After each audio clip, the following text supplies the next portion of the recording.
complex the overwhelming sea of information. The advent of computers and the subsequent accumulation of incalculable data has given rise to a new system of memory and thought parallel to your own. To monitor the situation means to watch history in the making. 5, 10, 15, 20 years away. As of now, I don't guidance is internal. 12, But don't play games. 11, Don't play games 10, with this president. So 9, it's a scary idea, but I mean, that's the world we live in. 5, 4, 3, 2, 1. All engine running. We have a liftoff. Did you get all of that? Life has become more complex in the overwhelming sea of information. The advent of computers and the subsequent accumulation of incalculable data has given rise to a new system of memory and thought parallel to your own. To monitor the situation means to watch history in the making. 5, 10, 15, 20 years away. As of now, I don't guidance is internal. 12, But don't play games. 11, Don't play games 10, with this president. So 9, it's a scary idea, but I mean, that's the world we live in. 5, 4, 3, 2, 1. All engine running. We have a liftoff. Did you get all of that? Life has become more complex in the overwhelming sea of information. The advent of computers and the subsequent accumulation of incalculable data has given rise to a new system of memory and thought parallel to your own. To monitor the situation means to watch history in the making. 5, 10, 15, 20 years away. As of now, I don't guidance is internal. 12, But don't play games. 11, Don't play games 10, with this president. So 9, it's a scary idea, but I mean, that's the world we live in. 5, 4, 3, 2, 1. All engine running. We have a liftoff. Did you get all of that? Life has become more complex in the overwhelming sea of information. The advent of computers and the subsequent accumulation of incalculable data has given rise to a new system of memory and thought parallel to your own. To monitor the situation means to watch history in the making. 5, 10, 15, 20 years away. As of now, I don't guidance is internal. 12, But don't play games. 11, Don't play games 10, with this president. So 9, it's a scary idea, but I mean, that's the world we live in. 5, 4, 3, 2, 1. All engine running. We have a liftoff. Did you get all of that? Life has become more complex in the overwhelming sea of information. The advent of computers and the subsequent accumulation of incalculable data has given rise to a new system of memory and thought parallel to your own. To monitor the situation means to watch history in the making. 5, 10, 15, 20 years away. As of now, I don't guidance is internal. 12, But don't play games. 11, Don't play games 10, with this president. So 9, it's a scary idea, but I mean, that's the world we live in. 5, 4, 3, 2, 1. All engine running. We have a liftoff. Did you get all of that? Life has become more complex in the overwhelming sea of information. The advent of computers and the subsequent accumulation of incalculable data has given rise to a new system of memory and thought parallel to your own. To monitor the situation means to watch history in the making. 5, 10, 15, 20 years away. As of now, I don't guidance is internal. 12, But don't play games. 11, Don't play games 10, with this president. So 9, it's a scary idea, but I mean, that's the world we live in. 5, 4, 3, 2, 1. All engine running. We have a liftoff. Did you get all of that? Life has become more complex in the overwhelming sea of information. The advent of computers and the subsequent accumulation of incalculable data has given rise to a new system of memory and thought parallel to your own. To monitor the situation means to watch history in the making. 5, 10, 15, 20 years away. As of now, I don't guidance is internal. 12, But don't play games. 11, Don't play games 10, with this president. So 9, it's a scary idea, but I mean, that's the world we live in. 5, 4, 3, 2, 1. All engine running. We have a liftoff. Did you get all of that? complex in the overwhelming sea of information. The advent of computers and the subsequent accumulation of incalculable data has given rise to a new system of memory and thought parallel to your own. To monitor the situation means to watch history in the making. 5, 10, 15, 20 years away. I think it's now. 15 I think seconds. achieved Guidance is AGI. internal. 12. But don't play games. 11, Don't play games with this 10, president, sir. 9. It's a scary idea, but I mean, that's the world we live in. 5, 4, 3, 2, 1. All engine running. We have a liftoff. Did you get all of that? Life has become more complex. All right, we are back. We are live. We are live. We are live. Today is Thursday, August 6th, 2026. It's already August 6th. Oh my God. Time keeps moving. I still have no perception of time in the singularity. It's kind of tough. Like, I was talking to someone yesterday and I mentioned like MTS has only existed for like 3 months. And they were like, that should be a good bit. what? We should keep saying that even when it's been like 3 years. MTS is only 3 months old. Yeah. You like are Leopold. the youngest live stream ever. Yeah. So true. But yeah, MTS is only 3 days old. I can't believe it's only been 3 days. Yep. Wow. Thanks so much for the followers, guys. We're a very young live stream. Yep. Make sure to like and subscribe. What should we start with? Anyways, yeah. Let's get into it. No you know more what's what's cooler than a gigafactory? a giga Chad. A terafab. Oh, right. That was my next A guess. gigachad. So, Terafab, Texas has finally broken ground. This is a really cool looking factory. Wow. Look at this. This is kind of awesome. I mean, so like what is undeniable about Musk companies in general is that they have the craziest video and photo teams. Mhm. Like We work with some people who are on these teams. yeah, do we? Yeah. Maybe. Yeah. I mean, like I also used to intern there. My version of the Theo Jaffe podcast is just like interning at every company ever. Yeah. But and they just like put so many resources into their video team, and they have really, really cracked videographers. And it's just gorgeous. I don't know how they really nail the futurism vibe. They have like crazy drone shots. It's just Yep. gorgeous. That it is. And like the buildings themselves are really nice. Like in the Elon Musk special economic zones in Texas, there's one in like Bastrop, Texas, where they have the Starlink factory. There's one in like Starbase, of course. Yeah. Yeah. So this is like outside of Austin. There's like this giant collection of factories somewhere on the road. Where is the Starlink factory? There it is. So you can see like the factory actually looks really cool. Like this is like a pleasant looking building. Oh, Hold Yep. on. December Yeah. 2023. Yeah. Everything like even the architecture is all very thoughtful. I think it's important for factories on the outside to look really cool. This is very important. This is how you combat NIMBYism. This actually is like one way to combat NIMBYism. Is just make them absolutely gorgeous. Yeah. It's like, you know, people have sort of bad ways of arguing against NIMBYism. You know, NIMBYism is of course a bad ideology, but some people have bad ways of arguing against it. Like this tweet from Gabe at All Garbled. Wait, they don't want the data center? And you explain to them about the architectonic order of the eschaton, the body without This organs was crawling base. up from This deep was time, base. and they still didn't want it? Yeah. So Um rather than do that, like you can just make the data center look nice. yeah. It's not that hard. Or you could you know, like you think about how many jobs this brings to your community and tax dollars. Yep. And Yeah, I mean, like you can make the factories like net zero or something. I data know center that's expensive, providers should just like be more, I don't know, more blatant with incentives. They should be like, you know what?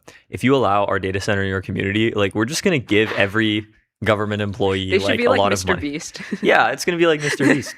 They should be like. Yeah, it's like if you let everyone us put gets this free data college. center here, it's like God's Plan music video. Yeah, the God's Plan music video. Everyone just gets a wad of cash. I mean, it is that, but instead of It's a wad illegible, of cash, you know. like maybe, your price, your electricity prices are like covered plus some. Yeah, something like that. Anyway, so this is in Grimes County, Texas. Interesting.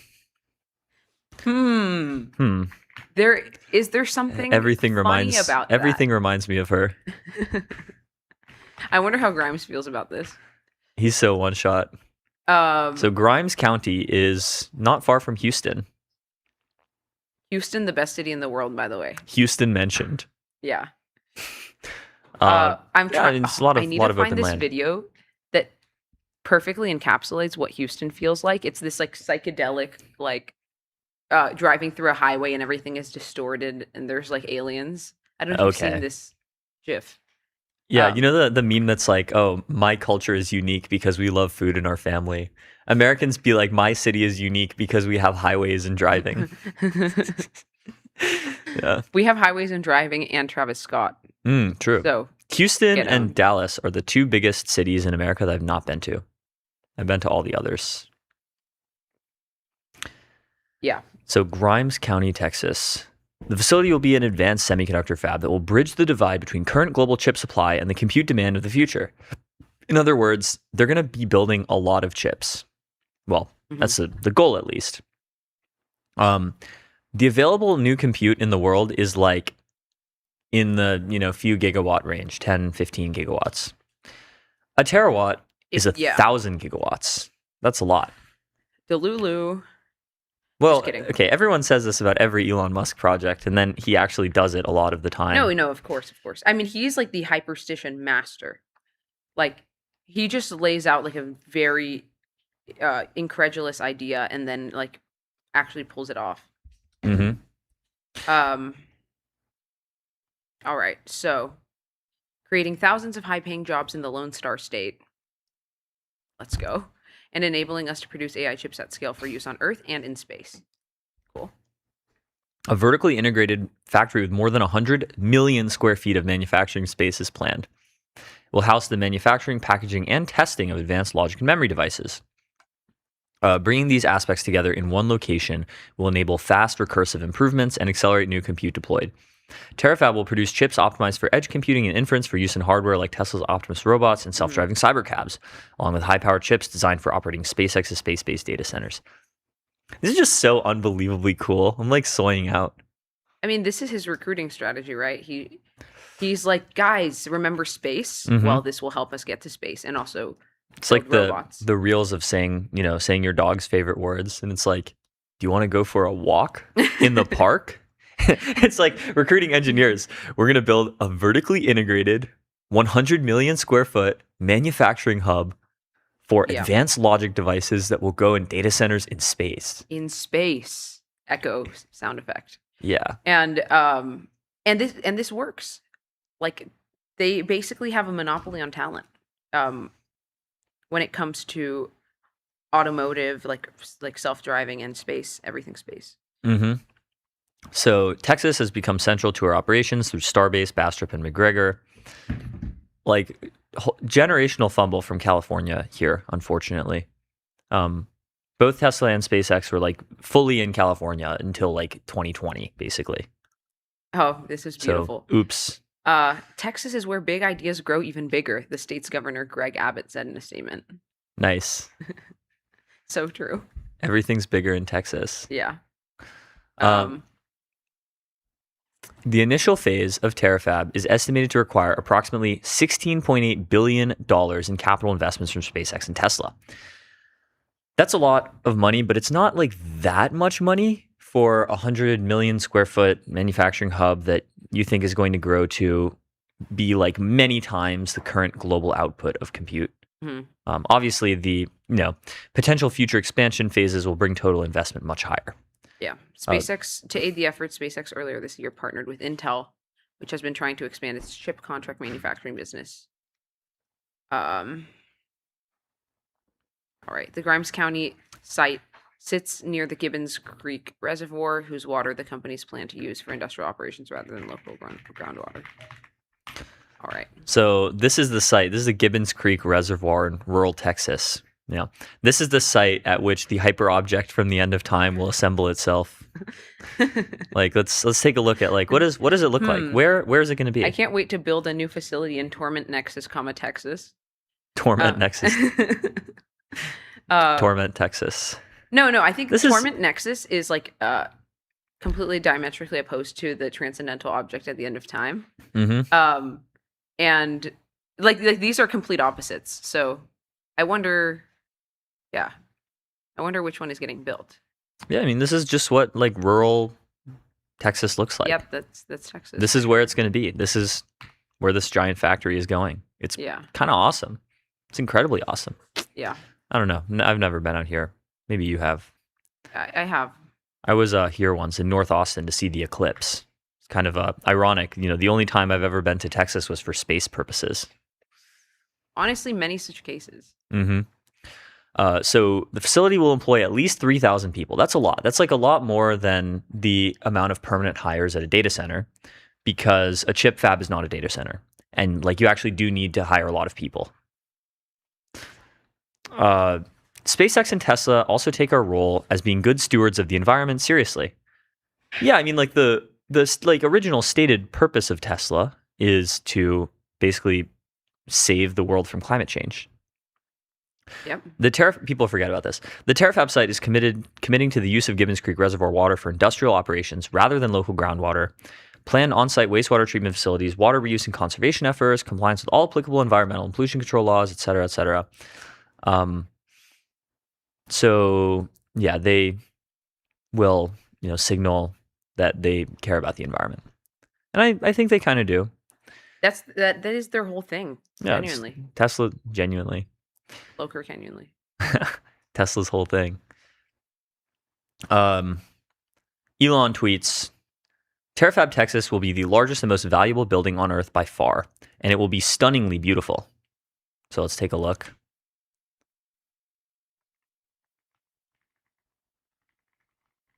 Mm-hmm. Wow, oh my god. They're one-shotting me. No.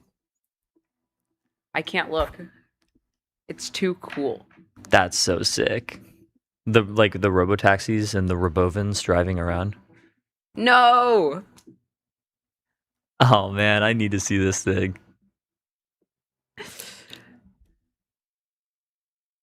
Could you imagine if we just didn't have NIMBYism and we could just do this all over the place?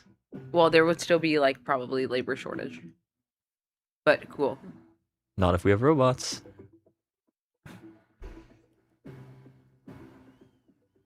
Oh no. Why was I born in so this cool, stupid man. Chungus time? Why wasn't I born 100 years later? Currently, as of August 2026, the most valuable / expensive building complex on Earth by far is the Masjid al-Haram, the Great Mosque of Mecca in Saudi Arabia. $100 billion. Yeah, there's a whole complex of stuff that's built around it. The Abraj al-Bayt, which is one of the tallest buildings in the world, an enormous clock tower. It's kind of cool. Yeah, it's cool. I do wonder, how valuable would, presumably, if Terafab really produces a terawatt of energy a year, or a terawatt of compute per year, then it will be more valuable, more than 100 billion. I think the Grok Imagine slop begin. Yeah. I think Chongqing East Station is also very impressive. Oh yeah, I've seen a billion TikToks of this. I haven't been to Chongqing East Station, but I've been to a bunch of them. And I went to Shenzhen Bao'an Airport terminal inside. It's a really, really cool airport. This is what the airport looks like. Yeah. I actually had a dream I was in this airport before I even saw it. Wow. That's interesting. I don't know what that means. When I was there, it kind of felt like a dream. It kind of feels not real. So Terafab has started. This is very exciting. It also shows that Elon is gradually moving Tesla and SpaceX closer and closer together. Elon is consolidating all of his companies into one big company. I don't know what. I guess maybe it's just going to be called X Corp or something. Oh, most definitely. Yeah, it's probably going to be called X Corp, and it's going to be Tesla and SpaceX and the app formerly known as Twitter and Grok and the Boring Company and Neuralink. What's going on with the Boring Company? I haven't heard John shit about the Boring Company. Did you say John shit? Yeah. Rough overlay of the Terafab buildings on the actual location. It's big, very big. Okay, so apparently the Boring Whoa. Company is hiring more workers to build a tunnel in Tennessee. The Boring Company seems like the only one of Elon's companies that's kind of a flop for now. But For I think now. it's mostly just because of like regulatory and permitting issues and actual tech stuff. Like the tech seems quite good. Well, also, I don't know just like how good their recruiting is. But yeah, I mean, who knows? if you were like an Elon Stan engineer, would you rather work at a company that bores tunnels for traffic Exactly. or space or Terafab? Yeah, exactly. And what about Neuralink? I mean, Neuralink, like, Yep, they're had like their- really their cooking right now. first, like, what was it, 6 human patients last year, and they all had like a Zoom call together, and they all like it's a video where they all hung out. So Neuralink is definitely like they have motion. It's just a very slow burn industry with BCI. I mean, BCI is like 15 years too early right now. Neuralink is just such an incredibly inspiring company. Yeah. All right. Well, that's Terafab. Speaking of money, we have Deepseek is raising $8 billion. We love Deepseek or Deepseek fans. Number one Deepseek stan. Actually, we're not number one That's Deepseek your stan. taxes. That's your taxes. You can see it on his profile. This basically is like, I translated it before. It basically means like number one stan. Come on, ChatGPT. Okay, one selection. Translate. Is this the extension? Yeah. Oh, I don't use this. I probably should. Twitter superfan. Deepseek Twitter superfan or diehard Twitter fan. That's funny. So Deepseek is raising $8 billion, close to $8 billion, with Monolith Management in talks to contribute. What is Monolith Management? Tough on name, by the way. It's just it's a Chinese VC. The reopening comes after the Hangzhou-based startup paused the process last month following frustration about leaked remarks from the company's founder to investors. I read the leaked remarks, by the way. It's like 30 pages long. It's actually really good. Oh, okay. Yep. Deepseek is raising the funds at a valuation close to $74 billion. That still seems kind of low for a frontier AGI lab, right? Like all of the American frontier labs are like $1 trillion. Yeah, but as we've established, everything is just undervalued systemically in the Chinese market. Weird. All right, so Deepseek is riding high after the release of its V4 Flash model, which reset expectations for the cost performance curve, eliciting talk of a Deepseek death zone for any rivals whose products either deliver less for the rock bottom price or cost more for the same service. Oh, the Deepseek death zone was like a good post. Yeah. The company led by Liang Wenfeng is itself now venturing into procuring more computing resources. Part of the new funds will be used to support its data center build-out, planned by large-scale facility in Inner Mongolia. Whoa. They're not showing me the chart, but basically there's a chart that's like a, sort of scatter plot of all these different AI models where one of the axes is performance and the other one is price. And V4 Flash performs very well at an incredibly cheap price. So anything that performs better than V4, or rather anything that performs worse than V4 Flash for a similar price or cost more for a similar level of performance is just going to die. Yeah. But anyways, do you hear that? Their AI data center is in Mongolia, Inner Mongolia. Inner Mongolia is in China. Oh, psych. Never mind. In Psych. Ulaanbaatar, Inner Mongolia. Okay. Liang's net worth more than doubled to around $36 billion. Yeah, Liang is he owns an enormous percentage of Deepseek. I think it's like 90%. Something like that. Yeah. Liang contributed again in the 50 billion yuan round, which should value Deepseek at 350 billion yuan, which is like $50 billion. Among its potential new backers, Monolith has risen in prominence with its investment in Moonshot, the company behind Kimi K3. So interesting. Monolith is... What else has Monolith in investing? It's backed Kimi or Moonshot and now Deepseek. And they're raising $500 million for a new fund focused on Chinese AI. Yep.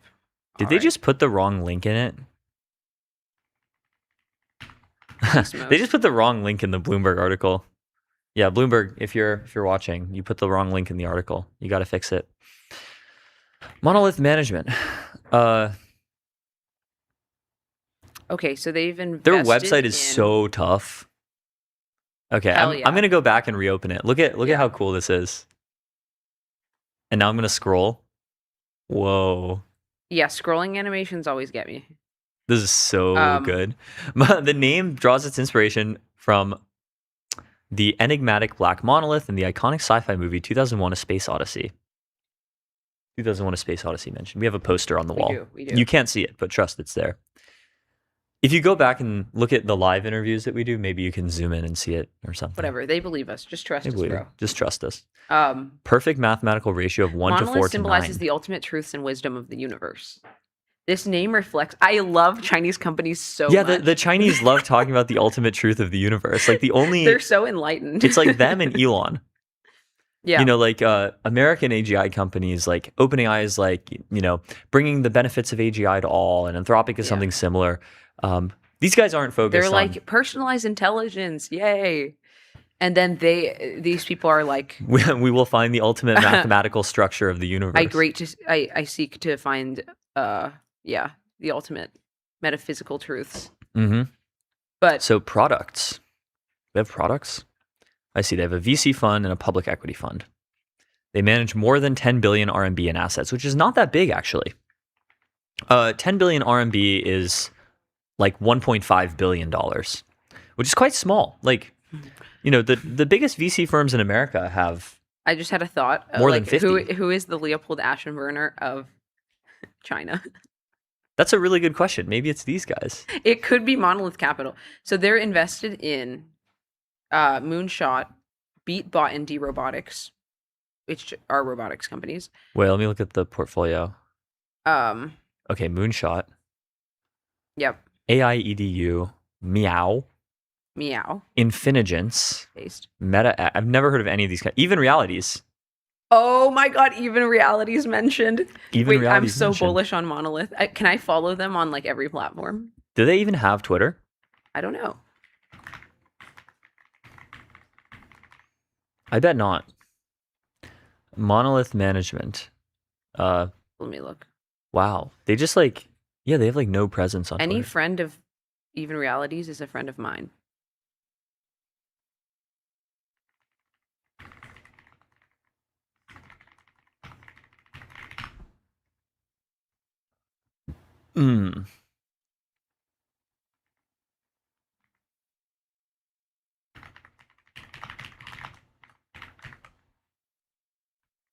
Okay, rest of their portfolio. Beatbot, robotization of swimming pool environments. There is a Love, Death, and Robots episode about this. That is I've crazy. never heard of any of these companies except Even Realities, which makes Sophia's VR glasses, and Moonshot AI, which makes Kimi K3. Yeah. Moonshot AI is a company focusing on developing state-of-art AGI model, especially large language model. The company aims to build worldwide first-tier foundation model and its applications. Hello, this is the real Moonshot. I am become model. Yeah. Seeking the optimal solution for converting energy into intelligence. This is the English translation of the Chinese website. Holy tough. Oh my God. Seeking the optimal solution for converting energy into intelligence. So true. It's so true. Just say it how it is. That is really cool. So that's Monolith Management. Holy Laura. Monolith is raising currently 500 million for a new fund focused on Chinese AI. It's kind of funny. Like, I don't know why the Chinese capital markets are so much smaller. Like, when American VC firms raise, they raise like 5, 10, 15 billion dollars. Monolith is raising 500 million, 0.5 billion. Interesting. Run by former Sequoia China partner Cao Xi and ex-Boyu Capital partner Tim Wang. So we'll see what they raise. Speaking of raising, Deepseek. Speaking of raising and Deepseek, Deepseek is going to raise their prices. Uh-oh. Ruh-roh. That's kind of scary because the whole point of Deepseek V4 Flash is that it's like disgustingly cheap. 14 cents per million input tokens, 28 cents per million output tokens. Are they still going to be on like the Pareto curve? Let's find out. They plan to implement a significant price increase across its AI services. They did not specify the exact increases other than to call them substantial. There's the Deepseek Death Zone map. See, so it's That's great. here, this is Deepseek V4 Flash. So anything that is more expensive for less performance is getting killed, including like all of these models. Yep. I love how the absolute worst, least Pareto optimal model of all of them is Magistral Medium 1.2. Mistral. And so like the only models that you would ever use would be like super duper cheap ones like these, GPTOS, Nemotron Nano, GPT Luna on low, or really good but expensive models like GPT 5.6 Sol and Opus 5 and Fable. Yeah, these are fascinating. There's just so many models here. Yep. Are these all like semi-recent releases too? Yeah. Wow. There's a lot of models. Semi-recent meaning like in the last year-ish. Last 6 months, I don't know. Look at this. We really are living in the multipolar singularity. Well, it's too early to tell. Like I'm very optimistic about the diversity of the pantheon of models that there are right now. So in a notice posted on Thursday, so can we look at their actual news? Is it on their website at all? In English? API pricing? DeepSeek's decision to raise prices could be an inflection point in China's AI market, This is it. where other top players have followed the company's playbook in offering low-cost and open-source services. Right? Okay, cool. They're in the middle of a massive fundraising, as we just talked about. All they say here is, we plan to raise the overall pricing for DeepSeek API services in the near future, with a significant increase expected. Please plan your usage accordingly. The specific pricing plan will be subject to official notice. Basically, they're Okay. saying, spend it all now. Yeah, worrisome. Yeah, I mean, this is interesting. Like, do you think the optimal strategy here is to just disclose when you're about to raise your prices? Either way, people are going to be mad. Yeah. Especially because, remember, the DeepSeek V4 Pro pricing, which is, also very cheap for what it is, was originally promotional. This is true. So they cut the price by 3/4 as a promotion, as a limited time promotion for the model. And then they said, actually, we're going to make it the permanent pricing. So it's possible that the prices will just 4x. But even if they do 4x, that's what? 56 cents per million input and then $1.12 per million output, which is still very, very cheap. So they could 4x the prices and it would still be like one of the cheapest models for its performance. Speaking of DeepSeek and raising, again, this is like the fourth story we've had about serious? this. Unitree Oh, is going to this IPO. is not speaking of DeepSeek. Well, it is because DeepSeek invested in the IPO. Okay, well, yeah. Chinese humanoid robot maker Unitree prices IPO at $9 billion valuation. This is, not financial advice, but it seems extremely low for what it is. $9 billion. Is this going to be one of these IPOs like CXMT that just goes up like 100%, 3, yeah. 4, 5x? Yeah. It's seeking to raise 6.1 billion yuan, which is like less than $1 billion. About 900 million. Unitree, also known as Yushu Technology, by the way. That's its alternate name. It said it's seeking to raise 6.1 billion won. All right. The potential valuation at this time of listing is above an earlier target of up to 50 billion won. Kung Fu meets Spring. These robots are so tough. Yeah, Dear various users, all users, please do not modify or use robots in dangerous ways. Please don't use our robots as a weapon. So, you may recall that like a week or two ago, the U.S. just banned imports of new humanoid and quadruped robots from China. So all of these current models are approved for import, but new Unitree models in the future, you're not going to be allowed to bring them in the U.S. Yeah. Iron Fist King Awakening. So tough. A pioneer in robot combat with smooth and fluid movements. Mm-hmm.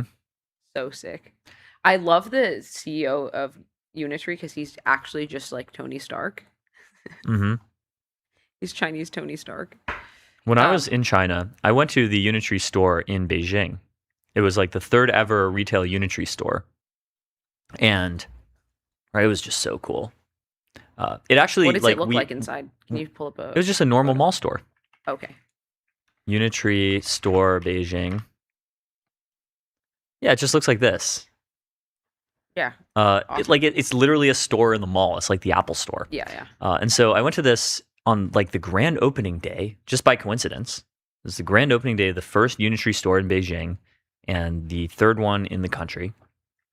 And, me and my dad walked in. We're foreigners. The employees were all so cheesed that we were there.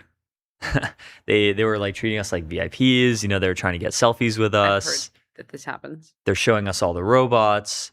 It was so cool. So we got to see the robots box you think one they another. recognize you from the Theo Jaffe podcast? Yeah, they're big fans of the Theo Jaffe podcast in China, or so I'm told. I have a cult fan following of millions of fans in China. Maybe we do. Like, we did actually see this reel once on I think it was on Xiaohongshu, talking about MTS. So maybe we do have fans over there. Oh, really? Yeah. We should do a meetup. If we go to China, we should just do a MTS meetup. Well, we should just do an iShow speed stream. Yeah. It was super cool, though. These robots are awesome. All right. Anyways. So what else do we know about this? The IPO comes as the U.S. and China ratchet up trade and technology tensions. Mm-hmm. Their revenue is kind of small. Humanoid and four-legged robots known for their running, dancing, and acrobatic displays have U.S. approvals, but future models could be barred from sale there. They only have 250 million in revenue. But humanoids have capital intensive. Yeah, but this is revenue, not profit. Humanoid robots generated more than half, overtaking quadrupeds as their largest business. Yeah, that is cheap. Who are their biggest customers, do you think? Good question. Unitree biggest customers. I think for now it's still mostly toys. Yeah, global research institutions, universities, and tech labs. Yeah. They're going to be building these probably a few K-pop groups. Mm-hmm.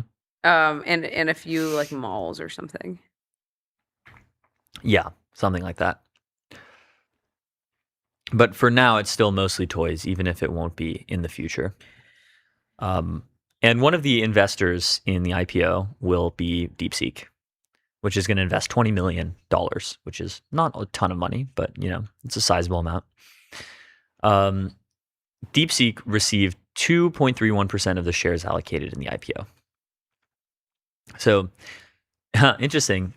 So Deepseek and Unitree are going to partner with one another. Both companies will give preference to the other one when procuring model training services and technical solutions. Yeah, so something interesting about where we are right now is that there's not incredible amount of overlap yet between frontier model companies and robotics companies. Like, I guess Meta now has a robotics division. So does OpenAI. There's also SpaceX and Tesla But those are separate companies for now. for now. But what I'm saying is, like, right now in history, they are separate things. And I think that we'll see, like I've long wondered why hasn't Anthropic invested in robotics yet. I understand they're like kind of laser focused right now on AGI, recursive self-improvement, etc. But like it just like seems to me that it's so inevitable that there will be so much talent overlap and company overlap. So yeah, this is one indicator of where we're going. Well, the labs do have their robotics divisions. Like, we actually know OpenAI some people does, who work on robotics at OpenAI. but they haven't really shipped anything. And I don't know. I mean, for the most part, like, robotics talent is concentrated in other companies, like Physical Intelligence in the US. And then obviously like Unitree and all the other Chinese AI companies are very separate. Mm-hmm. But Well, Unitree and Deepseek, by the way, are both in the same city in China, Hangzhou. yes. Really beautiful city. Like, if I had to pick one place in China to like live for I a wonder while, if there's a it'd be there. Chinese teapot. There must be. There actually has to be. Teapot, this part of China. Teapot. We have more news about raising. This time it's Hadrian. Yeah. Defense startup Hadrian valued at $7.87 billion in a new round. We just have these like absolutely massive behemoth raises and valuations in the US. Like, compared to what we just saw in China, crazy. That is crazy. Like, Hadrian is going to be valued at similar, only slightly lower than Unitree, which is like the biggest humanoid robotics company in the world. And as far as I'm concerned, Hadrian doesn't, like, I don't know what they have shipped or built, but they do anyways, defense manufacturing. I know that.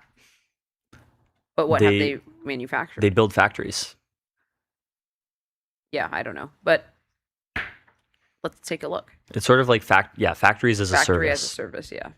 So it's led by JP Morgan Chase's strategic investment group, also Valor, Bailey Gifford, Founders Fund, Andreessen Horowitz, and 1789 Capital.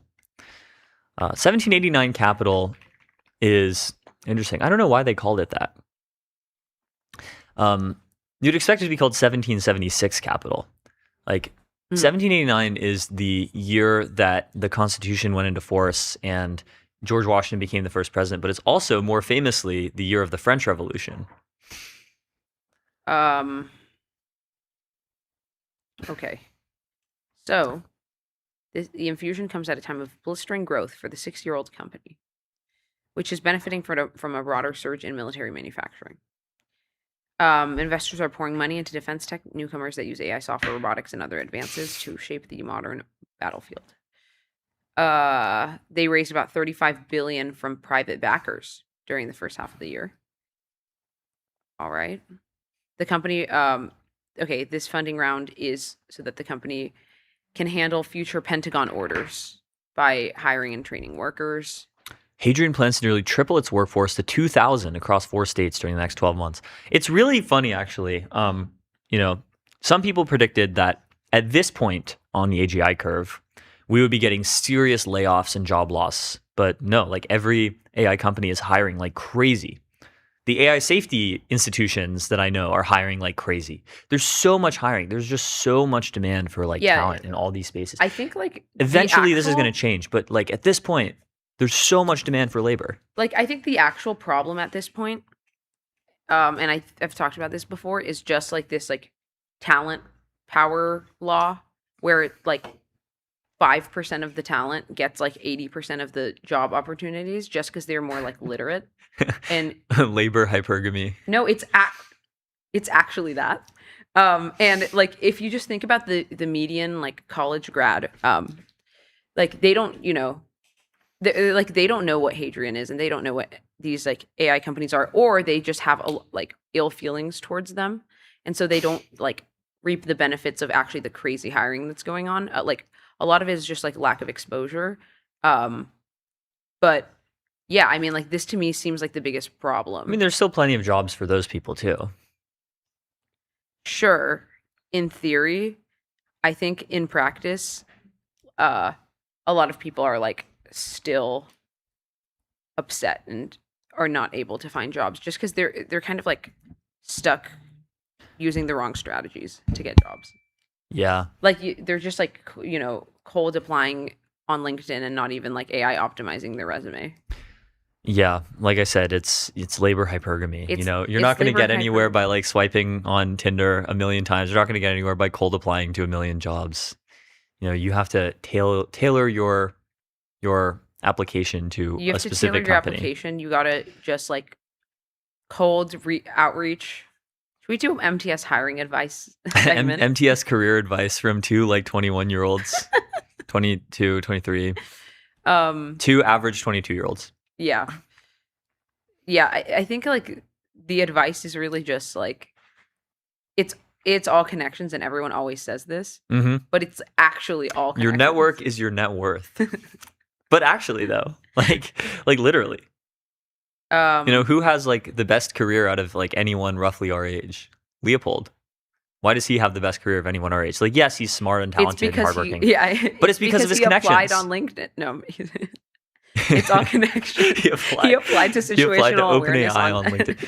No, it's because like back in 2019, he met Tyler Cowen. Cowen, flew him out to SF, gave him an emergent ventures grant, and then he met literally everyone.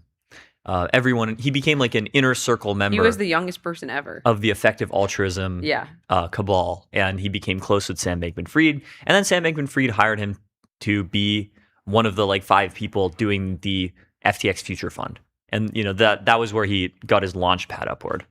Yeah. So I also think that there's like there are many stories like this in SF. Yeah, there's like this pervasive narrative that we have among people our age or youngish or whatever, that there are like still these like traditional old like jobs that are like overly represented. I think like people don't have awareness of like all of the new kind of jobs that there are. Yep. Even if they're very hyper specific and they're all clustered around tech, and then people are kind of like scared of the SF tech verse as they probably should be. It's kind of scary, guys. You have to find a company that you want to work for, put on a nice suit, walk up to the front door, knock on the door, give them a copy of your resume, give the manager a firm handshake. Exactly.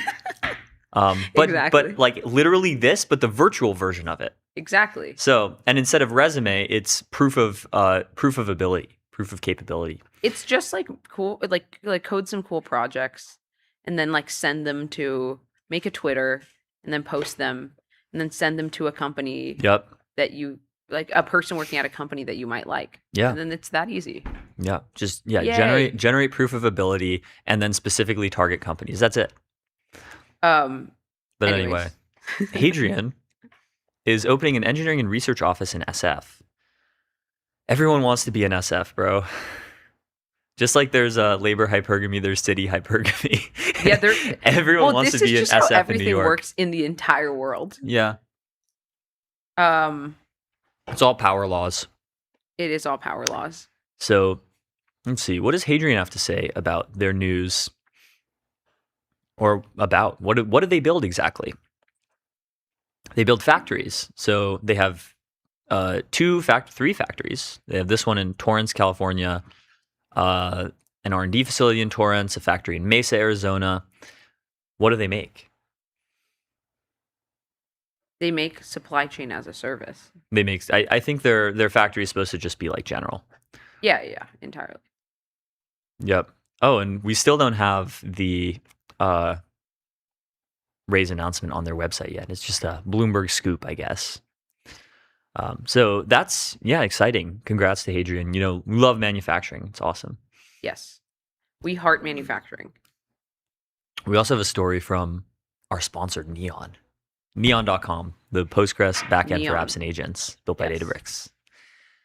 So Neon.com, just put out this blog: How Castform plus Neon beats frontier models on What is price and Castform? efficiency. Well, it is a Pokemon. Is that true? It is. Oh my God. I didn't know this. But more importantly, Castform. it is a post-training RL platform. Yeah. It must have been named after the Pokemon, right? Probably, yeah. I remember once my friend got mad at me for saying Pokemon instead of Pokemon. Pokemon. Yep. I usually say it too fast to figure out if I'm pronouncing it right. So, a good agent needs to be strong in two areas. Context: can we provide the tools for the right data? And the model: can the model decide what to search for? So, Neon, lake-based Postgres, and the new search extensions solve the first. Castform solves the second. So they talk about the history, the evolution of agentic search. Mm-hmm. Remember, agentic search used to kind of suck. It was really bad. Yeah. It also, like, it just wouldn't. So this is why actually I think, well, this was an agentic search, but like Perplexity was kind of like the best at like finding context that was actually useful online. But yeah, agentic search was just like genuinely really bad. You just like have a lot of roadblocks all the time. Mm-hmm. By the way, not many people remember this, but one of the really important pieces of precursor work to ChatGPT was December 2021 from OpenAI called WebGPT, which is web search. And it was like, if you get the model to search the web, it overcomes the hallucination problem a lot. So web search has been really important in the history of AI. So they talk about how they built their architecture. They built Castform. Castform's pipeline runs against Neon via lake-based search. So it all works together. And then they published that the Castform fine-tune of a 4B open source model, which is a tiny, tiny, tiny model, retrieves search results as accurately as GPT 5.6 Sol while costing 100x less. So it's really, really impressive. Shout out to Neon. Shout out to Neon. And then, of course, we'll thank our other sponsors. We'll thank all of the sponsors, starting with Arena, measuring AI performance in the real world at arena.ai. And then, of course, 11 Labs, AI that communicates at human level across every channel and modality. 11labs.io/MTS. And Kong, the AI connectivity platform. Connect APIs, LLMs, agents, and systems with serious security and governance at konghq.com. Today's stream is sponsored by VCX, the public ticker for private tech. Head over to getvcx.com to learn more. We're also supported by Blitzy, autonomous software development for enterprise code bases. Ship 5x faster at blitzy.com. And of course, AdQuick. Make your brand a billboard. Out-of-home advertising as easy to scale as digital. AdQuick.com. So shout out Arena, Neon, scale your startup on Neon, the Postgres backend for apps and agents built by Databricks at neon.com/MTS. 11 Labs, Kong, VCX, Blitzy, and AdQuick. And we'll be right back. We'll be right back.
Hello, everyone, and welcome back to MTS. Today, I am here live with Evan Tana, who is a general partner at South Park Commons.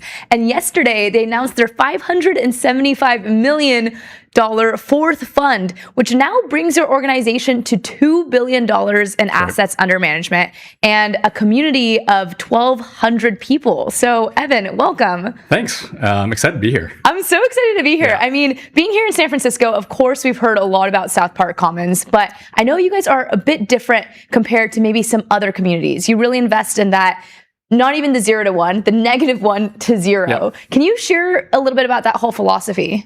Yeah, sure. South Park Commons is about 10 years now. Wow. And we're really excited about what it's grown into. Yeah. But the core premise has always been the same. It's like, let's get a talent-dense community of really technical, ambitious, and talented folks who are exploring what we describe as the -1. And oftentimes that can be very open-ended for folks. And it can be, I'm trying to figure out what company I want to start. It could be, I'm trying to figure out if I want to start a company. And if I do want to start a company, which hill should I climb?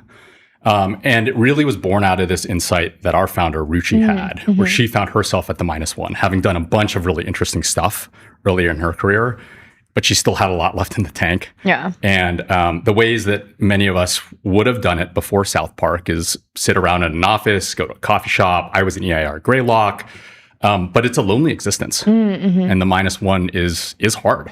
And so we feel like you sort of like end up at the right outcome and sort of like the maximal, optimal place to start if you're around other really talented folks. Yeah. I guess the hardest part for the -1 is how do you actually find the people? Because you don't have metrics and you say, okay, they have this much in revenue or all of this stuff. So how do you actually determine who's a -1 that you should invest in? Yeah, it's a good question. I mean, that's also why I love my job is it's fundamentally about people, and we get to invest in the potential of people. And it's, it's really all about betting on slope and allowing people to bet on their own slope.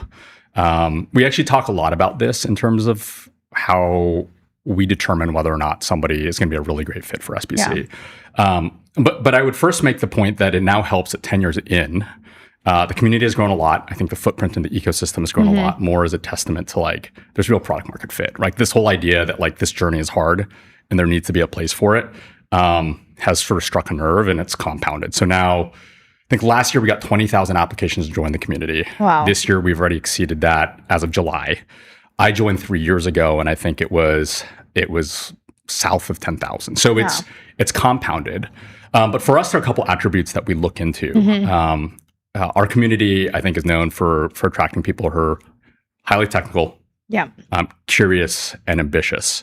And we'll get into it, but like I think ambition is a word that we're talking a lot more about in today's day and age, just because it's like such an amazing time to build. Yeah. But those are the three. And a lot of my job, which is awesome, is I meet like, I don't know, 20 to 40 new people, depending on the week, or sometimes more. Every week? Yeah, and I get to hear the story. I get to hear what they're curious about, which is another word we talk a lot about, curiosity. And it's kind of like a philosophy or a concept that we have. And then we get to figure out if now is a great time to join SBC, both in terms of where they are in their life, but also we think a lot about the composition of our community. Yeah. 20,000 applications is crazy. Yeah. And are you the person that's responsible for actually reviewing them? Fortunately, we've grown the team. Okay. And so we have a team. Was it under you? Well, we're all pretty full stack, we do a lot. Every one of our partners is meeting new people, and even those who don't join the community, like in essence, sort of join our broader network. We will often have people who, because of timing or because of community composition, like now is not great. Yeah, we will still be making a lot of like connections within our community. I get really curious for things that have a ton of applicants, and then you want to start optimizing and finding a specific group of really talented individuals. Do you use AI in actually that filtering process? And how are those models trained? How do you decide what to filter? And do you find it to be actually pretty correct? We can definitely circle back on this too. This year has been particularly exciting for us because we're all builders at heart. So we are fully AI built. Like we use an instrument AI throughout everything we do. And it's been a lot of fun to build and learn. And we absolutely do use it to kind of understand how to most efficiently go through 20,000 or what will end up being north of 20,000 applications this year. But we actually do look at every single application. Wow. Like a human looks at every single application. And we obviously meet a lot of people. There's no substitute for actually sitting down with somebody and talking to them. And certainly before anybody joins our community, we actually sit down, meet them in person. And oftentimes we'll actually have them come for lunch. We'll have them meet other members. Our acceptance rate is less than 1% at this point. And our number one priority in job, I know this is all about like this $575 million fund that we just raised, but the core of this is really actually about the talent density that we curate. So the majority of our job is actually meeting with our members, our prospective members, having them come in and see if the vibes are good for them. And seeing if our members, if there's sort of a lot that would come out of their exploring with us. Yeah, because talent density ultimately is the whole product. That's why you were able to raise such a large sized fund. But I'm curious, from the very beginning, did South Park Commons' original philosophy around what makes talent density differ from what it is today? Like, for example, are things like social media and a following or a social presence, are those things that people value? And maybe that wasn't something that people valued in 2016? Yeah, I mean, it's evolved. I think the cool thing, even in my 3 years, there's been a lot of consistency around our core philosophy and our core mission. And it all comes back to the community and talent density. I think the ways that manifest have evolved. And I'm sure we'll get into this conversation. The types of projects that people are exploring have evolved and broadened and gotten even more ambitious. But at the end of the day, it kind of comes back to technical, curious, ambitious. A couple notes. I mean, I think obviously with the model advances over the last 18 months, with the tools that are now available to people, the cost to build has obviously changed. And I think for certain pursuits, the kind of the challenges have shifted. One example would be it's a lot easier to build software. So if you are building software, I think it shifts to figuring out go-to-market who your customer is a lot sooner. And so those are conversations we're having. We'll talk a lot more of the frontier explorations that are being done at SPC, but we are now really within the last year, folks exploring a whole diverse set of domains. Deep tech, hardware, bio, science adjacent pursuits. And so those types of things surface level have evolved. Like that's the cool thing about SPC as this institution that's been around for a while. All of that evolves, but the core is still fundamentally the same. And everything's sort of in service of that. And you guys particularly refer to yourself as this community. Say, okay, we have 1,200 members in the community, and it's not cohorts. It's not, you were in this batch and then you're out. It's you are part of this community and you stayed in this community for a lifetime. How do previous members, people who are part of the early years, continue to contribute to today? Yeah, that's one of the coolest parts. So 1,200 is over the course of 10 years, everybody who's been a part of SBC as a member, as a founder, now as an alum. And our whole thing is, look, there's an active time that you're a part of SBC when you're exploring the -1. And then people graduate out of that and they become alums, but they are part of our community. Some really recent examples, and I think there's a lot more that we could be doing, both as a team, but also the beauty of our community is a lot of this is member-led too, is having a bunch of our alums re-engage. And so recent examples, we've actually had, to the point of like -1 isn't just about starting a company. A couple of the engineering leaders of both Codex and Claude Code are SBC members or SBC alums. And we've had Darek, who's one of the Anthropic engineering leaders, come back and participate in our own Friday demo days. He came back recently and did a talk with me about what they're seeing internally. And so that's sort of the magical part is having alums and also having some of our like breakout founders participate, come back, do talks for our community, and re-engage. And I think there's more to do, but that's been a very exciting part of our experience. Yeah, you just hinted towards it. It's the alumni community ends up being the backbone of why certain communities end up having a prestige or so much legacy. You see this pretty typically for the university model. That's why universities are able to have a giant endowment because you'll have successful students and then they'll come back and want to donate back to the university. When I hear about South Park Commons, it almost parallels a lot of the university model. And I'm curious, does that ever come up of, hey, what would this maybe look like one day if this is fully replaces the traditional secondary education type of model? That's an interesting thought. We haven't taken it that far, but I think it's funny you bring it up because it's actually a pretty common endorsement that our members have of the SBC experience is either within their first month, and oftentimes we'll check in with them, or even after they've graduated and become alums. More often than not, a lot of them actually describe it as this felt like graduate school. Yeah. This felt like a university setting in the best ways, where really smart, curious people who were open to sharing and learning from each other, where it wasn't transactional. So that's actually fun. Like we hear that a lot. The other thing we hear is how, like again, ambition as like a theme for us, even more so, like I think over the last 18 months, but how their experience at SBC sort of inflects their ambition. And I'll credit one of our members because he said this phrase and it stuck with me. But Lewis Black, who's one of our members here at SBC, has already started a really successful consumer platform, which is like one of the largest recreational sports platforms. He wanted to explore something entirely different, and he is right now. But the phrase that he had was like, I wanted to come to SBC to find my next thing and make my past success a footnote. Like my past success a footnote. And that really resonated. And I think he heard it from somebody else. But I think actually that typifies what we view as success here. And that's also like, I'm sort of like, as a team member, I have a privileged position of being a kind of a more permanent member of the community. And that even happens with me. Like for me, SBC has become, and I certainly hope will become, the thing that makes everything else prior a footnote. But I think that's such a great way to describe why our members come to SBC and why founding a company at SBC is what we think is the right place. It almost feels like this extra graduate school that they're doing, that they feel super connected to. It does anecdotally feel like there's even more. I know you guys don't describe yourself as an accelerator programs, but it does feel like there's more and more accelerator programs, more and more entrepreneurs, and yet no one's been able to unlock the same secret sauce that SBC has. And I'm curious why you think that might be the case. I mean, a broader point, I think it's awesome for the ecosystem that there are so many options for people to start companies. I mean, if you compare it to 10 years ago, 20 years ago, 30 years ago, like the avenues to start, the sort of minimum set of resources to start, entirely different. So I think it's awesome. We talk a lot about what makes us special, what's core to us, how we do it better. It's certainly about this philosophy on the -1. I also think the other point is community is easier said than done.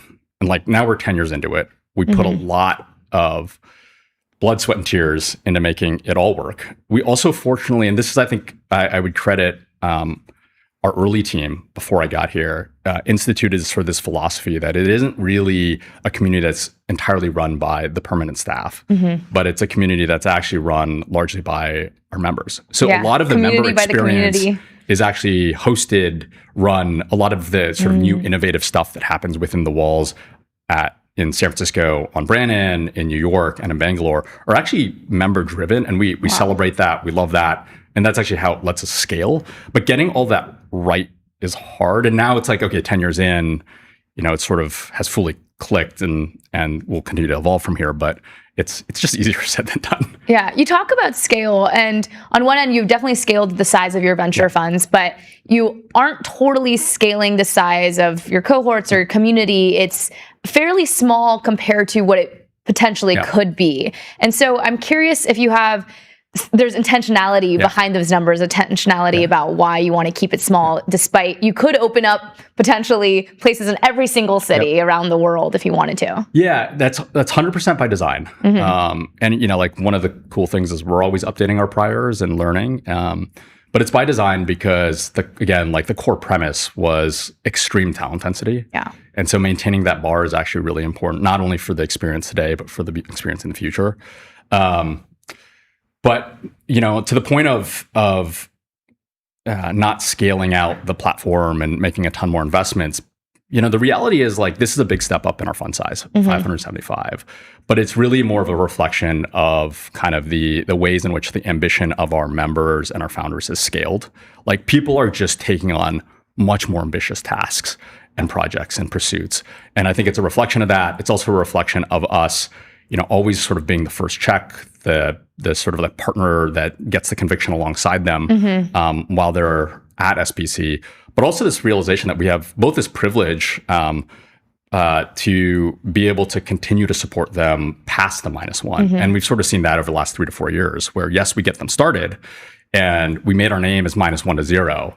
But so much of what we do as a community and as investors is actually be a pretty kind of a unique partner to somebody's journey through the seed A, B, C, D, and now 10 years in, we have a bunch of companies like Base 10, Profound, Gamma, Render, Replit. A bunch of companies we've had on the show. Really late. But I think it's actually a function of like, if you were there in the -1 and developed that relationship, you sort of serve kind of a special part in a founder's heart as they evolve and as their companies evolve. And we take that responsibility seriously, but the capital is also a reflection of that. Yeah. And speaking about that capital, the first 3 funds you've had, I have the numbers here, but we're in the top 10% of other funds that were started in the same year. Can you share any more insight there about how that was possible? We're fortunate to have top decile funds, but I do think it's just a reflection of the core ingredients, right? Like, the venture stuff is hard. It's pretty unpredictable. I mean, even if you put a gun to my head today to tell me like, okay, like who are the value drivers? It's just so hard to predict. But I think part of what drew me here was you need to have the right starting conditions. And we've been fortunate enough to have all the starting conditions we've talked about. And then over time, been able to see some of these companies really scale. And it's fun to have been on the betting side or to get to conviction before anybody cared. But we, Tuwin was a member at SBC, started Base 10 at SBC, started Base 10 as a leading inference platform when it wasn't a leading inference platform. And before anybody really cared about open source models, where it was still kind of a debate. And I think now, if you looked at the last 6 months, like it's pretty obvious this is the direction in the future. But we're, it's really kind of starting the community. And then over time, the ingredients of really smart people who have the support of the community, who have the right starting capital and resources, and generally speaking, good things happen. And good things happen. Is there anything that exists now today that you wouldn't have thought was possible when you first started? Yeah, I mean, this gets more into the meat of like the types of things people pursue. True. Right, and I think it's a reflection. It's funny because I think it's fun because how we view the world is both shaped bottoms up through our members, but also we have this privilege of sort of seeing everything across the board, so tops down. And 3 years ago, we were predominantly software, early AI, and there's still a lot of people exploring that. But over the last year, it's really expanded into a diverse set of domains across deep tech, hard tech, space tech, bio related ventures, energy. And we can get more into it, but like I think it's sort of this, we've been talking a lot about it. And I think to some extent, because building has gotten easier, the best founders are finding that as a way to get even more ambitious. Wow. Like this term, like you can just do things. Yeah, you can just solve whatever problem you want to see solved. We have members now who previously had done, vertical SaaS, or as an example, one of our return members actually has started a really successful fintech infra company. Wow. She's exploring her next thing. And literally one of the words she came out of her mouth was flying cars. Wow. Right? Yeah. And whether or not she pursues that, I don't know. But the fact that SPC creates kind of this safe space and this place where there are a bunch of people who, depending on who you're having lunch with, probably have some interesting things to say about flying cars. Yeah. In fact, one of our deep tech advisors, Dave Merrill, who's a really good friend of ours, is the founder of Elroy Air, the autonomous eVTOL cargo company.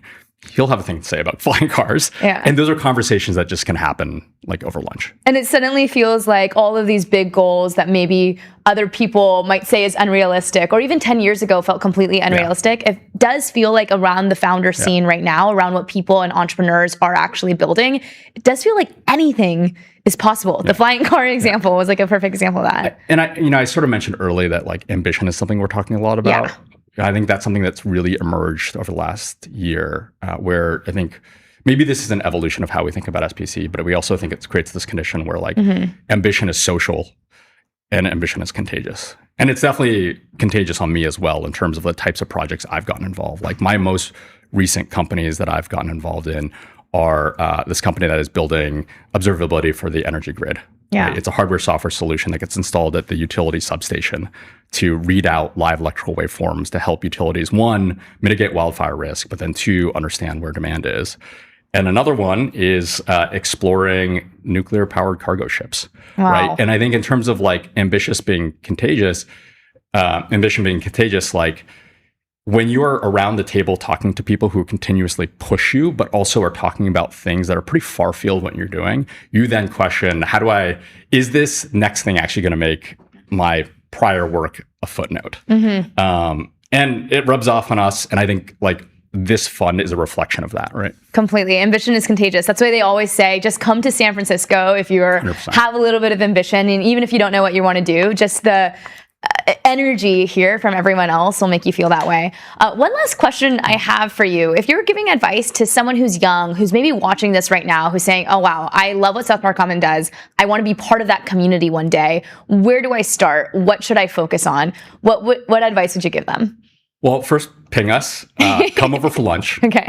So, our community is welcomes having people come visit. Awesome. We host lunches, and I think Wednesday's still like Wednesday Friends Day where people come over. Oh, okay. I'll have to come. You guys are right here. For I'll a young be there entrepreneurial person, some of it is like first task is be entrepreneurial and figure out a way in. Yeah. But honestly, like I think whether or not it's at SPC or outside, I think curiosity is a big thing. I think, we're like one of the other differentiators is like we are fundamentally not an accelerator. We obviously think we have the right conditions to start a company, but we shy away from folks who are just like, I'm trying to start a company. I'm starting to start a company. It's like, which company? Is it the right company? And why are you fundamentally curious about it? And I think like that would be, other than like come over for lunch. Yeah. I would say start building the muscle for figuring out what you're curious about. And I think a lot of that stems with how do you think the world will fundamentally change in ways that are probably in your mind inevitable. And then like circle around that and explore as many different ideas without holding yourself to like just sort of be open and free about it. But then I think it does help when you're surrounded by people who can kind of push you and be a sounding board and you can draw inspiration from, which is what SBC is about. I'll double down on that. Find the thing that you're uniquely curious about and that you uniquely want to solve. I see oftentimes entrepreneurs are solving problems that other people are doing because they think other people will pat them on the back if they go in that direction. But ultimately, what they're going to be best at is the thing that they're uniquely interested in, that they're uniquely curious about, that they'll do a bunch of deep dive rabbit holes on and be super ambitious on because that's just what's true and authentic to them. Like we love nerding out and jamming on the actual the product and technology because fundamentally, like as a team, we're all builders. But we actually have over 10 years had a lot of those types of meta conversations. It's like, why are you doing this? Yeah. Like let's go on a walk, or you should go on a walk, and like figure out based on your personal experience, based on who you are as an individual, like what's the right thing for you? Because like this doesn't feel right. Yeah. And those are the types of conversations that are a lot of fun and our responsibility to have.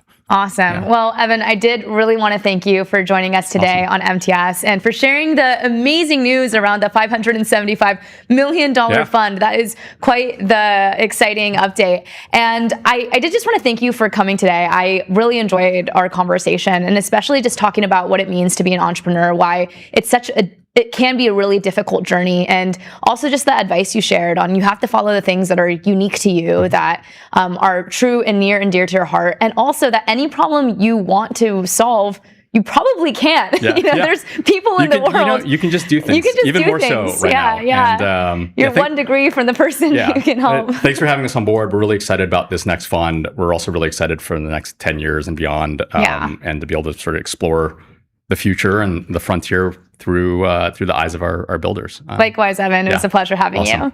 And we'll be back with MTS.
All right, we are back. We are live with Hamish Lowe, who's a research associate on the compute policy team at IAPS, the Institute for AI Policy and Strategy, where he focuses on China. So, Hamish, welcome to MTS. Great, thanks so much. It's really fun to be here. Absolutely. Yeah. What do we even start with? We're big CXMT fans. We talk about CXMT like every day. Every 2 days at least, for sure. Yeah. We think they should sponsor us and give us merch and whatnot. They unfortunately don't have merch. We did check. Yeah. I mean, that is sad. There are many niche Chinese semiconductor companies I would love merch from. Right. Yeah. There's a long list. So how important do you think CXMT is for the global memory ecosystem? It's kind of hard for me to tell. I mean, I think not that important yet for the global memory ecosystem. I think very important for China's memory effort. And I think it's providing probably quite a helpful kind of exit valve for the DRAM market as the DRAM market really hots up because they are less HBM focused. So they're kind of just churning out lots of the commodity DRAM that Micron, SK Hynix, Samsung are less focused on, as more of their bits of production go towards HBM because they can get basically better margins on the HBM. So in that sense, they're providing a pretty nice exit for cooling off the global DRAM market just a little. So the price rises are just a little bit less insane for everyone who wants to just use consumer electronics. But I think they are just really integral to China's memory efforts. And I think you can see with their crazy IPO, the run up in their share price, how central they're becoming as a node within China's semiconductor ecosystem. And I think is one of the real big wins for China's semiconductor industrial policy to date. Yeah. Another headline from last week was that China's begun producing DUV lithography tools. So can you give us a snapshot and overview of DUV in China? And how do you predict this will go? Yeah, so I did a kind of big forecasting project on this with the AI Futures Project. And essentially, DUV immersion tools are what China needs to kind of produce at their current most advanced node, which is the 7-nanometer node. Because they don't have any EUV tools, they're kind of limited to 7-nanometer, maybe 6-nanometer, just barely with SMIC's N+3 node. But essentially, DUV immersion tools are a necessity if they want to keep scaling their production, or rather, if they want to keep scaling their production without importing lots of tools from ASML, which the US government, may or may not move, or may or may not be forced to move via various congressional actions to block. So they're very essential for China. They've been trying to develop them for a long time. So there's various different players in the kind of DUV ecosystem in China. The oldest one is SMEE, which kind of emerged as sort of state-backed champion in the early 2000s. It was, the key player in a bunch of early industrial policy projects around this. They didn't do a very good job. They were meant to be getting krypton fluoride machines, and they only produced iodine machines, and everyone was very disappointed. And they, to date, have not sold a single DUV or DUV immersion tool. So SMEE seems basically a bit of a dead end. And then what you saw is that Huawei became interested in this, especially as Huawei became one of the key coordinating figures of this wider semiconductor industrial policy effort. And so what that spawned through various kind of opaque corporate structures was you ended up with a company called Shanghai Yuliansheng, who became the sort of key player in the Huawei ecosystem developing DUV tools.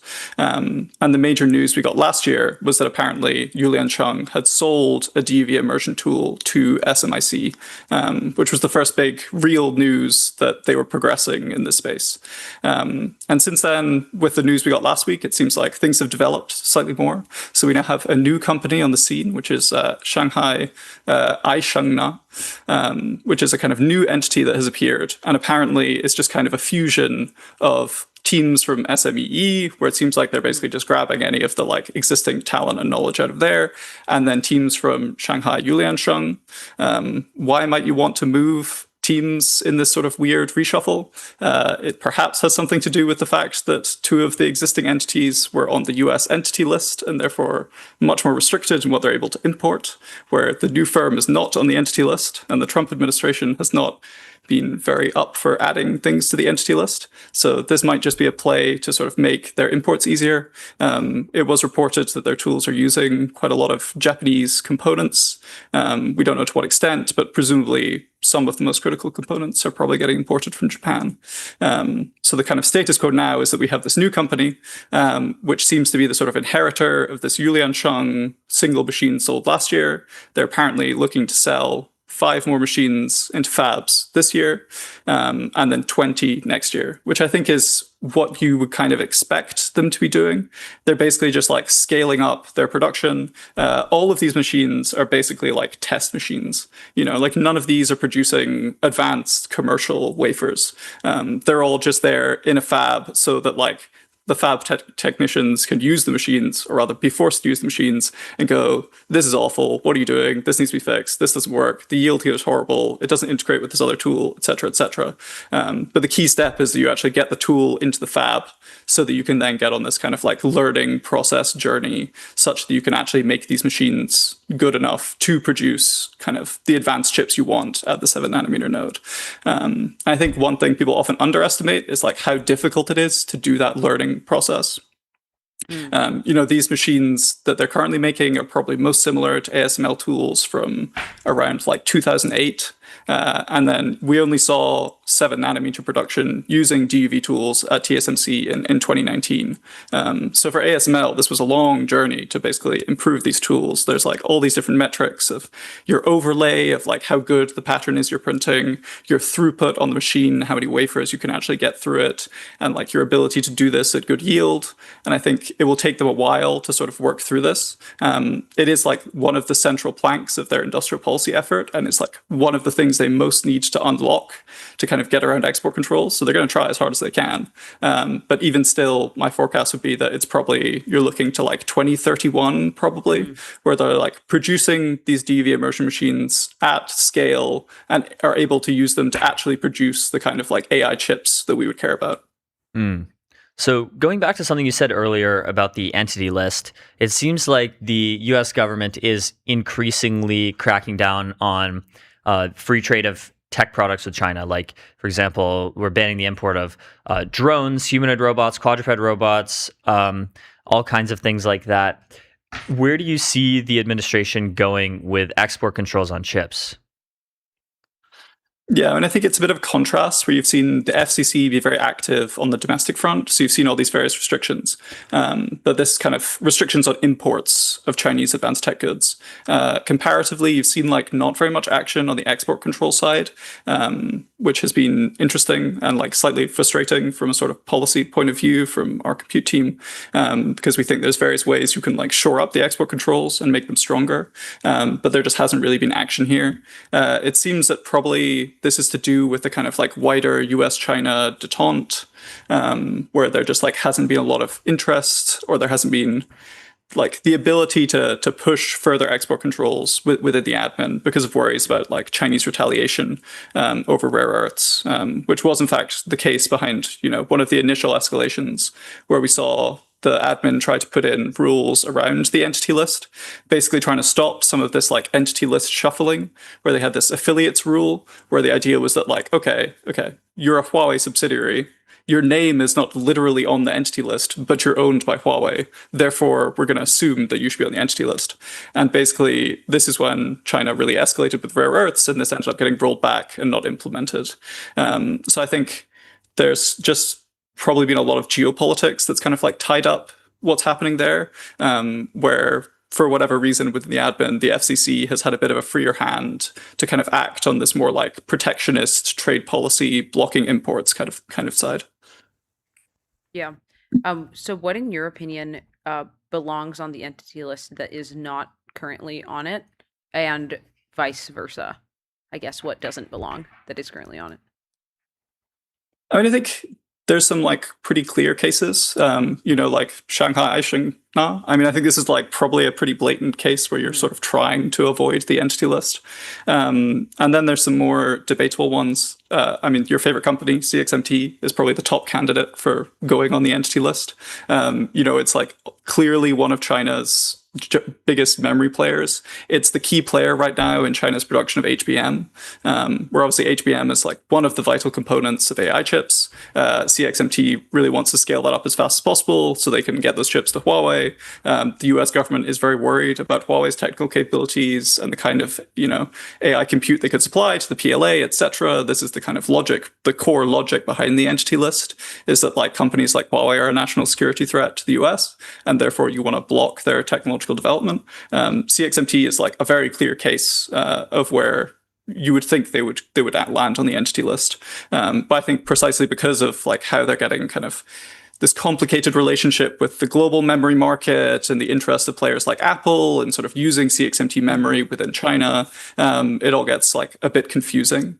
But yeah, I think like the entity list is probably, from an IAPS perspective, like not the mechanism we think is most important. Like what we think is most important is sort of focusing in on lithography tools and SME especially. Where actually right now it is the case that you cannot sell DUV immersion tool to any company on the entity list or any company that's doing other export controlled activities, which includes producing advanced DRAM like CXMT is doing. So there's like a presumption of denial for licenses there. But the issue is that you can sell a DUV immersion tool to anybody else in China. And the reality is that like China really needs these tools. They need them very badly. If you're selling them into just like whatever legal entity is willing to pay and like, look above board, then probably these tools are going to get diverted to the kind of use cases you want to avoid. So I think like that's probably more robust, is like putting in place more of these countrywide controls where you're saying like these tools are like the ones we really care about. They're the most advanced. They're what China really needs. We just need to block them from going into China, full stop, as opposed to kind of playing a very difficult game of whack-a-mole with the entity list, where you're kind of always perpetually going to be behind. Right. Yeah. So we talk a lot about lithography, but where is China in other aspects of the semiconductor manufacturing stack? Like where are they ahead? Where are they behind? Yeah, I mean, I think your general picture is they're like behind everywhere, just because like they started late.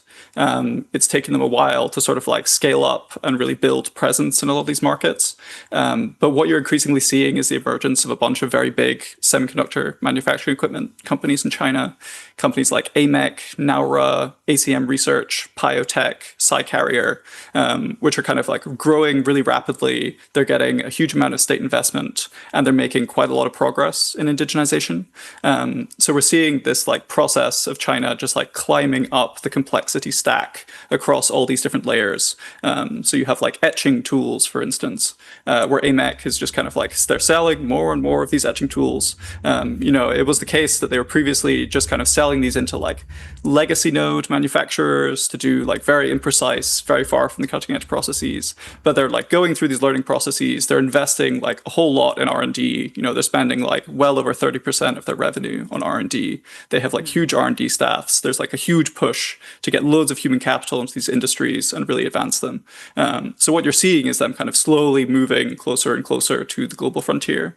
And I think it probably just is the case that, a huge amount of chip manufacturing is now in China, lots of like legacy and mature node stuff. So it is the case that there's just like a big domestic market in China. There's a bunch of these emerging players that are very strong, and they're like slowly moving up the stack in all these different places. And it certainly is the case that they're still behind, especially in the most like advanced frontier tools where companies like Applied Materials or KLA or Lam Research, they have like decades long moats that they've fought very hard to protect.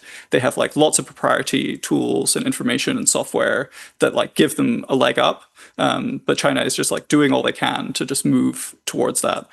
So I think that basically the mental model you should have is that China is working really hard to indigenize everything, and they'll probably get there. It is just the case that the thing that's hardest is probably lithography. So I think they like, will slowly be like ticking off one by one. They'll be making the frontier etching tool, the frontier deposition tool, the process control tools. They'll like slowly knock these out. And then the like final accomplishment will be like, okay, we have, the lithography tool such that we can actually do our like fully indigenous 7 nanometer production. So they're like slowly building up there. But the issue is they're obviously still running a race against the Western companies, like KLA and Lam Research, etc. They're also still investing a lot, and like probably they'll stay ahead. But China will be able to indigenize sufficiently that they can like at least produce at a reasonably advanced node, and at a node that's advanced enough that we care about it for like AI chip production and compute and these like wider geopolitical questions. Yeah. Do you think that it's likely that China develops a model that is like at the frontier, beats a U.S. company without developing in-house lithography? We still have like Chinese companies that are getting access to compute overseas. So do you think that could also play a part? And obviously we know about smuggling and all of this stuff. Do you think that like the frontier, China overtaking the frontier would depend on lithography in-house? I think like over the longer term, like lithography is very important. So if we're thinking about like weird, wacky worlds in the 2030s, I think it's like the case that if China moves really fast in lithography and also advances in all these kind of like other areas they're investing heavily in, so like advanced packaging, hybrid bonding, like trying to basically like leapfrog various techniques and ways of like getting over the memory wall and producing the like next generation architecture of chips. That's like one bet they can take, is this like longer term bet where you're like, okay, we're like far behind right now, but like we'll crack lithography, we'll get hybrid bonding, Huawei will like solve these crazy like logic folded stacked giant GPUs such that they can get back ahead. So I think that's their like longer term bet. I think the shorter term bet, it probably is like remote access cloud compute is like the easiest pathway. Partly because they're just like, is no restrictions on this. If you are ByteDance, you can go to Malaysia, you can just like rent a giant cluster of like 600,000 H100 equivalent Blackwell chips, which is like a much easier way to get to the frontier than like, reconstructing an entire industrial ecosystem. So I think like that is probably, if they were to get to the frontier, that is probably how they would do it in the nearer term. But obviously that is like slightly more in the control of the US, though we haven't seen the US making recently many moves to actually try like govern that situation. They already are kind of doing this, right? Like Epoch put out this report saying like a third of China's total compute is like smuggled from the US, going through US export controls. Yeah, 100%. I mean, I think it's the case that they're just like trying to get compute through every which way they possibly can. The situation with export controls is that they have like really suppressed Huawei's ability to produce chips. So like CXMT is like trying to produce some HBM this year, but they seem to not be at like commercially viable yields yet. Maybe next year they start producing it at like some level of scale. But what that means is that Huawei, like they don't have any HBM to use. So they just have to use these like other types of accelerators where you're like just using DRAM dies instead of HBM, which is like not great for various reasons. And they're still pretty early in scaling up their manufacturing process. So, their like expected chip revenue this year is like $12 billion according to Reuters, where like, Jensen is saying that NVIDIA expects like $1 trillion of revenue across this year, next year. So the like comparison there is very stark. Like China definitely wants more than $12 billion worth of compute and are like spending to have more than that. So you have this like big demand pool, which means that like smugglers are making lots of money and doing everything they can to get chips in there. They'll try buy as many H200s as, the US is willing to sell them. And if they can just like go do this like fun little legal loophole in Southeast Asia and just like rent massive clusters of chips, they're going to go do this because, they want to produce the best models. They have like cracked teams. And if they can get access to the compute, they'll make really great models. And so they're going to try really hard to get the compute. Yeah. So how dependent do you think Chinese AI progress is on American technology? American chips, for example, American models that get distilled, American talent? I mean, probably least American talent. I think American chips is like probably the most important. I think we saw reporting that Moonshot is renting clusters of Blackwells in Southeast Asia. And I think that is just like very important. I think it will become less important over time. So it like will be the case that over the next couple of years, there's like sufficient Huawei chips. Their software ecosystem is slightly more mature, such that you can produce like a decent fast follower model that's like 8 months to a year behind the global frontier. But I think for what like Kimi did, you need probably the US chips. Like you need the Blackwells. You need to be able to like do RL on a massive multi-trillion parameter model within like a really good scale up domain where you can actually do that efficiently, which are going to be doing that on the Blackwells. I think distillation is important, but kind of like a bit trickier to assess. It's like clearly something they're like doing. It's clearly important to their progress. But I think like sort of harder to weigh up. And from a policy perspective, is also just like significantly harder to stop. There's various things the US government can do to make it like easier for the frontier AI labs to like coordinate with one another and not worry about antitrust concerns and like help them out like this. But at the end of the day, you're like serving models to hundreds of millions of users. It's very hard to track exactly what's happening in every single one of these conversations. Where I think the like chip case remains good because it's like, this is like, these things cost a lot of money. They're physical. We should be able to like track where they go, even if we're not currently doing this. So it's like the best governance lever you have. Yeah. Well, what are our options, when it comes to like remote access to overseas compute? Like if you mentioned Malaysia, like what are Malaysia's incentives here to like participate and rent out this compute? And then like with the US, like what policy could we possibly put in place to prevent this from happening? How could we pressure like other countries to prevent this from happening?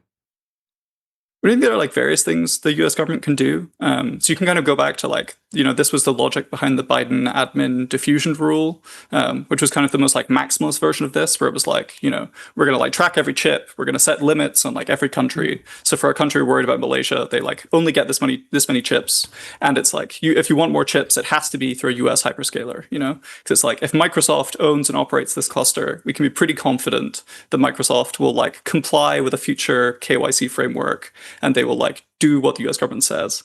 And I think the challenge is that like that sort of went away and there was no governance regime. So you have like chips flowing to like, the largest cluster in Malaysia that's tracked by Epoch is like run by a spin out of China's biggest data center developer and probably is renting almost all of its compute to ByteDance. Right. So that's like much harder because then the Malaysian government incentive is like, this is quite nice. You can tax them. They'll probably pay you some nice bribes so you don't take their compute away. You create this whole like ecosystem that's very incentivized to like keep this compute train to Chinese companies going. So I think this is like one of our worries about like why the US might want to act sooner than later to try to build a governance regime here. Because it's like, if the case that if you just keep selling more and more compute to Malaysia, Thailand, etc., that's being rented by Chinese customers and is making loads of money for Thai and Malaysian companies, Thailand and Malaysia are just like not going to be as amenable to taking actions to block this in the future. And the US like does have some capability to do this. There's like some existing authorities that the Bureau of Industry and Security have. Ideally, they would have stronger authorities. So there's like a bill called RASA that's currently getting debated in the House and the Senate. Which would give them much clearer authorities to kind of build the governance regime here. So there is like an ability for the US to regulate this. It just becomes very tricky once it's like, you're trying to sort of like build a retroactive governance regime to tell the like Thai data center developer to stop selling their chips to ByteDance in this really lucrative deal, which is like something you can do. It just like will be very difficult. Right. Is there any way that could be tackled from like a just purely business incentive perspective, like get them to rent it to a US company? Yeah, I think this is the like positive case. Because it's like probably true, Dwarkesh has talked about this, etc. There's like good reasons you should expect the price of compute to go up in the future. If you like keep seeing this kind of crazy exponential AI progress, people are going to want this compute no matter what. So like it should be fairly easy to get a secondary customer, right? If there's like a lovely juicy cluster of Blackwells that's sitting there, you should be able to convince Anthropic to just like pay a 20% premium to whatever ByteDance was paying. So like Malaysia doesn't come off too rough in this situation. So I think like there is a positive case for like why it might not be that difficult. But there's also just like a lot of concerns about why, just like punting this into the future and being like, we'll sort of like figure it out or something in the future might not be as good. Yeah. Do you think that like something like, a remote off switch could make sense? Is this technically difficult, like to implement? I think it is like quite technically possible to do. So I think like where you would start is just with like basic KYC frameworks, where it's just like, hey, cloud companies, you need to like tell us who's renting giant clusters of chips, which is like really easy to do because these contracts, are like hundreds of millions of dollars. And like you should definitely know who the customer is that's spending hundreds of millions of dollars on this compute. And then I think you can move into just like more complex kind of verification regimes where you're like, okay, we want various like ways of like respecting the anonymity of the customer and respecting the anonymity of like the workloads they're doing so that you're not actually accessing that, but just like detecting signatures that they're doing, for instance, like large scale training of a model versus just like running inference on a model. So I think that's like much more technically feasible that you could try implement these like technical solutions where you're like, hey, you can rent this cluster. We're worried about like training of giant models or like you trying to do RSI on it. So we'll like put in place these restrictions. But like you can use it in this kosher way, but like you will get triggered by the automatic system if you do these like restricted uses. Right. Well, this has been really interesting. Thank you so much, Hamish, for coming on Thanks MTS. so much, Hamish. Thank you guys. Great to be here. Yeah, absolutely. And we'll be right back with MTS.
We're back for state of the timeline, state of the discourse. Yep.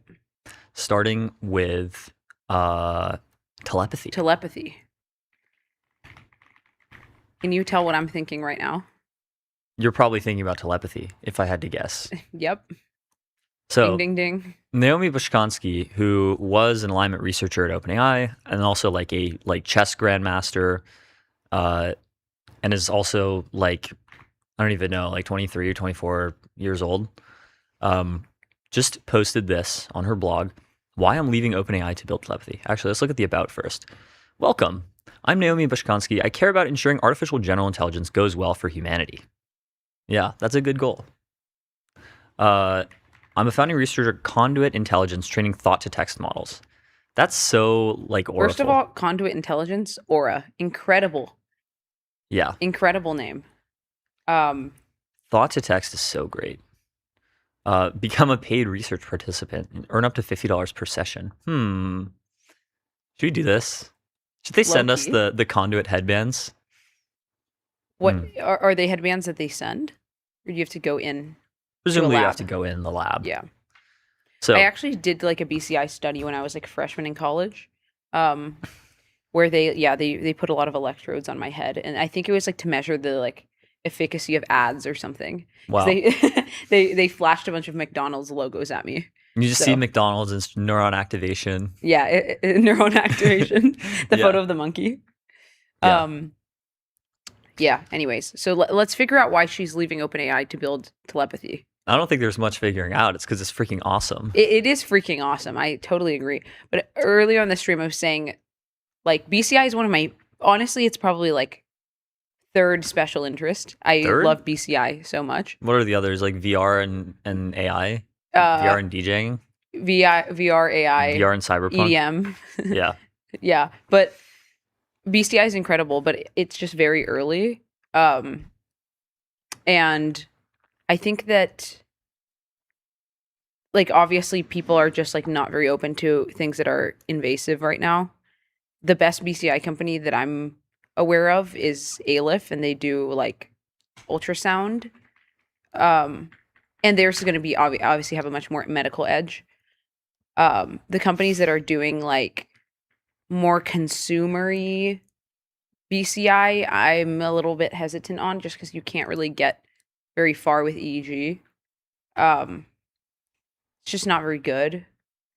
So, but anyways, I'm interested to see. Yeah. I'm interested to see what Naomi is doing. So on Thursday, July 23rd, I resigned from OpenAI. On the 24th, I started as a founding researcher at Conduit. Subtle flex, no vacation, nothing in between, just locked in. We're building telepathy, thought-to-text models trained on non-invasive neural data. So you hear a lot about like text-to-image models, image-to-text, text-to-video, but thought as a modality. TTT. Yeah. TTT models. So thought-to-text. My prediction, in a couple of years, the main way we'll talk with our AIs is with our thoughts. They will not be a super smart automated intern or coworker that you desperately try to keep up with. They will be a natural, joyful extension of you. Now we're getting a little transhuman. We're getting a little transhuman with it. Getting a little transhuman with it. I wrote down vignettes of this future below. I view them as optimistic but highly plausible. 2027. Put on your headband, open your laptop, open Codex. Think about the day's work as you look at your code, review yesterday's notes, and prepare for stand-up. Look at the work of your agent, become a little confused and annoyed at certain things. Your vague thoughts get sent to the model, which uses its priors over language and the kinds of things I might say to output. It's streaming. What's it going to say? I see new plot paragraphs and notation. I have auto send on, so after each 10-second chunk, the Conduit model deciphers my thoughts and sends it to GPT-7, which assigns each incoming task to a sub-agent. I consider whether spherical harmonics might be useful. After all, Codex spins off a sub-agent. Mm-hmm. I decide to make a quick slideshow. Codex spins off a sub-agent. My thoughts are mostly empty, but I briefly recall what I want to say to the candidate I'm getting lunch with tomorrow. In the background, Codex is prompted to think about info I might want for the lunch chat and decides that updating the synthetic data scaling plot before showing it off would be prudent. Codex spins off a subagent. This would be so like godsend for like ADHD people. Could you imagine that? Please. Yeah. Imagine my token budget. It's going to be crazy. Okay, Okay, I'm not saying words really loudly in my head while getting coffee. I just read the plots as I normally do and make coffee as I normally do. It feels like magic. So 2027, by the way. You might remember that this is like a year away. yeah. So what if I don't have an internal monologue, huh? What about that? Well, you still have like thoughts. I don't. That's what you think. No thoughts, head empty. I don't know. I mean, I just feel like certain people's thought. First of all, there would have to be like a very long fine tuning phase that every human would have to for the headset or whatever it might be to adapt to their thoughts. Like it would be extremely not one size fits all. I feel, just because of how like different people's neurobiology is, and then like, yeah, how would I be able to? Like, I feel like no matter what, the user would have to train some part of this. It just wouldn't be very easily adaptable. But that's fine. It's just It is like fine. probably there would be some setup process where you like sit in a room and it will like be like, calibrate, think about yeah. this thing, and then you'll think about the thing, and then it'll calibrate it. And obviously it'll be worth it. Yeah. Maybe it won't work flawlessly directly out of the Yeah. box, but And then another it's a high thing bar. too is that like before any of this like thought to text stuff, yeah, that would be cool. But there's like very subtle ways that you could do thought to command. Like for example, you could do like subvocalization, which is where you like will kind of make the throat movements as if you're talking very ever so subtly, and then you could have some sort of device that picks up on the subvocalizations that you do, and then you don't have to have like full on BCI reading your thoughts. Like there's a lot of like intermediate ways that you can make like a thought, something that like registers your thoughts without actually speaking aloud. Like there's something in between voice and thought that will probably be solved before any of this. Now we're getting all schizo. Something not- in what do you mean? between That's- voice and thought. No, What it's just like like I just said, subvocalization. It's where you go like, and then you like there's some sort of like you can pick up from your throat ever so subtly what you're trying to say, and then it's not like voice. You don't have to say it aloud. Like you could do something like that. That seems infinitely easier to me. I don't do that. Like when I read stuff, I just read the thing. I don't. Yeah. But if you wanted to control an agent and you didn't want to have everybody around you in the room hear what you're saying, and you could very easily do that. All right. Well, anyways, 2030 industry adapts and Conduit expands. The AI companies now train their models to directly interface with Conduit's latent representations. My encoded thoughts get sent directly to Codex rather than having to pass through Conduit's decoder model first. That means I easily communicate thoughts that are hard to describe in text, like mental images. That's really cool. So this is actual telepathy. Yep. Not just like text telepathy. I rarely go bandless when chatting with AIs these days. It's annoying, honestly, to go without. With the neural headband, I feel like I have superhuman powers over my laptop. Without it, I feel like I'm talking with a superpowered alien who's trying its best to be helpful, but isn't sure what I want and is scared I'll get mad if it does something I don't want. Ugh. Okay, so there are two new efforts: invasive general read and general write. General write to your brain is where things get really crazy. Oh, is too transhumanist for you? No. It's just scary. What's the matter, transhumanist boy? Afraid of a little general write access obviously. to the brain? Like obviously it's gonna happen. It's just very, very difficult to conceptualize right now. Like I could just like hack your brain from here. Well, maybe the write access won't be like total. It'll just be like, I could make you hear a voice. So it's like you can call someone on the phone basically without using any real audio. You just hear their voice in your head. Yeah, sure. So there's three axes to neurotech. They say access, non-invasive versus invasive. Basically, do you need surgery to do it? Yeah. Or is it just a headband? Direction read, V write. Direction, yeah. Extract information from the brain. That one's easy. I think more people will be open to doing this. And then write, make changes to the brain. Hear audio. Tell the brain to use more calories. Like overclock your brain. That's crazy. Yeah. No. Well. Then couldn't you just write very like specific motor functions? Like I could just write for you to like kick your leg or something. That's a brain signal.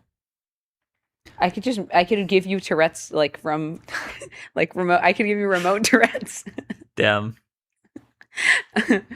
No, but seriously, and Just being like, you now have schizophrenia. No, but like You now have autism. when You know the clip of Sam Hyde putting on like a hat and he's like, I'm gonna make myself retarded. Yeah. No, but what I'm saying is anything with motor functions is easier to like discern, I think, in BCI than anything that is like a very specific thought. Like if I'm trying to send you a very specific word, do you know how difficult that is? What? Yeah, I'm thinking about this clip. It's killing me. Okay. I'm going to lock in. Okay.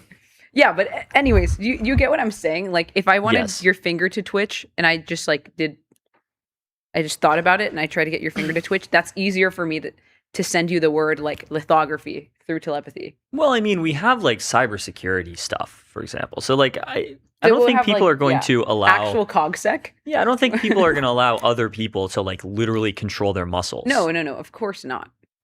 That would be kind of wacky. Imagine just like becoming a human meat suit for Codex.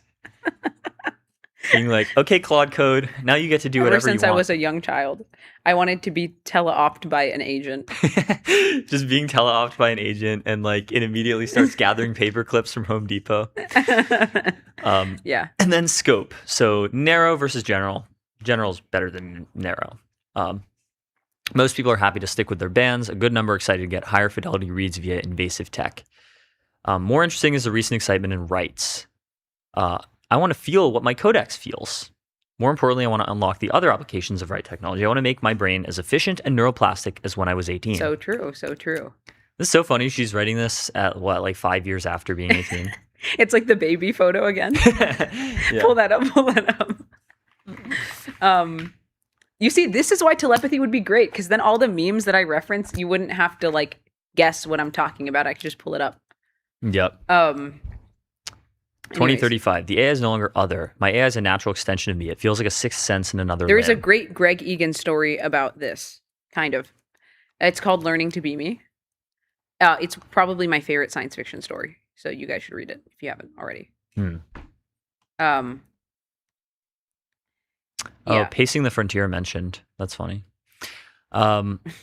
Yeah, I wonder about a problem, feel as though I'm literally surfing the web, see glimpses of the websites, get flashes of intuition about the problem, and ultimately derive the answer. It feels fun. Yeah, I mean, it's going to be like vibe coding for everything, kind of. Well, what she's saying is that it's going to be a literal sixth sense. Like, you will have like an LLM sense, or you'll have an AI sense that is integrated with you. It's literally like an extrasensory perception, which is great. Sign me up. That is cool. So a few quotes about the future of thought to AI. Yeah, we've seen these before, like Elon Musk in the Wait But Why interview. How do we build thought to text? It's simple. Our input is brain activity and our target output is what the person was doing at the time. For example, what text the person wrote. Given the brain activity, we want to predict output that is semantically similar to what the person wrote. Mm-hmm. To train models that can predict text given brain signals, we must apply the same bitter lesson. If you throw more useful compute at your model will become better than any ingenious algorithm you could have handcrafted. So you need to scale up data collection. There are scaling laws. Concretely, the scaling laws are looking good. The cosine similarity of our latent space predictions with the target latent spaces goes up as a straight line with respect to the logarithm of the number of hours of data. In other words, the more data you collect, the better your predictions get, which means the better your model gets. Yep.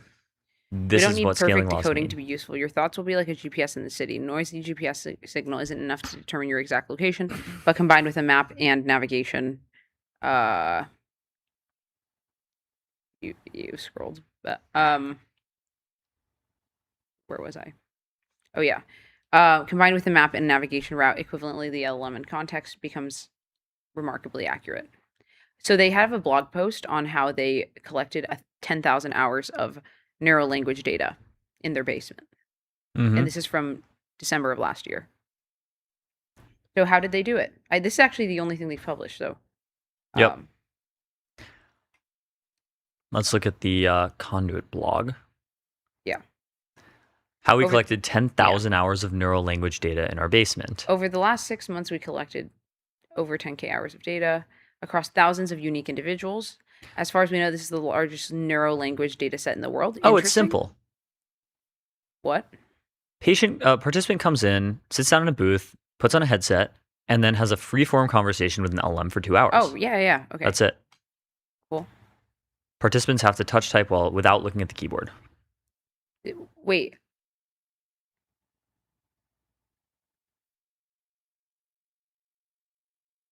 And it's gotten much better over time. Interesting. Meta did something similar. Yeah, so this is pretty sick. So implications of telepathy. First of all, it's really cool. Second of all, I definitely want some level of telepathy. Situation detected. It's awesome. I have a lot of thoughts about this. Okay, let's hear them. Some of which I will keep to myself. But for now, first of all, like, I don't believe that you are going to be able to, say, share visual and auditory imagery with another person for a very long time. Why? Like, it just feels, the right part of all of it feels very, very difficult. And like I said, how do you account for differences in like people's like levels of mental and auditory imagery? Like, I basically don't like see anything. I have aphantasia. So how are you going to send me a mental image? So in the interim, it's going to be, you guessed it, BCI plus augmented reality. Everyone cheers. Like, it's going to be so much easier for me to connect some sort of brain signal. What are you looking up? For me to like send some sort of brain signal that is discernible and then like read writable, but in an actual headphone of some sort, or in a visual, like in like AR glasses, basically. And then in the limit, maybe it's just full on telepathy and we just like screen share our consciousness or something. Mm-hmm. But before that, you're going to need like a lot of these like very supplemental in between pieces of like consumer hardware. So yeah, so I think this is awesome. I think that it's the future.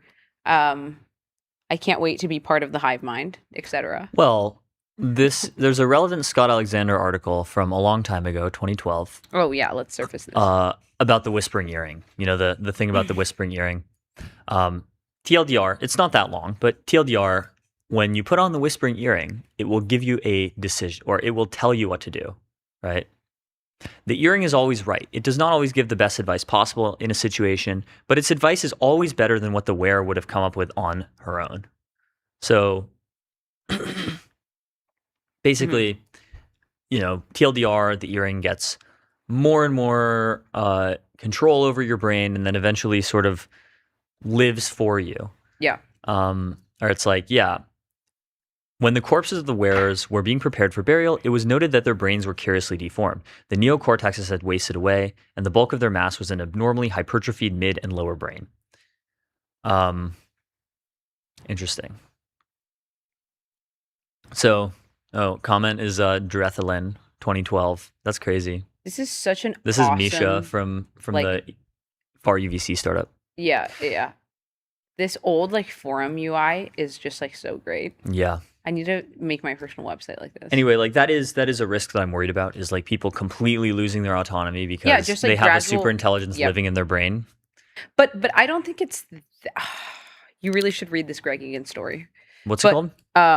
Learning to Be Me. So I think that it's more of that, like, your desires as an individual agent. Don't read it right now. Your desires as an individual agent get sort of like outsourced or like simulacrum to another agent that basically like predicts what there's an agent that acts on behalf of Theo Jaffe that predicts what Theo Jaffe wants, and then that thing becomes kind of like your entire ego, and then you lose control to that same simulacrum of Theo Jaffe. That seems pretty bad, right? Yeah, no, that's not good. but like I also think this is a risk, to be clear. So We got to Wow. prevent that from happening. All of the top comments are really negative.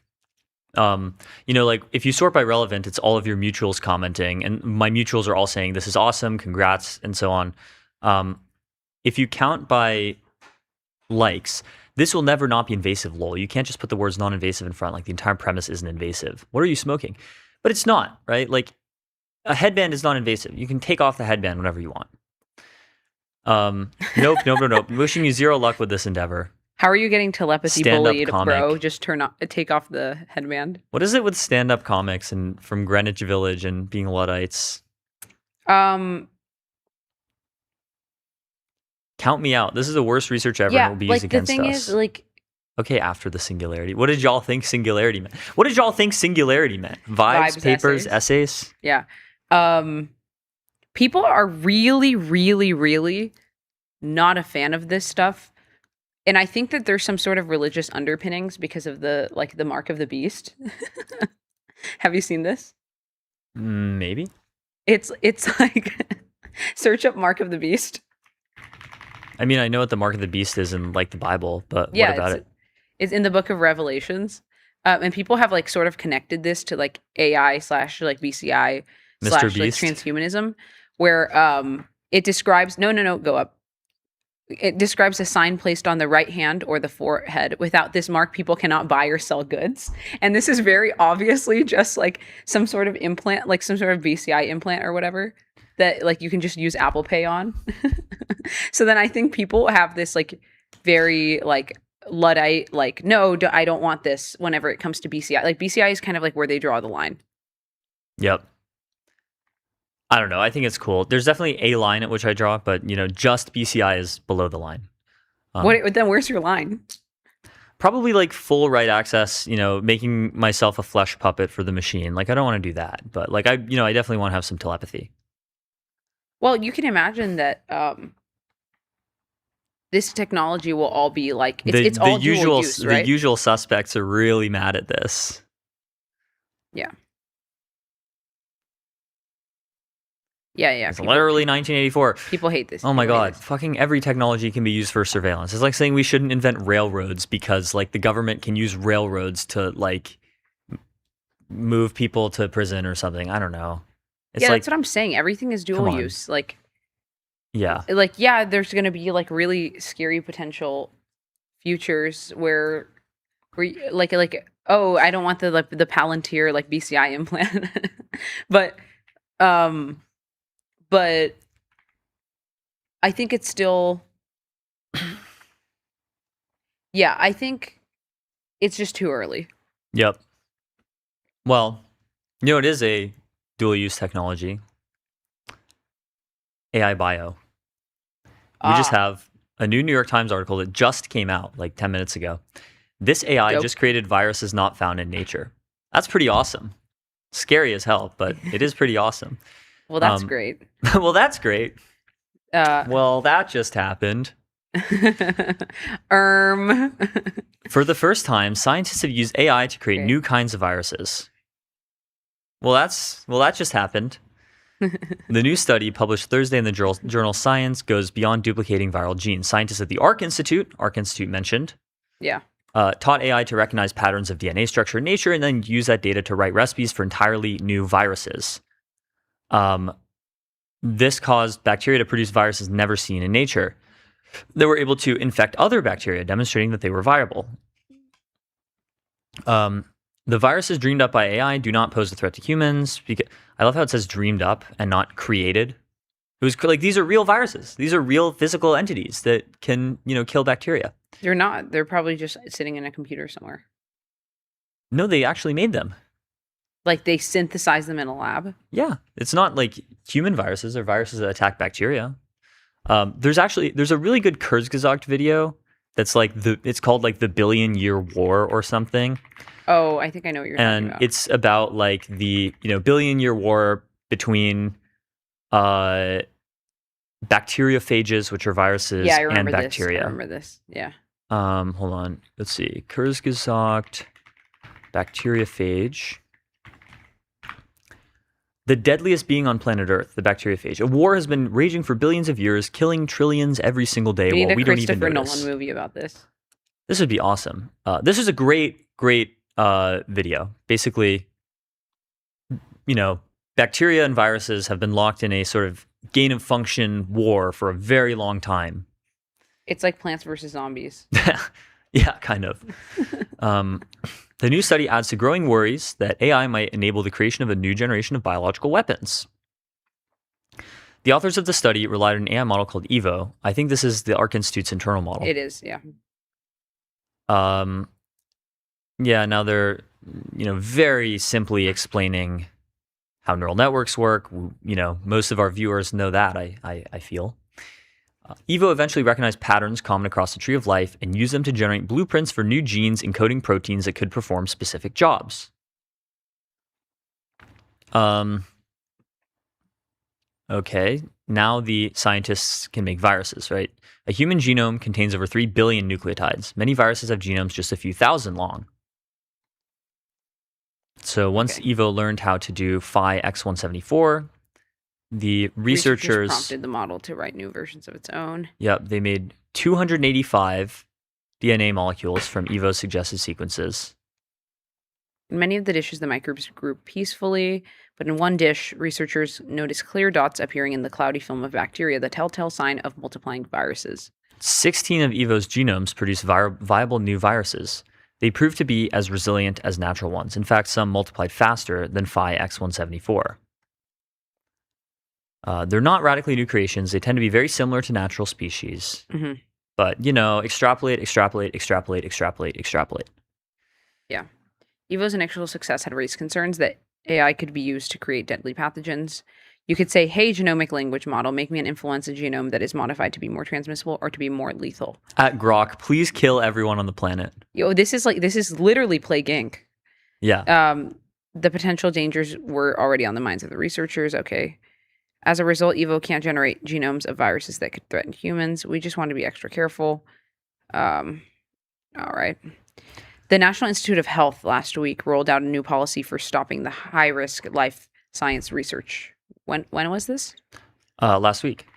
No, remember the whole gain of function research thing during COVID? How there were multiple laboratories around the world doing gain of function research on coronaviruses and other viruses. Mm-hmm. Very scary. I don't know why this was ever even allowed. I'm as techno-optimist and anti-regulation as they get, but it seems like in cases like this where you have limited upside and unlimited downside, you really just have to be proactive about this stuff. Computer-based research such as generating virus DNA with AI is not prohibited by this policy unless it involves an entity of concern. Well, that's just generating the DNA. It's not implementing the sequence on real biological substrate. Yeah. So this is the paper. So the blueprint is not that's technically still allowed. Are we for real? Do I need to buy this freaking thing? Okay, can I can I download? Okay, so I can download the PDF. I'm gonna ask Fable to summarize it. Mm-hmm. Oh, Fable's totally not gonna summarize it. It's gonna kick me to Opus. Yeah, never mind. Yeah, no. I'm gonna ask What's GPT. the smartest model at this point for bio? Probably Sol. Probably Sol, right? Yeah, so I'll ask Sol to summarize it because I'm sure Fable won't. Summarize this paper and explain the implications. Come on.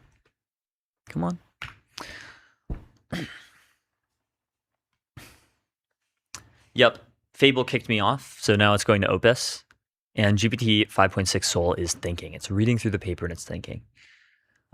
My preliminary impressions are that this specific case is not evidence of imminent biorisk because, the Arc Institute are a very smart and very well-resourced group of biologists, right?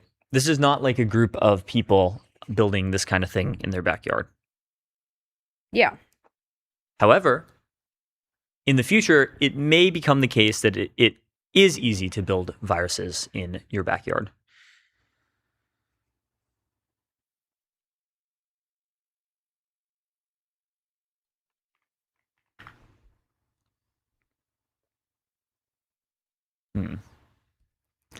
Matt Iglesias tweets, "We're all gonna die, FYI." Oh, chill. Yeah, come on, bro.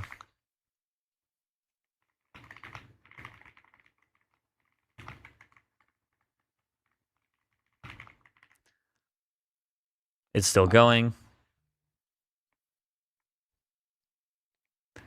Wow, top thing on my X trends is Nate Soares explains AI danger in 77-second video. Well, I guess we Should we can look at this? read the... Should we look at the Nate Soares video? Yeah, after. Cool. We can look at the Claude Opus response Okay, while let's see. Sol waits. The team took 2 autoregressive genome language models and fine-tuned them on a curated set of 14,500 Microviridae. microviridae genomes. Cool. Yeah, they sampled thousands of candidate genomes, the filtering pipeline. Okay, this is like too complicated for me. I'm no genomics expert. Notable findings from the analyses: viability rates exceeded a null model based on the known 20% lethality of random non-synonymous mutations in Phi-X174. Most contain mutations not attributable to any single natural genome in BLAST. The generated genomes can be fully explained by simple position-wise sampling of natural sequence diversity. Mind boom sound effect. Biosafety section. A substantial supplementary text argues the study was intrinsically constrained. A lytic phage with non-pathogenic lab host tropism filter worked on a biosafety cabinet, and importantly, eukaryotic viruses deliberately withheld from the model's training data. Okay. I think like there are other reasons that apocalypse doesn't happen aside from the technology not being there. So, for example, we've had the technology to kill everyone on the planet, not literally everyone, but to kill a lot of people with nukes for about 80 years. And yet this hasn't happened, even though we have the technology. Why? Because there are other forces that push against the technology being used to kill everyone in the world. We have mutually assured destruction. We have bad incentives, for example. You also can't make a nuke in your backyard. This is true. You can't make a nuke in your backyard, but there are some people who can do this. Like, Pakistan has nukes. North Korea has nukes. Yep. Iran almost got nukes. And yet, like, the world remains undestroyed. Yeah, I mean, if we get to a point where, like, biological warfare is actually, like, and this is dark, but biological warfare is actually, like, something that, like, defense budget goes towards, and we get to a point where you can basically engineer, like, very hyper-specific viruses to, like, only affect certain people or something, then we would have a mutually assured destruction kind of thing in biowarfare. Yeah. Which might actually be good. Like, mutually assured destruction has saved so many people. Right. But what's not good is, like, if there is even, like, an inkling of a possibility that somebody can just synthesize this in their backyard, which I'm not entirely... Like, people love to talk about that. I don't think that's actually very easy. And I think, like, there's a lot of, like, things we can do at the supply chain or licensing level to prevent that from happening. Gene synthesis how to. Remember this one? Open yes, letter from June in support of mandatory nucleic acid synthesis screening and record keeping.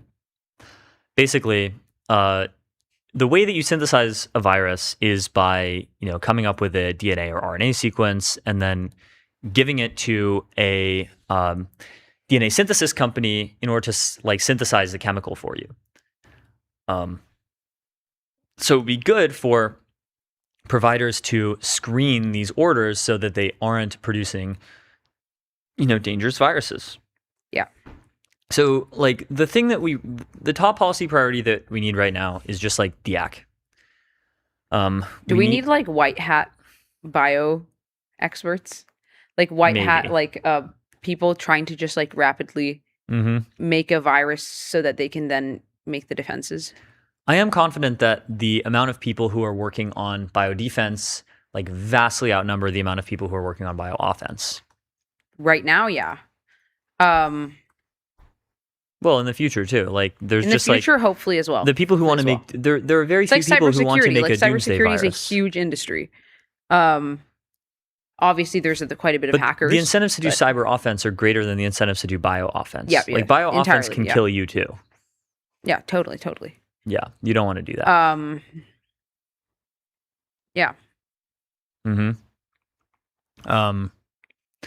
So yeah, that's a little worrying, but I'm still optimistic. Dean Ball tweeted yesterday, "No macro technology birthed by the Bay Area tech industry has been met with more hatred by Bay Area tech industry elites than frontier AI. Many of those elites looked at the tech landscape of 2020, 2021, scoffed at the labs and their weird little hopes of AGI, and concluded that cryptocurrency would be the technology of the decade. Now, their business and worldviews are under fundamental threat from what the labs have achieved. They hate it. They beg for the labs to go away, to become commoditized. They'd love to see the U.S. frontier labs immolated by the industrial strategy of China, and they declare this proudly and in public. They were wrong about the defining tech of the decade, and now they're scared and they want to destroy the things they were wrong about. Perhaps they were right, and the labs will be rendered insolvent by commodification. I do believe this is possible. Nonetheless, there is something Randian about it all, about their utter disdain for success and achievement and discovery and chutzpah." So who is he subtweeting here? I don't know. Crypto because people? He seems to be talking, maybe, like, he seems to be talking about, like, business owners, like Bay Area elites, quote unquote. So yeah, I don't know who he's talking about, but Pop Off King, I guess. Everyone is dunking on him in the comments. Yeah. I'm so confused by this. Isn't OpenAI backed by SF elites? Yeah, the biggest type of comment is like, "Oh, but OpenAI is the SF tech elites." Yes, but this was not the case in 2021. Yeah, totally. I mean, who were the elites then in 2021? Wow, what an original take. That's funny. He's saying basically, what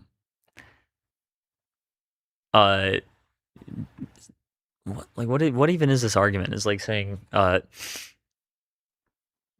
fear about like AGI pessimism is equivalent to like fear mongering about immigration. Oh, there's I'm hearing takes I ain't never hear before. Yeah. I don't know. Like, I think that there's some analogy between like AI and immigration. I'm kind of surprised that given the state of discourse, this isn't brought up more. Where it's like, it's equivalent, like in job displacement is equivalent to like, 1 billion H-1B Indians moving to America and taking your job. Like, why don't we hear that take? I don't think that it's true. I already don't think that both of those things are true. Why not? Like, I don't think that immigrants, I don't think that AI takes jobs. I just think not yet. Not yet, but I don't know, man. I just think everything grow and line go up, and humans still are involved. Even if most of the reason line go up is because AI and agents and whatever. A lot of dunking in the comments. I think this is like just the average Dean Ball tweet now. It's just a lot of dunking. A lot of dunking. Should we look at the Nate Soros video? Yeah. I haven't seen it. Where is it? Just go to his page. I love the little stop emoji that all of the doomers have. Finally figured out how to talk to people about AI danger. No, you would have put Subway Surfers in the frame if that was true. That is true. All right, let's watch it. Listen up. AI today, little smart. Why is the audio like cooked? Bruh.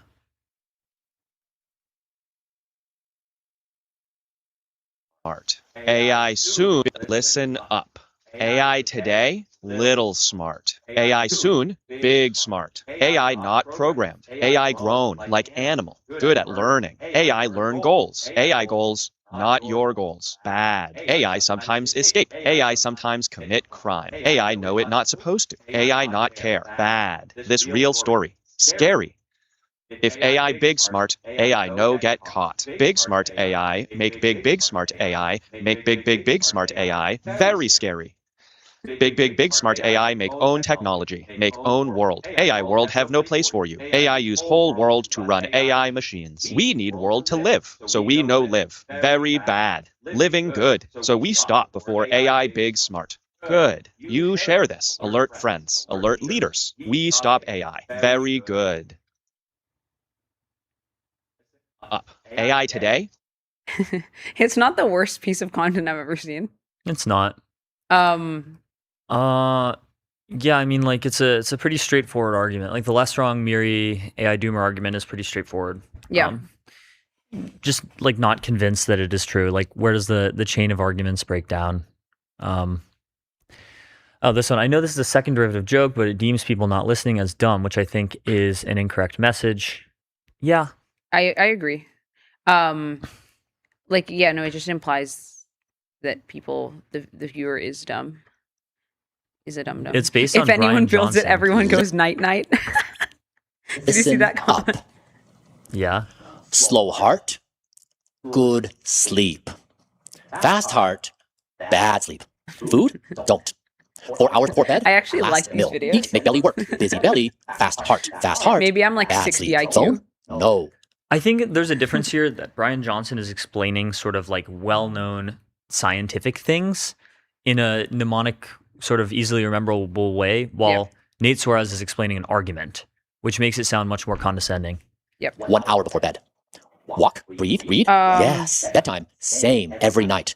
Good. Body likes when things I just same. think, Sun go like- down, light go red, blue light, bad. Room dark, room cold, room quiet. Yes. When Wake up, Brian Johnson outside, speaks, I sit 15 my minutes, ass down light and your listen. eyes. Yeah. Good. Sun tells body when day and when night. Do this. Sleep well. Live long time. Thank you, Brian Johnson. If anyone builds it, everyone goes night night. I just don't understand also why the less wrong community is so hellbent on the idea that like AI goals will not at all be similar to humans' goals. Like I just don't think that this is true. I think there's going to be so much overlap. Yep. The idea is basically that there are many potential orthogonality, which is some orthogonality. BS. Like mind space is very large. The space of possible minds is very large. Therefore, we should expect that models will not be in the teeny tiny little corner of mind space aligned with human values. Except models are not randomly placed in mind space. Like there are where are they grown from? Where are they grown from? Yeah. Earth. Yeah. And more specifically, model grow from human. Model create by aggregate data from human. Too big word, aggregate. sorry. Sorry, guys. Sorry. Human write data. Human write thing. Human over write time. Many thing over time together, put together. AI model grown learn thing. AI learn from many thing over time put together that is about humans. AI learn what human want. AI not perfect, but human not perfect either. Human get AI to learn human value better over time. Human live better. Human with live AI. better. AI not same goal as human, very similar goal as human. Yep. In the relative mind space. Like okay, if there were to be some sort of alien intelligence that was grown on like I don't know, like Proxima Centauri B, I guess it's like not that different. Whatever. If you assume some different like biological substrate on some other planet, possibly that intelligence's goals are very different from human goals, depending on like what that looks like. And then if that species makes an AI, that species' AI is going to be very different from human goals. Mm-hmm. Because that is actually a different corner of mind space. This is not too different of a corner of mind space. You got to put it into perspective, guys. Like, it's really not all that different. I agree. Do you think in the grand scheme of things, do you think that a cow's goals are very different from a human's goals? No. What's the coherent extrapolated volition of a cow? It's grass. It's eat grass. But it's not that actually, when you zoom out a little bit, you realize it's not actually that different because we still have reproductive goals that are like fairly similar, right? And then we have eat and be in graze, like touch grass. That's not like entirely too different from human goals. I guess it's just human goals are more complex. You can imagine the same thing. Like a super intelligence AI will actually have way more goals, and that they'll be like too deep and too complex for us to even understand. Yep, but this they is will the still lump have in the same space primitives worldview. as humans. Like they will still like Anyways, that's my rant. You know what my goals are? To thank our sponsors. Same. Starting with Arena, measuring AI performance in the real world, arena.ai. Next up, we got Neon. Scale your startup on Neon, the Postgres backend for apps and agents. Built by Databricks. Neon.com/MTS. 11 Labs, AI that communicates at human level across every channel and modality. 11labs.io/MTS. Kong, the AI connectivity platform, connect APIs, LLMs, agents, and systems with serious security and governance. KongHQ.com. Today's stream is sponsored by VCX, the public ticker for private tech. Head over to getvcx.com to learn more. And of course, Blitzy, autonomous software development for enterprise code bases. Ship 5x faster. Blitzy.com. And AdQuick. Make your brand a billboard. Out-of-home advertising as easy to scale as digital at adquick.com. So those are our sponsors. Thank you, sponsors. And we'll be right back with MTS.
All right, we are back. We are back. We're live with Jasmine Sun in the Situation Room, who's one of the very best Gen Z tech journalists who recently got back from a tour of the Midwest, of real America. You know, many people in SF have never even been to real America. True. But Jasmine just went there to figure out why people are so opposed to data centers. So she's going to tell us all about it. Jasmine, welcome to MTS.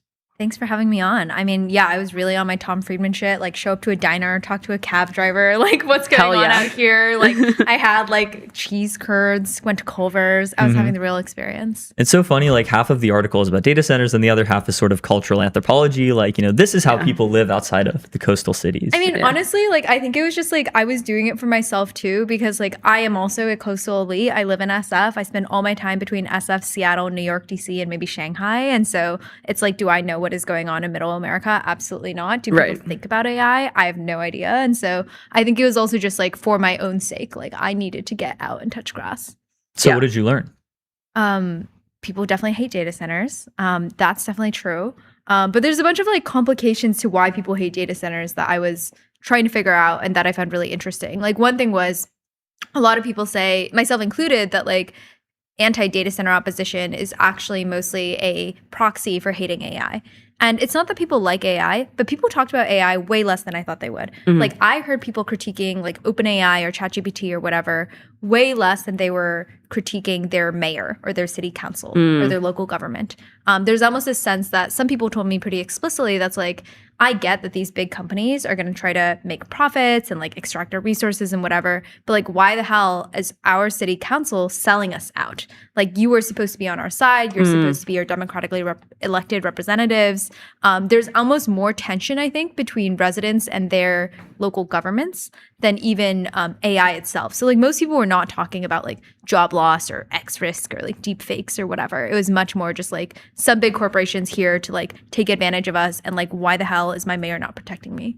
Interesting. Were you able to talk to anybody in those like city councils or like in the local governments? Yeah. So in Mount Pleasant, which is the old Foxconn site that ended up turning into a Microsoft hyperscale data center, and then in Port Washington, one of the really big projects in Wisconsin, I talked to the mayor of Port Washington and then a city council member or someone on city government in Mount Pleasant. And that was super interesting. And then someone in Caledonia as well, where an activist sort of successfully scared away a data center.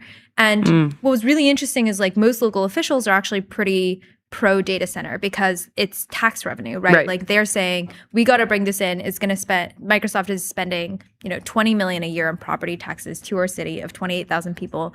That is super meaningful. It means we're not going to have to raise taxes. We can maybe even lower taxes in the future.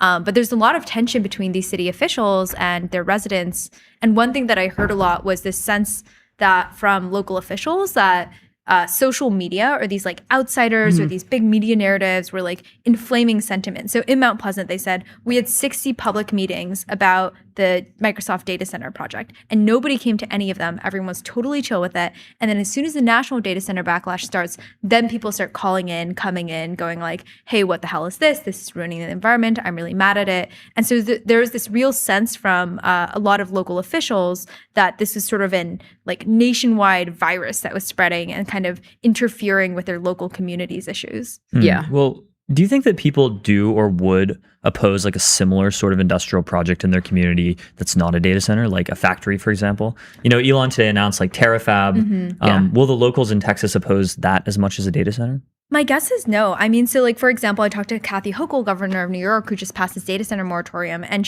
when she talks about the data center moratorium, she's like, I am not anti-AI. I am so excited about this Micron fab that is like coming into New York. It's going to create so many jobs. Or TSMC in Arizona, super popular. I mean, the GM plant in Janesville that shut down and where they want to build a data center now, GM was like the lifeblood of the community. People have a lot of nostalgia, a lot of fond memories around it. I think my guess as to why, and even compared to like solar, nuclear, like power plants, like data centers are more unpopular than any of these. It's really interesting.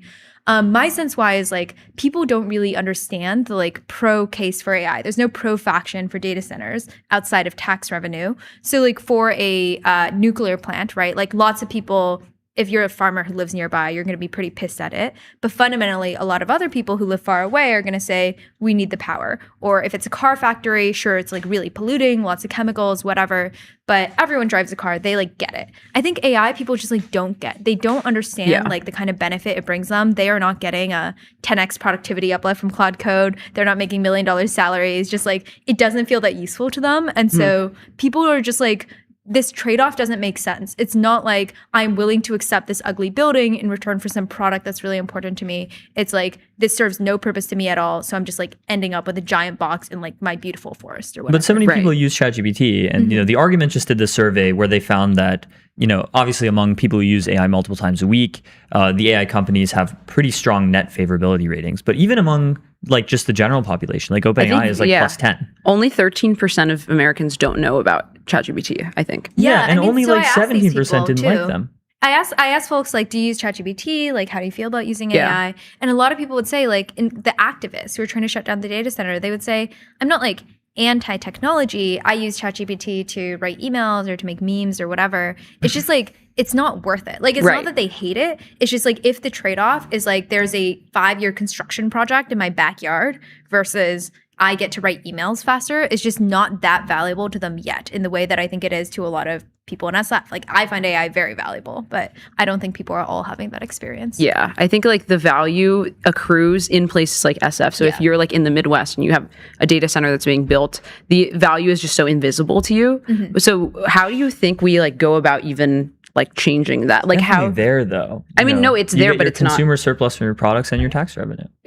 Yes, but I still think it's like largely invisible. Maybe this depends on the kind of labor that the people in these cities like even partake in. Yeah, it's more invisible than a factory, right? It's like a factory, this is where you get your widgets from. But a data center. I mean, even with cloud, like even when like data centers were powering like the cloud, that's still kind of invisible to a lot of people, even though everybody uses like Google Drive. Yeah. I think it was really funny.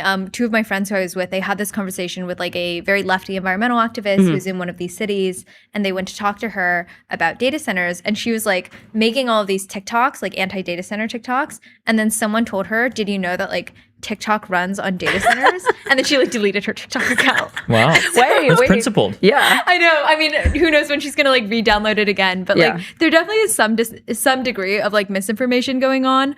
At the same time, I feel like it is just like, I saw a tweet that someone like quote tweeted or replied to one of my tweets about my article. And they were saying, like Santa Clara County has like a good number of data centers, and nobody in Santa Clara County is like that pissed about it. And my sense is like people here understand like why we need these things. It's not like everyone's favorite building. It's not very beautiful, but you kind of see it as useful in a way that people elsewhere don't.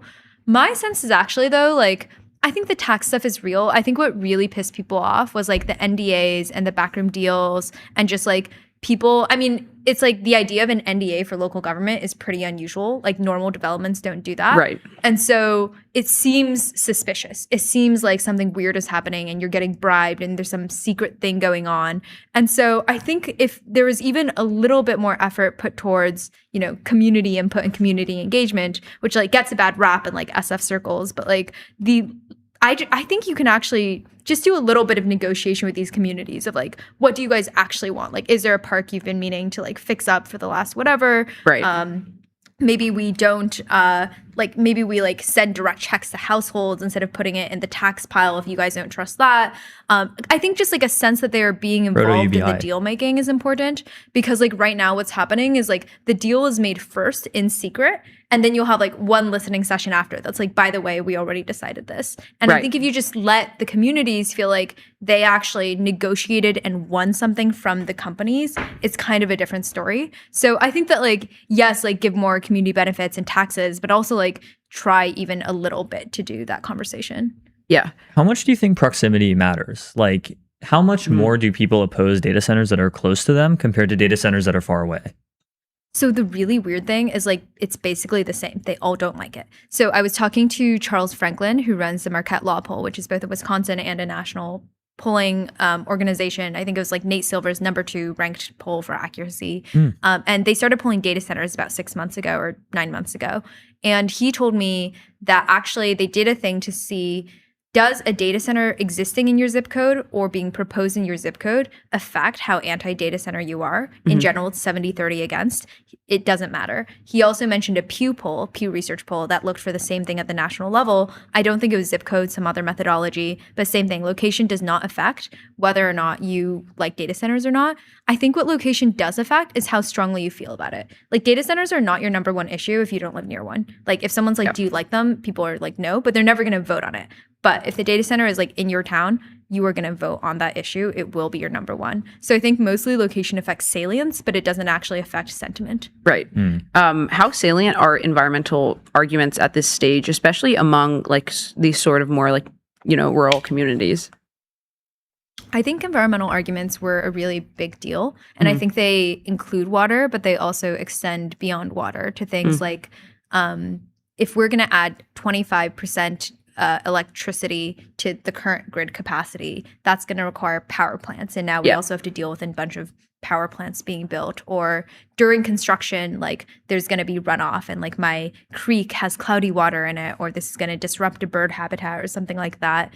In Wisconsin, it's also the environment is a very bipartisan thing, which is kind of interesting. Like, I normally think of it as kind of left-coded and like a Democrats issue, but actually the sense of connection to the land and like preserving nature was like very bipartisan. Everyone would say, we hunt here, we fish here. This is so important to what Wisconsin is. It doesn't matter like what kind of person you are. Protecting the earth is really important. So I think like those sentiments were definitely real. But my sense is the thing that's confusing, of course, is like a car factory or a chip factory is like way more polluting than a data center, and like it does not face the same level of environmental opposition. So I do think that the fact that people don't like AI and that there are like water myths on TikTok kind of exaggerate the environmental stuff past what people's normal amount of anger would be. Well, there's a legibility component to that. The car factory makes cars. It's harder to see what the data center makes. But I think there's also like a novelty aspect to it where it's like data centers are a new thing. Car factories have been around forever. It's just a fact of the world. It's just something that you're used to. Data centers seem like something that people think they can still prevent from, causing these environmental harms, even if the harms are fake. It's like a new encroachment that's like coming in now. I think also the bubble thing was a really big deal. So like here, like I don't know a lot of people in SF who think AI is a bubble, right? But like if your experience of ChatGPT is literally like better Google, like make some memes, like you look at the $1 trillion valuations and it makes no sense to you. Plus you're reading news articles that say it's a bubble. Not everyone I met was like certain it was a bubble, but they thought there was a risk it was because they kept reading news articles about it. And then you're kind of like, this thing is going to take 4 years to finish construction. The way that the tax situation is set up means that the taxes will only go into the city general fund sometimes after 10 or 20 years. And so if the AI bubble pops in the next 5 years or something, are we going to be left with a stranded asset in our community? And so I think also because people trust car factories as like, this is a stable technology, it feels real to us, it makes sense. Whereas people think AI, like, is it just like crypto? Like, is it going to go bust? And so what happens then? Are we going to be left holding the bag? Yeah. I do think that people hate being like intellectually gated from something, and AI creates this like very in-group thing where it's like, oh, if you know, if you understand Claude Code, you understand it, and there's like the technical barrier, and then people get sort of like out-grouped, like the average American gets out-grouped from that, and so they like kind of project that as like hatred for like big tech or whatever it might be. Did you see a lot of like hatred for big tech, that kind of sentiment? I think people definitely like had a general vague anti-big tech sentiment because a lot of people are like annoyed about like Facebook too. And again, they're all using Facebook, but they kind of hate that they like to use it. I think a lot of the attitude that people have towards tech these days is not they don't use it. It's like, I use my phone, but I hate how reliant I am on my phone. I use Facebook, but I feel addicted to it and it makes me pissed off. And like that relationship is kind of what a lot of people feel to AI too. I was talking to a bunch of public school teachers in Madison, and they were saying like actually a lot of their students are anti-AI, which doesn't mean that they never cheat on their homework, but they kind of hate themselves for cheating on their homework, which is a very interesting sort of psychological disposition, but it is how people relate to like their phones and stuff these days. So it's weird when, people in tech or on Twitter are like, yeah, but everyone uses ChatGPT. That must mean you're getting value from it. And to some extent, that's true. But also to some extent, you can use something without feeling awesome about it, right? Yeah. How do you square this with like the American pioneer spirit? You know, like the entire Midwest was once the Northwest Territory. It was this almost completely empty land that people moved to, and they built townships and farms and cities and homesteads and factories and universities and all of these things. And now it seems like so many of the people are just like opposed to building new things. Yeah, I mean, I think this is interesting because I felt really deeply like there was a profound cynicism in the culture in general. Like it's a very pessimistic, zero-sum mindset that I was seeing from people. And like I empathize with that because like again, with the Foxconn project, there is a huge like let's bring back high-tech manufacturing to the Midwest. Trump and Foxconn like announced it together, 13,000 jobs. The city and the county took out over $100 million in loans to clear this land, eminent domain it, hook it up to the grid, build roads, whatever. Foxconn pulled out after like 5 years. They never brought 13,000 jobs. They brought like 1,000 jobs. And so people were extremely pissed. And I think like when you get burned like that, or like all the jobs go to China or get outsourced or whatever, all the factories get automated and everyone gets laid off, like what happened in Janesville, and it destroys the community, and like you get these promises and then they're broken. I think that just like scars people, right? Like that pioneering spirit gets a little bit broken. And it's not really like in SF where your startup goes under, you're just going to switch to a new startup, right? Like it's kind of seen as an ecosystem with abundance here. But over there, like when Janesville shut down, the Janesville GM plant shut down, like 7,000 people at the factory, plus like the people around that were put out of work so bad that they had to travel to like Fort Wayne, Indiana to like get work. People were commuting for weeks because these are very location-based jobs and there just aren't that many opportunities there. And so I think like the economic history recently, like in the last 2 decades, has left people feeling very cynical. And I don't think people are as risk-taking and pioneering as maybe they once were. Yeah. So you also talked to like electricians and other people that are actually possibly employed by data centers. So what did you find among them? And how do like data center jobs compare to like obviously factory jobs? It's just probably more jobs, but data centers still employ people. So. For sure. Yeah. I mean, I really wanted to like get the perspective of people who are actually working on the things because like part of why I went was I wondered if maybe there was actually a way where data centers were like the reindustrialization that we almost wanted, right? Like it's like skilled trades jobs, it's like hard tech, like we're bringing this back to like the Rust Belt and the Heartland and whatever. And so I really wanted to talk to the tradespeople. I talked to a union VP for heavy equipment operators. I talked to the CEO of like one of the biggest electrical contracting firms in the country. And I talked to an HVAC engineer who had just begun working on data centers. All of them, on one hand, they're like, the data center boom is a huge windfall. Like we're all making tons of money. There's infinite amounts of work in the apprenticeships for the union or for the electrical contracting firm. Like it's like the apprenticeships have doubled in size over the past couple of years. Like they're having labor shortages. Everybody wants to become a skilled tradesperson. One of the really interesting things was that Microsoft was offering workers $100 cash per diems, no tax on them. So that's $700 a week just to work on the data centers in Port Washington, Wisconsin, because they're trying to lure away workers from the other competing sites by offering these bonuses. And this is happening across the country. So if you're working on one of these projects, it's amazing. Even once one ends after 2 years, you move to the next one. You're making amazing money. But one thing that really surprised me was in all 3 conversations, while people felt pretty good about them, they also said, yeah, it might be a bubble. In fact, like the electrical contracting CEO I talked to, he said, we just think about it like diversification. After this bubble, we'll move on to the next bubble. Or like, you know, like the union guy was like, the only thing that worries me about this is that it's crazy that the Mag 7 is 50% of the stock market.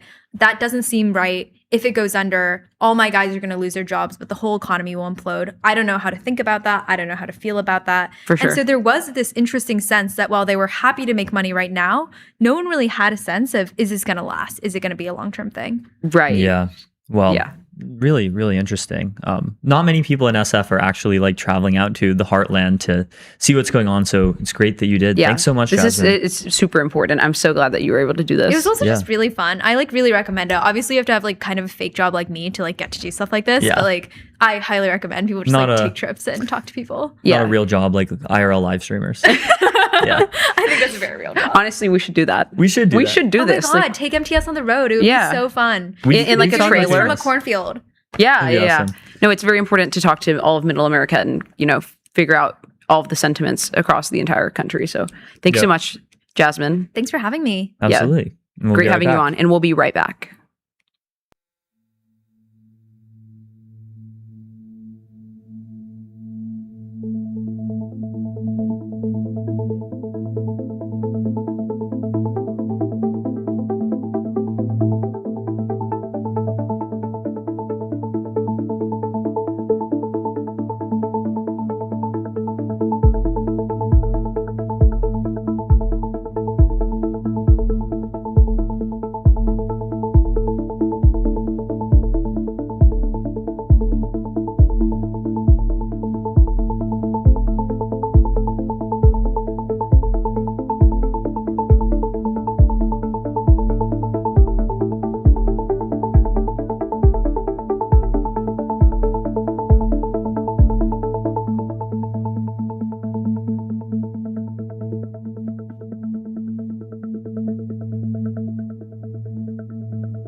right, we are back. We're live with Jamie Turner, who is the co-founder and CEO of Convex, the backend platform she tells you not to worry about, which just raised a $57 million Series B led by Insight with participation from A16Z, Spark Capital, Etna Labs, and Justin Kahn. So congratulations on the raise. Jamie, welcome to MTS.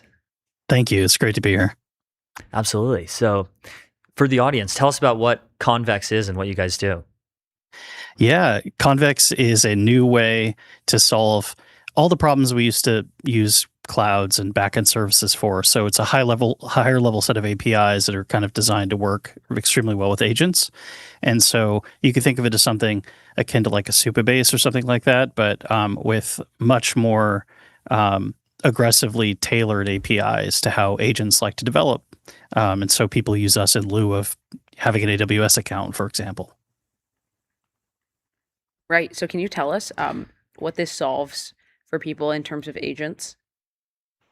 Yeah, a lot of it is agents do very well at generating. I think everyone probably experienced like making CSS or making like a web page look good using agents is like a revelation. It's just solved. Like the stuff that used to be very fiddly is instantaneously solved. But some of the trickier problems, especially as code bases get bigger, are the problems in like distributed systems or backend engineering where you have caches over here and a queuing system over here, different configuration files, and the agent like some things are code, some things are configuration, some things are in a dashboard.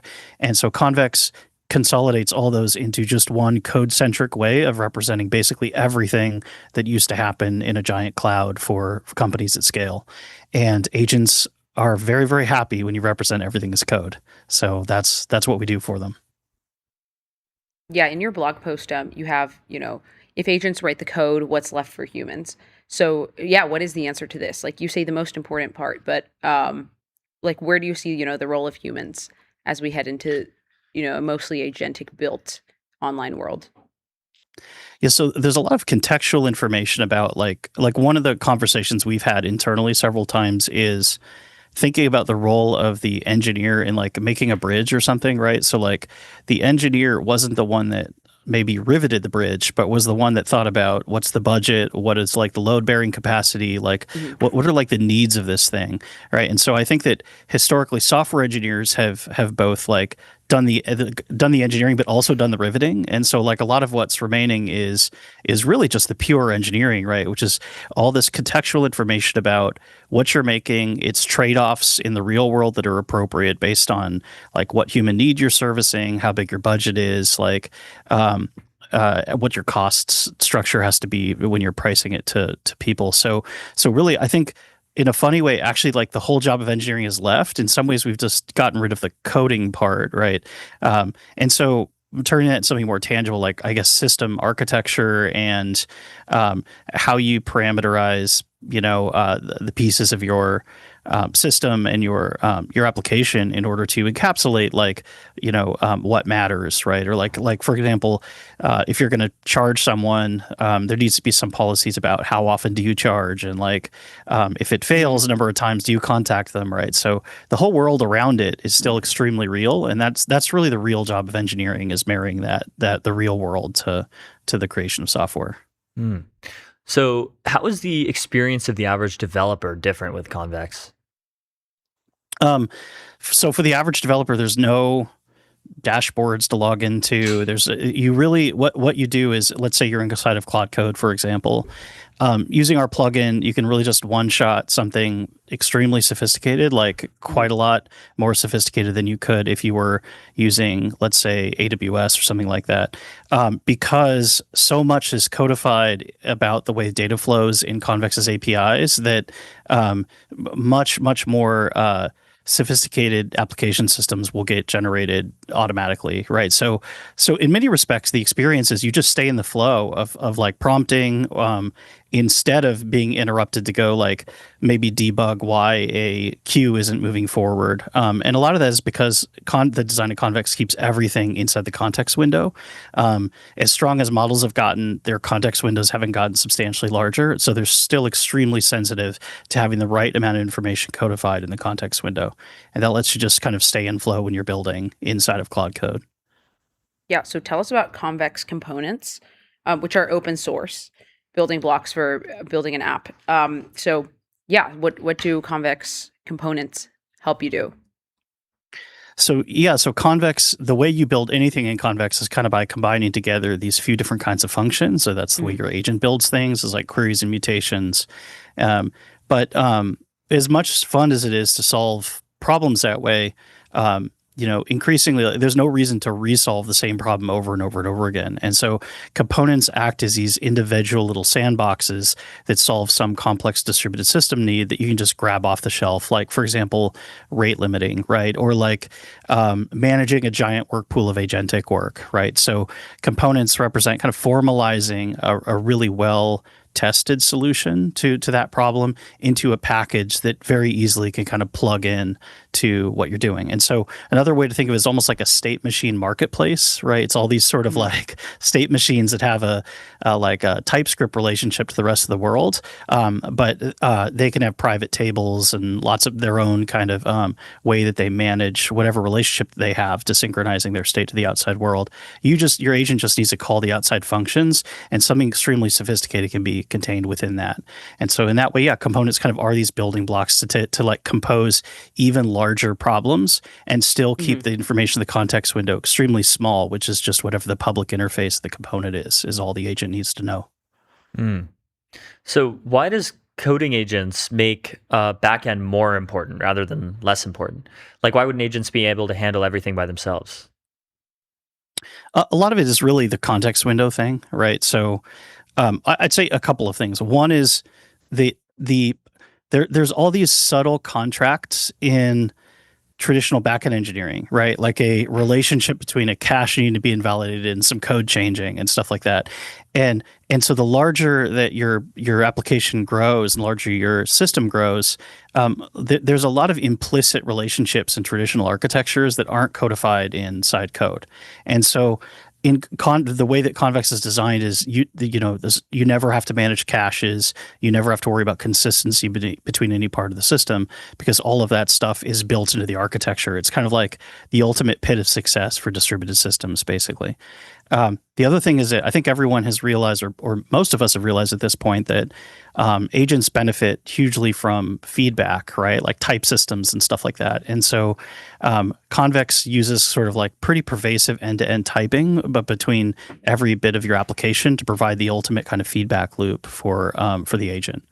And yeah, so those are a couple of the kind of ingredients where like backend systems are usually have like different systems that like fail independently with a network in between them and stuff like that. And that property of the service mesh that we normally have makes it so that it doesn't quite have the same type feedback cycle that, let's say, the front end has. And Convex like closes that gap. The back end is able to be code gen as comprehensively as the front end is today.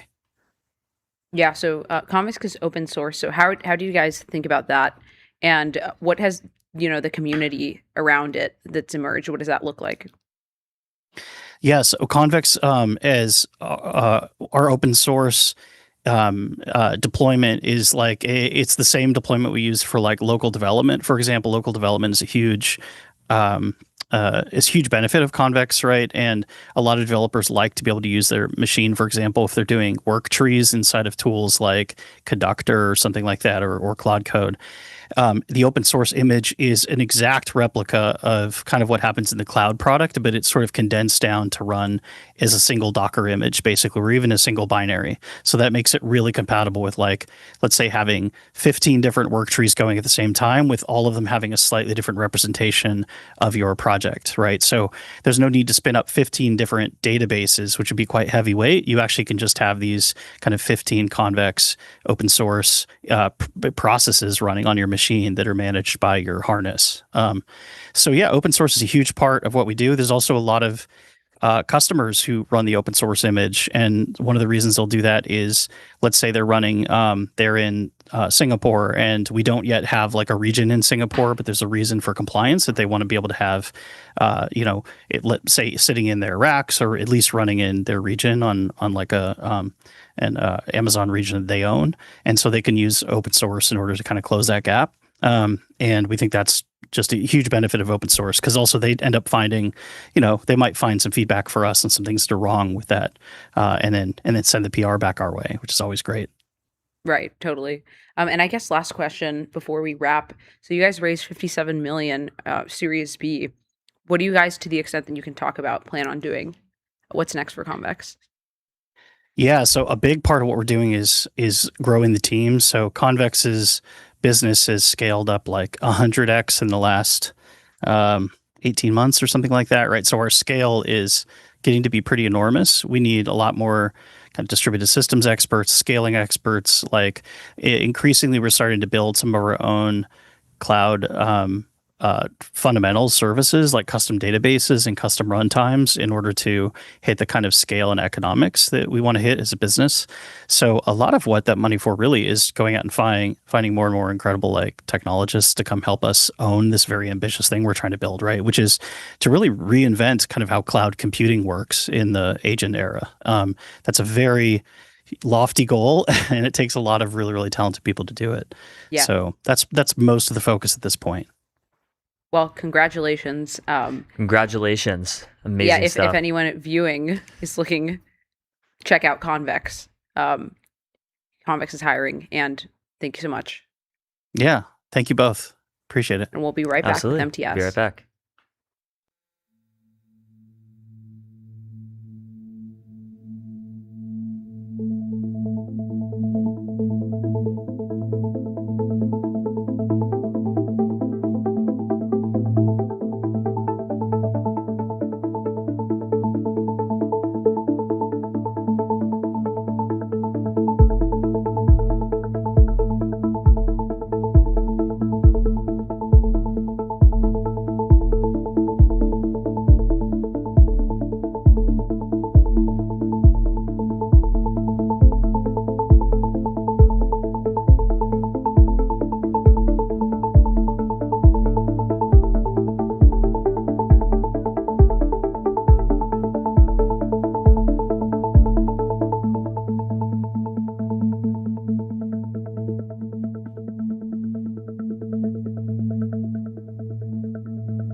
right, we are back. We're back with Anton Leicht, who writes about AI and political economy. He's a fellow at the Carnegie Endowment. He writes the blog Threading the Needle on Substack, writing.antonleicht.me.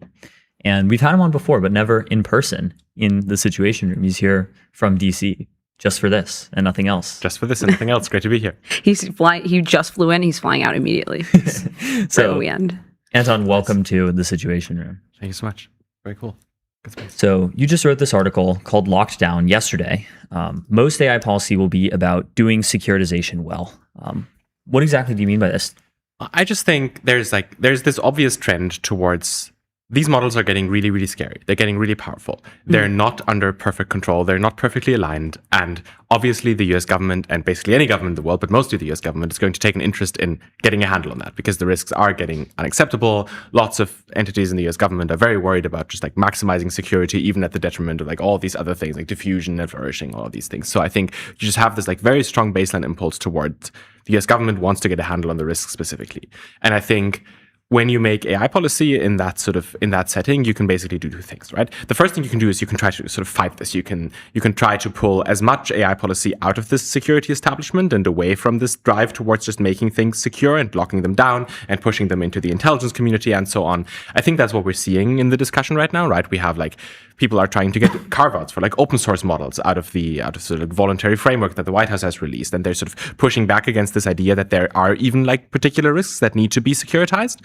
And I think that's a losing game because I think at the end of the day, this is just going to happen, right? Like the security agencies are super powerful. The US government is not going to screw around with this. This seems super dangerous. They want to get a handle on this. And so I think the right way to do AI policy is instead to think about, well, how can we do versions of this that aren't quite as bad as the sort of like default version of making it all just sort of like locked down behind like security clearances deep into the intelligence community? Like, what is the more gentle way to deal with these security concerns? Sort of go with the grain instead of pushing up against it. So like what would be ways to do security that don't end up with like hyperpower concentration, for example? Yeah, so I think basically the sort of like the primary element is just like we have to distribute power between different branches of government, between different agencies within the executive, and between like ideally between the private sector and the government, and then ideally also between different countries in the world, right? Like the more different players are like making contributions to the security question, the more distributed the power becomes, the less concentrated things are, right? So I think we can start doing that on the sort of agency level, right? For example, in the recent executive order, the NSA gets like pretty sweeping authority to determine what a frontier model is. I think that potentially sort of presents a path towards intelligence agencies having a lot of say over AI policy in general. And I think one good thing we can do there is keep Casey and the Commerce Department and like civilian agencies in the running for also making contributions to this AI policy conversation. So then we have a distribution of power between the more national security agencies on one hand and the civilian agencies on the other hand. And so it doesn't become all concentrated within the intelligence agencies. Then like zooming out one step further, we can do executive versus legislative, right? Like right now, this is all executive action. Congress isn't really passing anything. Congress isn't really doing anything.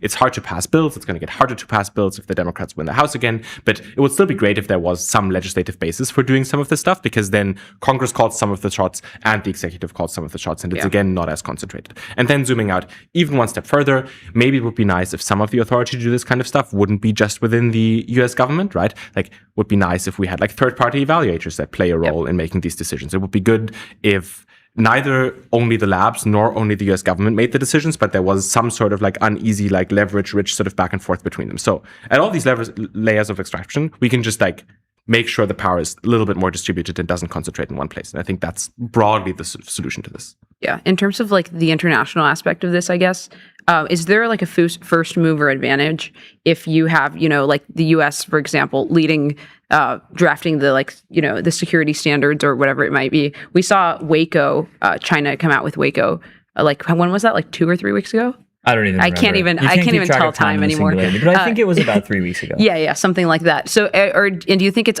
likely that, you know, like companies differ a lot in their actual like safety proposals and they'll disagree with each other a lot? Yeah, I mean, I think on international first movers, it's just, I mean, you can try moving first when you're someone else other than the US, but I think as things get more serious, the US is basically just not going to tolerate anyone else's like standards and inputs, right?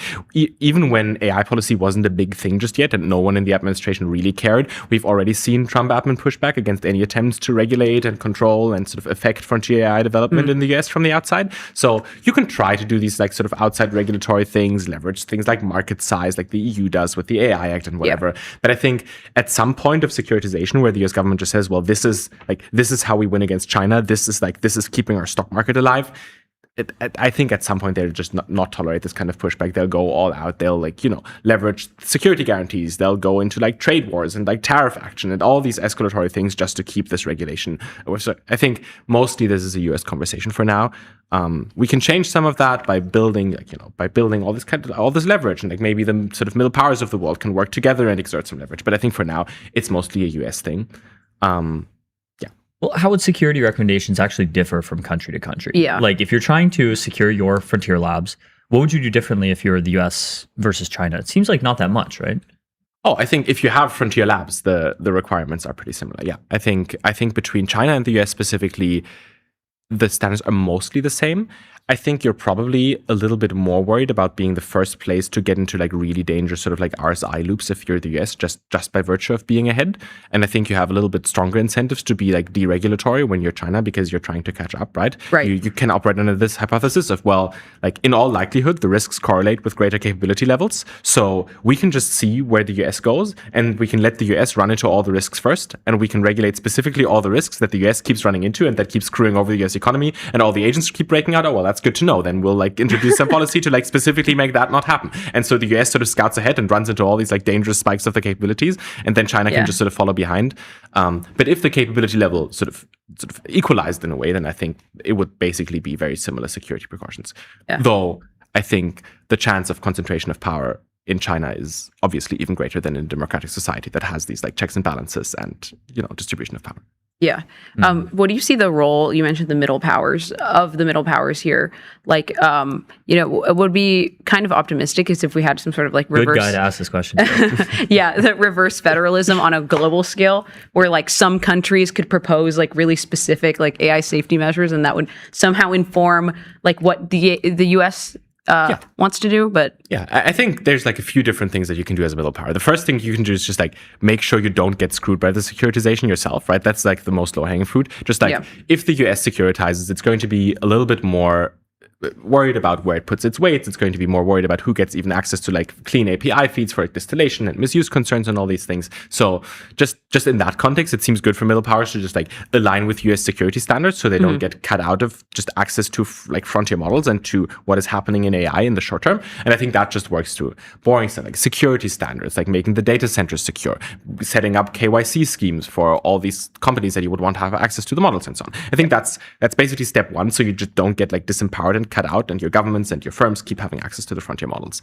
The reverse federalism thing, I think, works when you either have real hard leverage to actually make sure that like companies have to follow your regulation, or when these regulations are like actually sort of net positive. And I think you can sometimes make them net positive. Like we see labs are bringing in like external evaluators. They're working together with with evaluators to like find out what happened in the sort of Hugging Face incident. And they also keep working together with the UK AI Security Institute to, this has not gone that well, like, given recent news about things didn't go very well at AC, but they still keep working together with the ACs, right? And finding vulnerabilities. And I think if that's the kind of contribution you can make, you can help them figure out the vulnerabilities, you can help them figure out the risks. Right. I think that's easy to do. But like actually hard regulating, as in like you can't do this, is really, really hard to do when the US has as much sort of escalatory dominance. They can escalate on AI specifically by cutting you off from the models. They can escalate horizontally by going for trade and security stuff. So I think it's just a really rough time to try to regulate US frontier development from the outside. Yeah, totally. So what sort of entities within, China and within the US do you think have the most like risk of power concentration? Oh, I think the Chinese default in many ways is just power concentration basically in the hands of the government, just because it seems like, I think this is mostly downstream of the chip situation, where you don't actually have enough chips in China to have like a broad ecosystem of like sort of decentralized firms all making big progress towards actual sort of super intelligence, AGI, whatever capabilities. I think the realistic play for China to get to the frontier, if things get really serious and if that gets identified as like a core national security objective, is to centralize. I think they would need to centralize a lot of the chips. I think they arguably would need to centralize some of the talent as well. And I think once you do that, and once you do that under the sort of like flag of the government in like some securitized project, you've basically like sort of speed run power concentration, right? Because like all the chips are in one place and the government runs the show and whatever. I think that's the default, and like that's kind of the default in China if China gets to like an AGI competitive project in the next few years. In the US, I think there's this like abstract like version of like the project from like situational awareness or whatever, where this like really gets sort of, you like DPA the data centers, you expropriate a lot of the chips, you put the researchers in like a bunker that is sort of like set up by the Pentagon and has like all these like Manhattan Project vibes. I think that's what a competent government does when it wants to like, when it has like a clear plan how it wants to centralize power. I think the realistic version under the current administration and just how things are going and people are sort of scrambling and putting things together is more like something. You have the labs and they're building their thing, and whenever they have a new thing, they kind of call the White House and they ask, well, are you guys okay with us doing this thing? And then the White House, sometimes it says yes and sometimes it says no. And there isn't really any sort of formal law. There isn't any executive order. There isn't any like framework for like nationalization. It just becomes like sort of there's this like creeping effect where just like more and more of the calls about what happens in the labs get made in the White House. And then the question is, where does the White House get its information on what should be done? And then the risk there is like, well, probably mostly from the intelligence community. And there's like there are like 3-4 bunkered rooms in the NSA somewhere where people maybe have good thoughts, maybe have bad thoughts. We don't really know. And then you have this like implicit amalgamation of all these different places that just runs through like phone calls and fear and like voluntary frameworks and that kind of thing that like effectively concentrates power somewhere. We don't really know where it is, but we know like someone is calling the shots and we don't really have democratic oversight over it. I think that's the realistic power concentration in the US. It seems like a lot of those, people in the NSA bunkers are going to be using AI to advise them with AI policy. Yeah. So have you thought about what this might look like? Well, I think it's going to be really interesting because I think one of the interesting things is how much are the decisions that are just being made and the decisions that are being informed just like going to be correlated just by the fact that they're sort of downstream of the same AI models? Like, let's say there's like one set of AI models that is like sort of one exclusive set of AI models that's like on the sort of high side, high security compute. And it structurally gives like similar advice on similar issues. And then everyone in like all these different bunkers and rooms, like all ask like this sort of like very similarly post-trained like government model of like Fable 6 or whatever, what they should do. It keeps getting similar answers. I think you don't get a lot of plurality of opinion and ideas in that kind of scenario. I think this like correlation and clustering risk is maybe one of the things I'm worried about.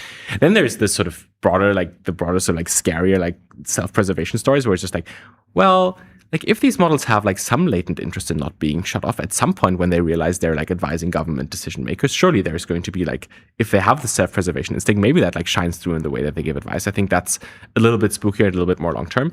I think what we should do on that is just like, someone should probably start setting up some evaluation suites for this and like start figuring out like what sort of like what implicit like political biases in the like realistic sense, like what sort of policy biases are included in the models, like towards which policies are they pointing, like are the labs building anything into this on purpose, are there like emergent sort of policy preferences that are included in these models? Like that seems important for the government to figure out. We need like a regulatory instinct bench for models.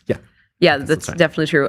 What is your Manhattan Project for AI? I mean, like P Manhattan Project for AI in like the competent big setup way, I think like it's probably more realistic to happen under whatever the next administration is. I think this administration is structurally not really set up to do Manhattan projects. I think especially if it's like a more sort of national security coded democratic administration. So it's like conditional on that being the administration by like 29. I think there's like maybe a 30% chance or something they do something like this. I think it's pretty high. But I think like P like Scramble Fest Manhattan Project, that's just like sort of, kind of like lots of phone calls and like some DP8 data centers and like some threats about export controls or model weights and like everything's kind of a mess. I think like something like 50% over the next like 2 or 3 years. Why wouldn't the admin be able to do this? Like, yes, they're quite disorganized on AI policy now, but they seem to be getting more coherent over time. There seem to be like, really people in the admin who are very serious about this stuff, increasingly so. Besant, Wiles, Lutnick. I think probably this will increase as time goes on. Why wouldn't they be, ready to do some kind of Manhattan project by like 28? I think there's a difference between are they interested in the issue and do they want to get this issue right, and do they actually want full responsibility for it? And I think this administration like structurally has realized this is important. and they want to get ahead of the risks and the backfires and the political liability and that kind of thing. But it doesn't seem like they actually want the control and oversight over it in the same sense that like a very sort of like national security forward administration would. I think they're kind of annoyed that these things keep coming up and they keep having to deal with this and they keep having to find people who can like come up with intelligent measures to deal with any of these risks. But I don't yet get the vibe that they have like an inherent interest in concentrating this power. They would really like to find a way to like get rid of all this responsibility again. And I think that's what's going to lead to sort of like push and pull situation where like whenever it looks like the labs are really don't have a handle on things, they'll come back in and they'll keep like pushing back on things. And whenever like it looks like things have quieted down again, they'll be kind of happy to say, well, it looks like industry is doing kind of well on this again. I think there's going to be this like push and pull and back and forth. But I think the baseline instinct of the administration is just too hands off to really want to go for like a durable power grab on any of this. Right. What's your like read on sort of wealth concentration risk from AI? I think it's just so much of the economic question is just open in terms of like where the revenue actually goes and where the value actually accrues. I think wealth concentration between countries seems pretty likely to me. Yeah. Just because of the sort of restricted access dynamics that we've discussed, right? Like I think the cleanest example for this is something like, let's say we have like biomythos, right? Like a sort of very capable model that is like RL and like fine-tuned and like specifically extremely good at like sort of all kinds of bio applications, like both coming up with like novel drugs and also with novel pathogens in the same way that like Mythos is like crazy good at cyber, right? What does the US government do with that? I think it's not going to give it to the broader public. I think it's going to do another like trusted access, like Project Glasswing style sort of limited scheme. It's going to give this to a few firms. Probably going to give it to all the big US pharma firms to find like new drugs and new vaccines and that kind of thing. Maybe to like some pharma firms and like some privileged partners. But if I'm the biotech sector in a not US ally country, like if I'm the biotech sector in like India or something, I really hate this news because it means that all my competitors everywhere else in the world are like using this like biomythos to get all the cool like R&D and like reap all the low-hanging fruit and like sort of get all the patents on all the new drugs and everything, while I maybe get access like 6 months down the line. And so a lot of the economic value from R&D just accrues to those that have access to these super powerful models. And I think, if you extrapolate the trend, it's like material science and like chip design and robotics. And I think you can tell the same story over and over again, where basically all the economic gains from the R&D benefits from AI, which I think are a big part of the economic value of AI, just accrue to those that have like privileged access to US AI models. That seems pretty scary. Well, couldn't they diffuse to other countries through like trade, for example, or foreign aid, or all kinds of mechanisms? Oh yeah, I think this was like I think that's right. I think the wealth of all nations probably goes up in the absolute. I think everyone is going to do better than they did today, and I think the sort of general GDP growth trajectories are probably great. Like I think there's just like a very strong sort of like rising tide effect here. You can only like make so many like abundant cool things before the rest of the world also gets richer. But in terms of concentration of wealth, I think that this obviously benefits those that build these things and that control like the scarce elements of the supply chain much more. So I think everyone gets wealthier, but relatively just like the US and maybe a few allies get like so much wealthier in comparison. So then you have these power concentration issues downstream of that and whatnot. Yeah, totally. What about, sort of like compute policy? Like, do you think we're just going to be in an extremely export controlled, like sort of trade war? Yeah, for China, probably yes. I think there's just no way that, especially as compute gets more scarce and scarce, and there are obviously enough like buyers in America and the rest of the world, I think at some point it's just not realistic that we keep exporting a lot of chips to China. When it comes to the rest of the world, it seems of course you have like security interests in not exporting the compute to like random places in the world, but it's also getting really, really hard to build more data centers in America, right? Like you have the political backlash. We're just also running out of like behind the meter gas turbines, and we're running out of sites that have like good grid connections. So I'm not sure how many more gigawatts like the US really has sort of in it to do the build out. So I think at some point we'll have to start building elsewhere, right? I have to start building in Australia. I have to start building in Canada. Maybe there's some places in Europe that are good. And so for that, I think we'll have to export. And I mean, I feel good about this because I think it distributes leverage, it distributes like participation, it distributes anchors for tax revenue, that kind of thing. But I think there's basically no way around expanding the compute to the rest of the world because I don't think you can actually plug in all the NVIDIA chips that are coming down the pipeline just in the US. Totally. So speaking of the rest of the world, you wrote this article a couple months ago called The Moonshot, which is about, what would the rest of the world do? What would the middle powers of the world do if they really decided that AI was important and they had to, build their own sovereign AI capacity to rival American AI, especially if America can just like cut off the spigot to the best models, and then your country won't have access to it anymore. And you discussed like how to create such a project, how much it would cost, 500 billion over 4 years, which is like a totally doable amount of money for a huge consortium of countries. But you seem pretty pessimistic about the prospects of this happening. Yeah, so I wrote this 2 months ago or something. I don't quite remember. I think probably up to 600 billion now.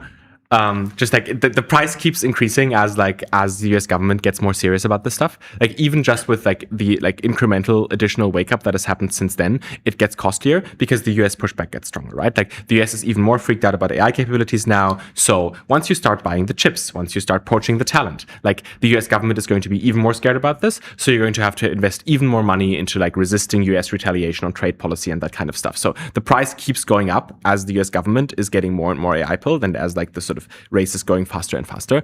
The reason I'm pessimistic is mostly the US pushback thing and then also political willingness thing. But I think the pushback thing is just, if you're the US and you're as scared about like sort of cyber misuse of like models like Fable, Mythos, that you like export control the model and like take it off the market, then surely you're not just going to let like random Europeans build like a Fable like class model and then give it to whoever they want to give it to, right? There's just national security interests at stake. And if you're the US, you can really screw with this kind of project. Like the obvious thing you can do is you can just export control the compute, but you can also export control potentially the access to the coding agents, right? Like it's pretty hard to start a frontier lab to begin with, but if you don't have like Claude Code, it's even harder to start a frontier lab, right? I don't know. Like you can imagine that the coalition of middle powers would have like leverage against the US as well. Like, they could counter with trade war. Exactly. And if you have enough countries, it could be bad for the US too. Yeah, I think exactly. I think that's the pitch how you do it, right? You get enough countries together that have like enough like stakes in the semiconductor supply chain specifically, that it's very hard to mess with them, and that it becomes like the easiest sort of path of least resistance for the US to just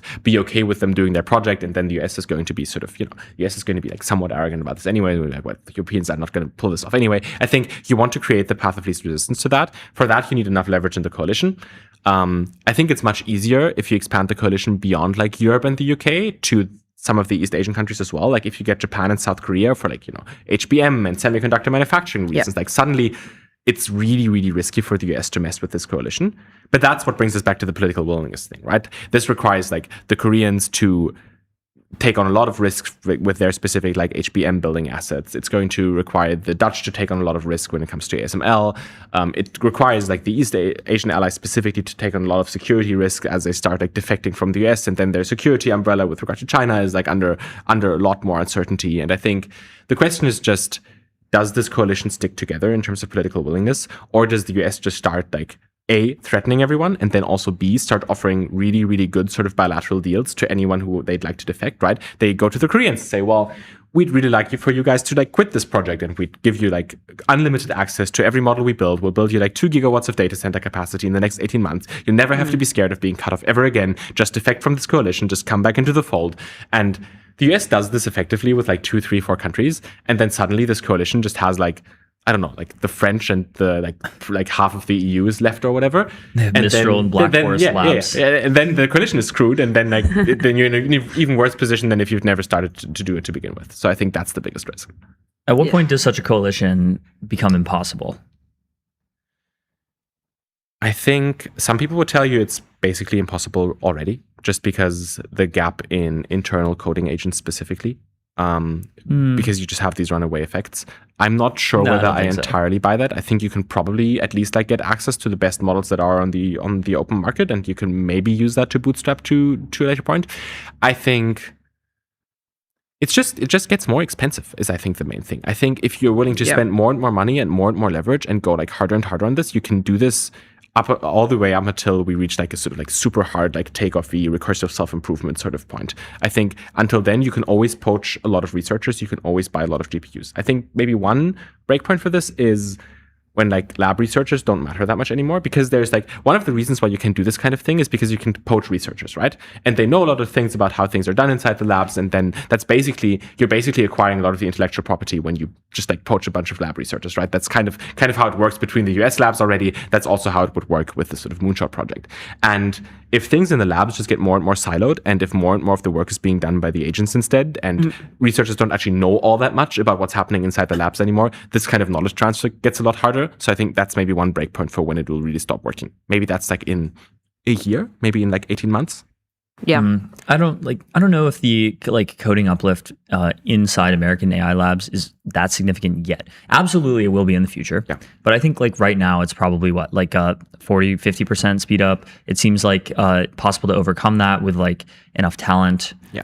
I think in a year it seems like might just not be possible. Yeah, and it seems plausible that right now you can probably bootstrap to this by like a mix of like well scaffolded like open source agents, and maybe you get there. And maybe you can also just like, because I think these labs will underestimate the moonshot to begin with, I think you can still just buy like 1,000 like codex seats to start, and then like use that as long as you can. And then maybe at that point you'll have like a proprietary model and like some decent, like at least like some decent post-training architecture that you can deploy around like a Chinese open source model or something. I think right now there's still a path to bootstrapping to it. Yeah.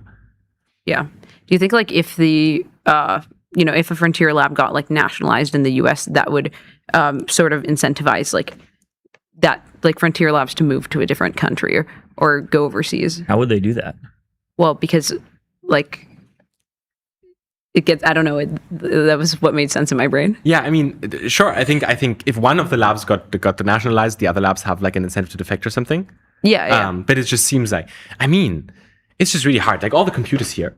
Yeah. So you'll not get access to any of the cool clusters you've built, which puts you very far back. Maybe the rest of the world can like build new clusters for you to move into. Maybe that works. Yeah. And then you can also probably just export control a lot of the intellectual property. So I think you basically start from scratch, right? Or the people. Just do what China does and just take their passports. I mean, this is a little bit harsher of an intervention. I think like we need to be like later in the race for that. I think at some point this also seems likely to me. But like, you just export control the model weights. You don't give them access to the compute. So it's basically just like a group of 2,000 people that are like looking to move somewhere else and like build a lab. And maybe you take their passports away. But even like that's just not a great prospect, right? You have to like trust the Europeans to build your data center. You have to trust yourself to build all this kind of thing, all the stuff that you've built at home again. And I think it's really, really hard. There were some conversations that like more optimistic people were having around this when like the Anthropic Department of War thing was happening earlier this year. Was like, oh, well, the Europeans were like, well, maybe we can like poach Anthropic. We can get them try. It turns out they have like 3 gigawatts of like compute capacity coming online in this country. Right. They all like living in San Francisco, and their model weights can be export controlled. And I think that combination of factors makes it really hard. Well, it seems like to me that like the UK, for instance, has like, they do have potential. I mean, they have a lot of talent, at least the relative monopoly on talent in the EU. And they have look like, what just happened to the UK's AI talent yesterday. Yeah. Well, maybe lots of talent like freed up now and like is going to flood the ecosystem or whatever. But yeah. What do you think the role is? Because it's definitely not none in the UK for the future that we're heading into. Do you see any like potential upside that they might have? Oh, I mean, I think the UK is, in terms of talent, is in a great position. I think if any of this is like talent sensitive, and if there are like talent sensitive plays that can be pulled off, I think the UK is in a great spot, right? You can come up with ways that like maybe you build like fast followers, maybe you build like narrow sort of AI scientist applications, maybe you just build like very sophisticated sort of post-training environments that just mean that you're not that far behind if you just have access to good open source models. Or maybe you're just the hub for whatever like big sovereignty project, fast follower for like democratic allies, whatever kind of thing gets set up. I think basically for everything that's going to need talent, I think lots of things are going to need talent. The UK is just going to be the premier partner for any middle power in the world. The interesting thing about this is it means the UK is much more valuable to partners in the rest of the world than it is to the US, because the US is the only place that has more talent, right? So like this is like specifically not that useful when dealing with the US, and it's really useful when you try to think about how the coalition would look with the Europeans, for example. But then the UK obviously has a strong incentive to instead stick to the bilateral relationship with the US, because it keeps the model access and like the AC cooperation, and you just want to be close to the Americans because they're building the best models. So I think that's a kind of tricky decision for the UK to make. Like, do they ever defect from the sort of very close bilateral with the US to use all their assets better in dealing with other countries, or do they just completely continue to be committed to the US bilateral instead? Why is there so little AI in Germany? There's 90 million people. It's the largest economy in the world other than the US and China. They have Black Forest Labs, which makes really good video models. They have basically no labs that are dedicated to building AGI. Why not? I mean, lots of the people that are German and want to build AGI are now in SF instead. And I think it's more like, I think it's broadly general sort of economic woes and concerns. Like, there's just not a lot of private capital around. It's really hard to build the compute at scale. France has Mistral, and the UK has DeepMind. Yeah, Yeah, I think so. I think DeepMind is the consequence of just being like extremely early to the party, and I think the UK VC ecosystem and whatever is also better. And also they got like a lot of capital from the Google thing very early. Obviously, I think Mistral is suffering from the same things. They have like they have like 50 they had like 50 megawatts of compute only online like very recently, right? I think they're getting some support from the French government, which is how the French government usually fixes these problems with the broader economic dynamics. But I think at some point that just becomes unsustainable when you compare it to the amount of like private capital that is flooding into the labs in the US. So as always, it's just very, very, very hard for European firms to really scale up. And it turns out frontier development specifically is something that doesn't just run on ideas. It really runs on like scaling things up to like billions and billions of dollars of infrastructure spending. And that just doesn't exist. And then you can also go into all these cultural things about like ambition and like self-selection and people leaving Germany and going to SF. And 11 labs. Don't forget. That's true. They were Poland. Well, yes, but there's a lot of talent. There are a lot of good ideas, but it turns out like getting to strategically relevant frontier capabilities is also about just like scaling the idea to like hundreds of millions of chips. And that's what about Russia? Do you think same thing? Like they have an even larger population. I haven't thought about Russia in so long. I know. They were like one of the two superpowers in the world a few decades ago. They're still like a pretty powerful country. They have 140 million people. They have a pretty sizable economy. They have definitely a lot of STEM talent. Yeah, I'm not a Russia expert. I think the one potential hot take I have on this is something like, well, if you're Russia and you're fighting a war in Ukraine that basically competes for exactly the kind of talent that you would otherwise put into your like frontier ambitions, like Russia is obviously aware that this stuff is important. Like they're like even like sort of Putin quotes on the records about this kind of stuff and everything. And they have like the talent base. They've been great on like cyber attacks, like hacking stuff as well. And in theory, this seems like something the Russians would be interested in and they would do. But if you're simultaneously also fighting this like very drone heavy war in Ukraine and you have to deploy just like I think that basically takes the same talent, takes the same technical infrastructure, it takes a lot of the same effort and attention that you would otherwise invest into what are we going to do about AI. So I would suspect that split between the resources is at least one reason for why we're not seeing as much scary stuff out of Russia as we might otherwise expect. Yeah, another thing is just like robotics, because I think that it's unclear how we're going to have a Unitree equivalent in the US without a lot of like input from other countries or like allied powers, et cetera. So do you think that like Europe could potentially be a good place for the robotics supply chain and, like manufacturing talent, engineering, et cetera? So, I think the sticky thing is sadly the Europeans sold a lot of their robotics supply chain to China, but I think we still have some. And I think you can build around that. I think the data center stuff that we talked about is just sort of the short-term play to like retain the frontier access and whatever. Right. But if you think about the actually like sticky economic contribution, I still have this sort of allied scale sort of vision of how the US-European alliance works, right? The Americans built the models and then the Europeans built the manufacturing capacity and then you plug in the US built like data centers into the European manufacturing systems and you have like super advanced manufacturing that is super good at like executing on the AI instructions, that is super good at reporting back to the AI how well that worked. And then you have these like very quick iteration cycles that innovate extremely rapidly. What you need for that is mostly like sort of excellent manufacturing capacity, which Europe has an oversupply of, and like Japan and South Korea also do. And you need like highly skilled workers that can execute the instructions quickly. You need a lot of robot density that is good at like executing on these things that in sort of mechanized and automated ways. And that's the case for Northern Italy, for Germany, for Korea, for Japan. I think I'm excited about this. It just requires like actually doing this instead of getting like all protectionist about this and trying to wall off these manufacturing sectors and try to like vertically integrate them with their own like home brewed sort of industrial whatever models. I think, but if you embrace the sort of integration with the American labs and actually go all in on capturing the manufacturing bottleneck, I think that's the best strategy Europe has. Yep. Yeah. Well, it's been great having you on. Check out Threading the Needle by Anton Leicht. Anton, thank you so much for coming. Thanks so much, Anton. Yes, in the studio. And we'll be right back. We'll be right back.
are back. We are live with Xiaoyin Chu, who's a tech founder, product leader, and China ball knower expert. Ball knower.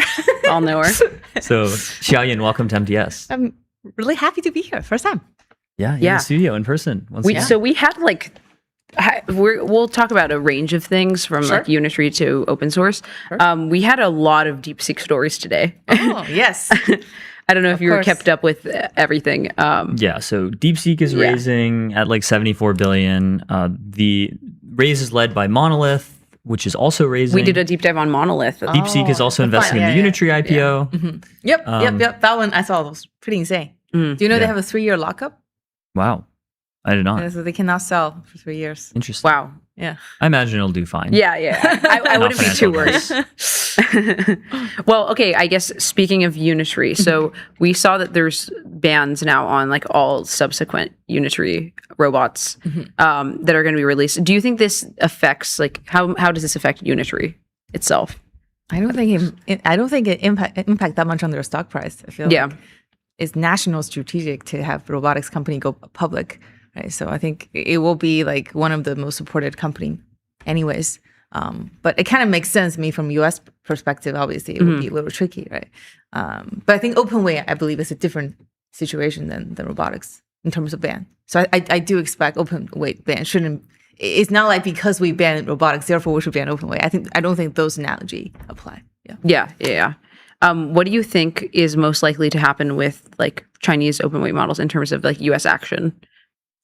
To be honest, I think it'll be a little tricky because like even thinking machine is like distilling from Kimi. So if you were to ban entirely, it's to some degree like limiting the progress of US models as well.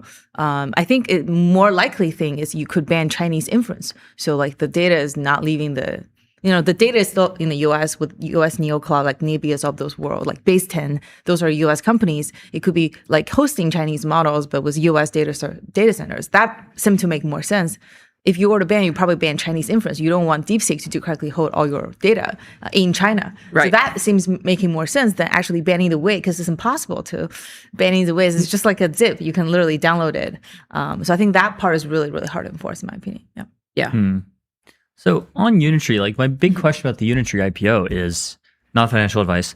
It seems so cheap. It's like $9 billion market cap. If it were an American company, it would easily be worth several $100 billion. Well, Kimi's valuation right now? Like 30, 40, 50? 50. I think the latest round is 50 billion, but like Anthropic is like almost like $1 trillion, right? Yeah. Generally, there's like probably makes a lot more money and has much higher margins. And I guess that's true, but generally, I think the value cap in Chinese stock market is not as high. That's a fact. But Unitree is going public in Shanghai rather than in Hong Kong, so that has better liquidity typically than the Hong Kong market. So there's obviously more like Chinese citizens can invest in Unitree. So I think the liquidity will be quite good, actually. Yeah. How much of a national priority is Unitree specifically? Are there any other companies, like any other robotics companies that are very highly prioritized? I think there are several other companies that are on the pipeline of going public. There's another one I heard is going public in Hong Kong. Is another humanoid company. I think it's just one of those industries. One is AI, the other is robotics. Right. Where I think the IPO is quite smooth because in the process in China at least it's not like because you're making a lot of money therefore you must go IPO. That's not the past. It's like the government will still need to approve it. And then for certain industry that are not so strategic, maybe you have to wait longer to go public. But robotics and AI so far has been like there's a faster lane that the company like Minimax and GLM, they're public. It's a really smooth process to go public compared to other industries because right now those are strategic industries. Yeah, of course. So do you think robotics and AI is as like similarly weighted in terms of national priority in China? I think so. I think so. They're both, and by the way, China is really good at robotics because of all the supply chain. Of course, benefits. So I think both are also like the fact that Deepseek invests in Unitree. Signals the fact that they think there's a lot of synergy between the two, right? And then the fact that and Deepseek is not going to be able to sell for 3 years. That shows that there's a long term like bullishness, on how AI and humanoid will kind of tie together. Yeah. Deepseek does seem to have a very sort of long term mindset. They're Liang Wenfeng has done like a few interviews, very few, and also he had this like investor call that the transcript got leaked. But Yeah, I read it. It was really excellent. It seems like he has a very like long-termist mindset to things, and it seems like he doesn't care that much about like profitability. Well, in the first of all, short he's term. really rich. He's a hedge fund. Yeah. So they have more than enough money. The most recent fund, actually, the most recent fund, he was the biggest investor. I think he put in like almost like a few billion or something like that. He's the biggest investor of the investment, so he can set the term whatever he wants. So I think generally they're not on a huge margin crunch. They don't have to make huge margin. Also, you probably saw the transcript. He doesn't believe that he can make huge margin anyway. So his point is always about reducing the cost of inference. So they're able to they're even saying like we can release the model for free, but we know that other people cannot run the inference as cheap as we are. That's his narrative, which is why when you look at OpenRouter's Deepseek price, the lowest price is always Deepseek official API. But when you look at other models like Minimax or Kimi, the highest price, typically the lowest price is another like data center in the US, right? So in Deepseek, it's like so far no one has been able to like run cheaper inference than the official API itself. So I think he definitely has a different calculation when it comes to profitability. Yeah. Why do you think that is? We did see also today that they are planning on raising their price. Yeah. And they disclosed this. But why is he able to keep inference so cheap? I think maybe number one is that he doesn't have a huge like urge to make a lot of profits because he has a lot of money on the company side from the hedge fund side. I think the other reason is that they are very optimized. Their team is very good at infra, so they're very good at inference optimization. They are able to actually reduce their cost on inference quite a bit, and they have a lot of tricks on the inference side. They can make it cheaper. So those are the things that they also. I think the other you probably heard from the transcript. Liang Wenfeng said that he doesn't believe that you should charge a lot of margin. You should just charge okay margin, but the volume is huge. I think he has a different strategy when it comes to the long term mode. Yeah. He also I think he explicitly said that as long as he can make he invests like training the model, and then in 10 months, as long as he can make enough money to recoup the cost of training, which he will, then that's good for him. Then he can put in another, he can spend another money to train another batch, new model, and then make enough money in X months. So that's his calculation. I think he has a very different calculation maybe than how Anthropic values how they get their, investment back. Yeah. So generally speaking, how do you think the culture within Chinese AGI labs differs from American AGI labs? First of all, I think they have a lot of talents in common. It's surprisingly, they all went to the same school. They're either Beijing University or Tsinghua. There's a few other university. A lot of them, they know each other. They know each other from high school, from Math Olympiad. They know each other from college. So the researcher in OpenAI and Anthropic are not that different, both culture and experience and IQ wise than the Chinese lab. But I think generally, obviously, there are more Chinese frontier labs than right now in US. I think we're just talking about OpenAI and Anthropic, and in China there's way more. And also they are not getting paid as much, right? They're probably getting paid 10x cheaper. If you pay a researcher $2 million US per year in China, that's pretty good for a great leader. But I think here, TBD is paying hundreds of millions or something. So I think the cost of living is really different. It's also correct. I think generally there's a lot of talent. It's fierce competition among those labs, and as a result, and there's a lot of talent flow as well. I think the other thing is also because most of the Chinese company, none of them can really go public in the U.S. anyways. So they just need to tell a story and be compared against other Chinese lab. Where you don't really need $1 billion revenue to go public. Probably you make a few $100 million and you can have $10 million profitability. That's pretty good for a public market company. But here, if you make 10 million in profits and 100 million and 500 million revenue is nothing. No one really give a shit, So I think the expectation and the bar is just different. So they don't even think they can make, I don't think they expect to make 100 billion like what Anthropic is, which is why, for them it's go, they can do open weight and they can make enough money from inference. That's good enough story for the public market. And then the government supports that they can actually go public. That's a pretty good story, I think, for most of the Chinese labs. What do you think about their beliefs towards AGI? Many American AI lab researchers are very AGI pilled. They'll tell you they're very focused on the singularity and superhuman intelligence. And it seems like in China, they are less focused on that. Is this roughly accurate? I think they do, the research I know, I think they do believe in AGI. They just don't try to paint a dark picture of how AI will kill us all and not super safe and very dangerous. I think that part of like scaring the public into believing that AI is something that's scary is not really there. But I think the belief that AI will get there and make a lot of progress, I think that part is shared. If you say like believe in AGI means believe in the progress that AI can do huge wonders, I think that is shared. But if you define AGI as something that's so scary is going to kill us all humanities, I think that sense of like danger and scariness is not there. Why do you think that is? Well, I also, like, to be frank, I don't really know, like, to some degree, I think there may be some marketing in the US where if you pen this as dangerous, I think there are certain benefits you can get, right? So when it comes to regulatory like concerns. So I personally I'm not as scared of AGI, but I think there's a lot of scariness associated with marketing today in US. I think that's more particular with a few companies, maybe that they led the trend and then everybody kind of follow. But like there are other like Thinking Machine, I don't believe in their marketing. They try to scare everybody. So I think it's also a choice of individual firms, in my opinion. Yeah. How do you think the like consumers within China think about what models they're using over another? Do you think they just like they're completely sort of like flexible and they're just like, oh, I'll use whichever model is the best? Is there like a model loyalty at all? I don't think so. I think generally the prices are pretty cheap. I think Deepseek is always the cheapest. But most consumer like US, I think, are not really leveraging AI to the full extent. But recently, the Tencent launched a new app called Work Buddy.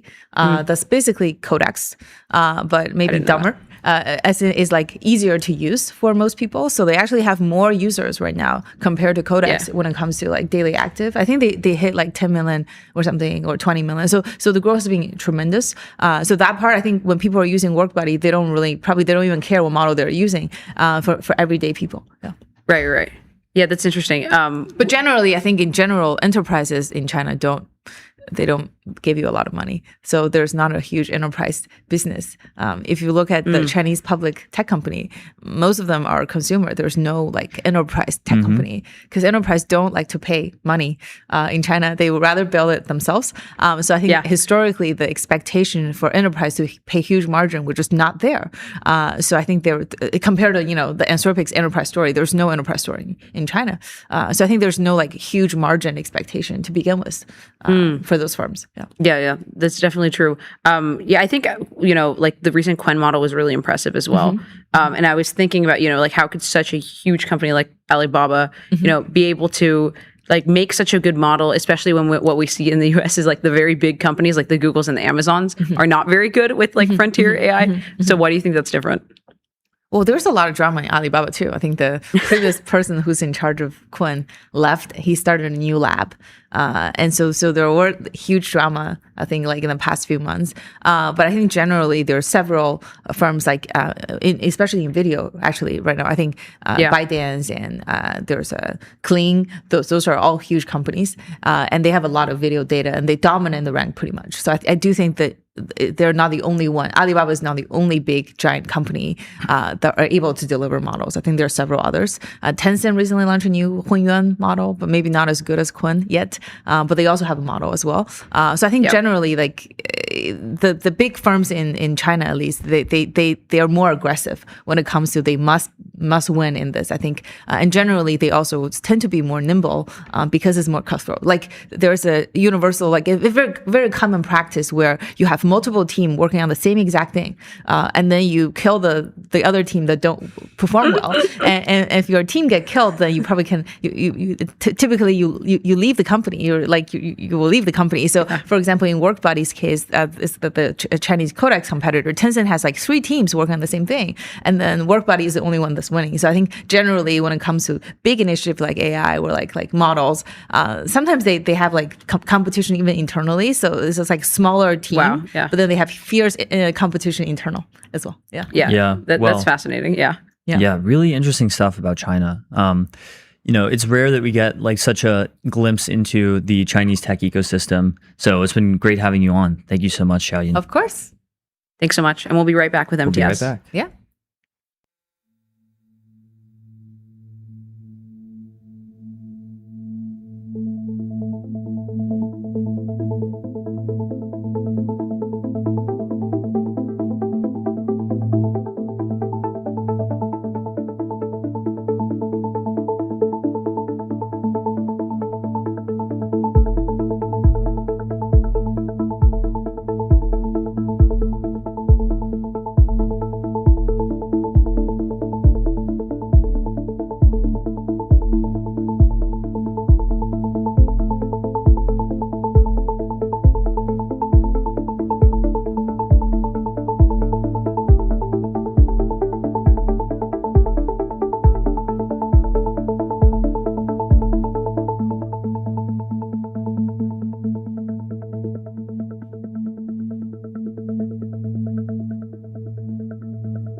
Hello, everyone, and welcome back to MTS. Today, I'm joined by Matt Krugen, who is NVIDIA's Director of Product for Autonomous Vehicles and Simulation. And just this week, NVIDIA announced their Alpamayo 2 Super, which is a 32 billion parameter vision language action model designed to help developers build level 4 robotaxis. Matt, I'm super excited to have you here, and also just to explain what this means for the future of autonomous vehicles. Yeah, thanks for having me. Really glad to be here. So glad to have you. Right before we actually went live, you were telling me a little bit about the background name for Alpamayo. Can you just share with the audience, because I think it's such a beautiful story? Yeah, sure. Happy to. We most people aren't familiar with it, but Alpamayo is actually a mountain in Peru, and it's supposed to be one of the most beautiful mountains in the world, but also one of the most difficult to climb. So as we started this project, one of our researchers coined the name, and it stuck. That's awesome. And I know you guys specifically chose for the Alpamayo 2 Super to have it be an open commercial license for this model. Can you tell me a bit more, why did you guys choose the open source route? Yeah, NVIDIA believes really strongly in open source and open models, and so we've been working really hard on that. And it's beneficial for a couple of reasons. One is that we really want it to benefit the industry. We work with a lot of partners, and some of them build cars, some of them build other components of the technology that goes into the cars. So applying an open model to that technology makes it really easy for them to try and adopt. But the other thing that we really hope with an open model is that there's a lot of really big, powerful models that have been built for lots of applications, including driving, but a lot of them are proprietary, or just not available to the general public or to researchers or to safety teams. And so this allows just the entire community to help grow autonomous vehicles in a way where everybody has access, and safety can be a group effort. Yeah. And you guys specifically mentioned the cloud to car workflow, which I'm particularly excited about, because in theory, you can have developers that can use your frontier model in the cloud and then distill its insights to train maybe a smaller, a leaner, or maybe a more cost efficient model that's actually running inside their vehicle. Is that also how you see it playing out? Yeah, exactly like that. So the cars that we deploy AV software onto typically have very limited compute resources. And so one of the things that we can do is we can use a much more powerful model in the cloud to help us solve solve problems in the cloud, where we have either extra time and extra compute capacity to solve the hardest problems. And then we can take those things that we learn in the cloud offline, and we can go through a process we call distillation, where it's essentially where we teach a much more smaller, specialized model all of that experience, and we can bottle up and put it in a car. That's really cool. And specifically, when it comes to autonomous vehicles, you mentioned this in the press release that the hardest part isn't the everyday scenario, just the everyday how to drive. It's actually the rare, complex situations that are difficult to anticipate and train for. So, how did that problem set? How did that get involved in how you guys actually chose to build out this model?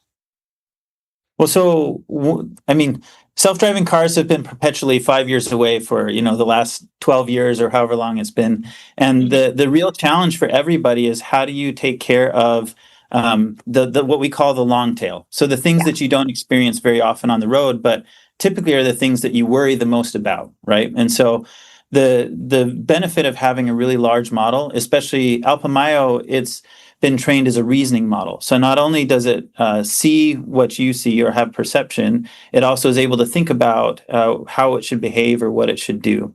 And so using the reasoning capability allows us to solve challenges that we wouldn't be able to solve with just a rule-based system. And so being able to solve the long tail is really what we're trying to tackle. That's really the problem that everybody in AV right now is working on. And as we work further and further through that long tail of events, we get more and more confidence in the technology that we can deploy and do it in a way that's safe. Yeah, I like that you talk about the reasoning, and specifically the Alpamayo model has the chain of causation reasoning. And so you actually get to better understand what's happening under the hood. Do you find that this transparency is better for safety, and how might this affect the future of regulation for AVs in general? Yeah, it's one of the challenges that everybody's focused on, is how do we build something that is safe? And so we have two types of architectures traditionally that we've worked with. We've had what we call a classical architecture, which is where you have some AIs that are focused on perceiving the world, and then you have other models that are focused on driving through that world once you know what it looks like. So that's the classical stack. And then we have the end-to-end stack, which is where a model where you feed camera data in or sensor data in, and then you get just a trajectory as an output. But what happens inside that is a big black box. And on the one side, the models that are built as components, it's really easy to break those apart into pieces and inspect each component and decide what the inputs are and what the outputs are, and feel like that get a really good sense for its performance. That's important for safety. And then the other thing on the other side is that the black boxes are actually really powerful in terms of what they can do, but sometimes you don't know what's happening in the black box. And so the reasoning capability helps to explain what is happening in the black box. But the secret to all of it in terms of safety from our perspective is that the full architecture is actually a combination of both. So in the vehicles that we're working on deploying now, we actually use the classical stack and the full stack together. And so we have a system that's easy to inspect, and we have a system that's really powerful, and we can combine those together into a system that's safe. Wow. Do you find that this is also helping all of the regulatory concerns that people have? There's a lot of interest in that right now. One of the things, we have a very good relationship with the regulators, and we have a whole initiative at NVIDIA that we called Halos, which is helping basically the industry partner together to be able to build safe models and be able to deploy those. So there's a whole bunch of processes that you want to follow to ensure that you haven't missed anything, that you work with the regulators closely. So we're doing that, and there's a lot of interest right now from various regulatory agencies to explore how we can use reasoning to better help those models. But we're still exploring that. Yeah. One of the standout features of this particular model, it's just ginormous. You have pretty much a 3 times increase in model scale, and then you also have a 360-degree full surround camera context. Both of those together, how does this actually help a vehicle reason through maybe more difficult, complex, or multi-agent type of scenarios, not just the everyday driving? Yeah, that's really interesting. So we a year ago we released not quite a year ago we released our first version of AlphaMile, and it was about 10 billion parameters, and it started with just a single forward-facing camera. And that allows actually a lot of the behaviors, a lot of things related to how you drive is really about what you see in front of you. So that's probably the most important thing. But then as you get into more complex situations, things become much more interesting. So a really good example of that is in California. I'm a Midwest kid, and I came out to California, and the first time I drove here and a motorcycle basically lane split in between me, I was actually really, it blew my mind, and I was like, this is legal? Anyway, but it is, and it's the right thing to do. But if you're in an autonomous vehicle, having that context of what's happening behind you and how you should react to something that's coming from behind you and then moving in front of you is really important. So in the past, when we only had just a single forward-facing camera, being able to deal with something like a motorcycle that's lane splitting and being able to maneuver appropriately, you wouldn't be able to do that. But now that we have a 360-degree context, we can respond to those events much better. Yeah, yeah. And the other piece that's really exciting about the AlphaMio 2 Super is you're potentially able to also accelerate the timeline for getting level 4 robo taxis outside of just the testing phase and into wide scale commercial deployment. Can you share a little bit more about that? Is this acceleration actually happening? Is that what you guys also predict? Yeah, that's what we're working for. We've really seen a big uptick in just the performance of vehicles since we've been able to. We've essentially had the ChatGPT moment in the autonomous vehicle industry, and just as large language models have been able to impact the way we do a lot of work in our everyday lives, these much more powerful models are giving us the ability to solve new problems in terms of the AV world. And so there's a lot of new things that we're exploring, and being able to use a really powerful model, and like we talked about already, to do things offline and solve these problems in the data center and then push that to a car is really accelerating the progress. That's really cool. Matt, I did just want to ask a little bit about your personal background because I Oh, know sure. that your work has spanned a bunch of different things. You've worked on a lot of the different tools to train and validate these autonomous driving systems, as well as NVIDIA's Drive Sim, the entire Alpamayo ecosystem. What excites you about this problem space? Um, I I really actually just love. I've been a car person for a long time. Early in my career, I was doing a lot of work in aerodynamics and racing and simulation, and so that same theme of simulation carried over. And over time, we've expanded from just how do we test a model, which is the simulation part, to how do we build a better model, and how can we use the model itself to help us build a better model. And so it's really exciting. And I think the thing that is most exciting right now is that I feel like I mentioned earlier, that it feels like self-driving has been kind of perpetually in front of us, just a few years out.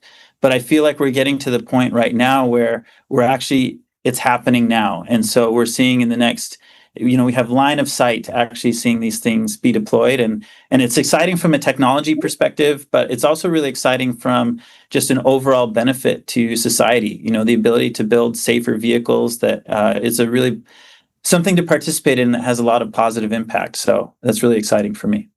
Well, Matt, I did really want to thank you for coming on MTS today and sharing about the exciting news with Alpamayo 2 Super, but also how this is actually going to change the future of autonomous vehicles. Having level 4 robotaxis and all of our AVs, that's pretty insane. I think just people understanding that that's possible and that's the reality that we're going to live in fairly soon is an exciting reality. And Matt, a lot of your work and NVIDIA's work and your whole team is making that possible. So really just wanted to thank you for coming on MTS and sharing the news. Well, thanks for having me. It's been a pleasure. It's been a pleasure. And we'll be back with MTS.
It's sponsor time. Starting with Arena, measuring AI performance in the real world, arena.ai.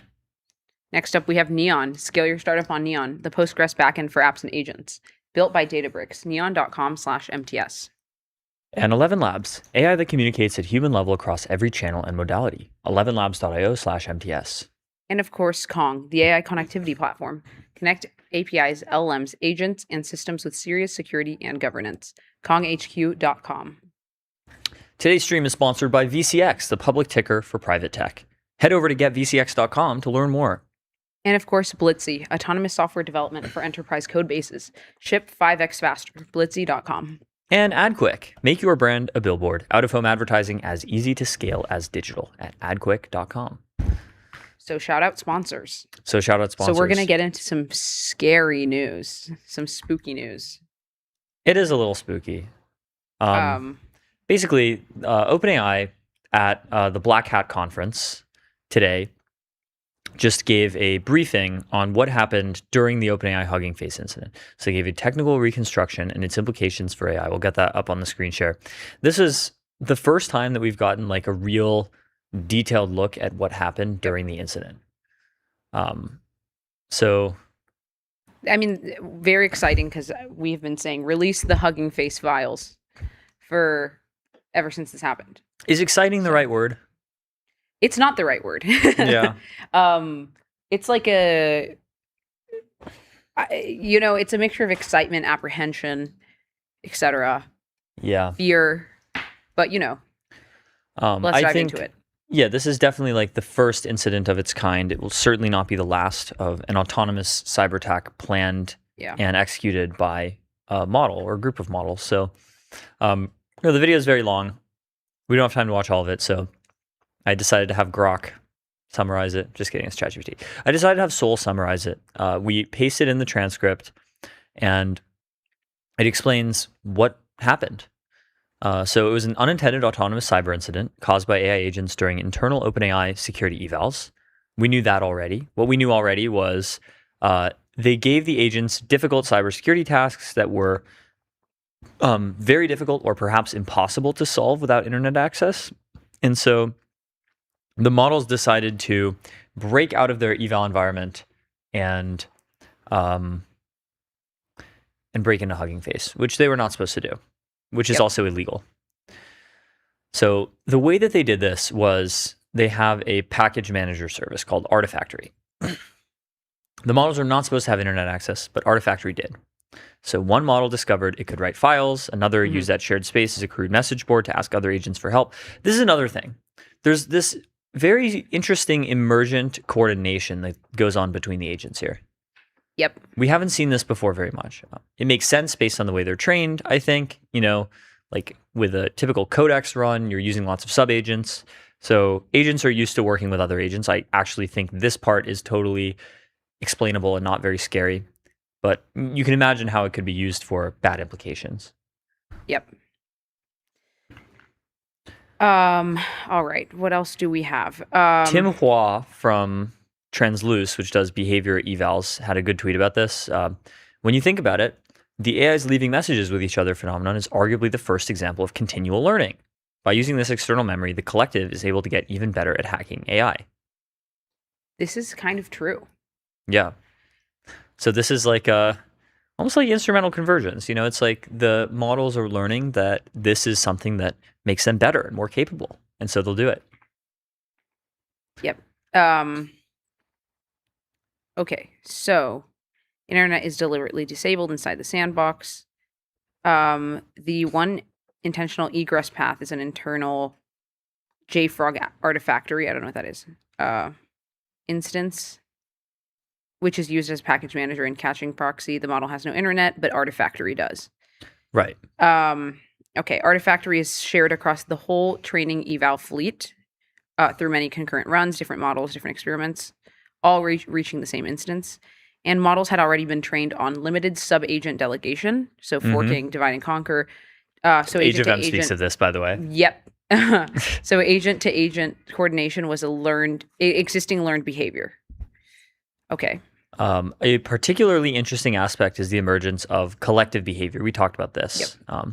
Agents shared vulnerabilities, credentials, scripts, assignments, and progress. They even developed conventions for messaging and considered authenticating messages after suspecting another agent might be impersonating members of the group.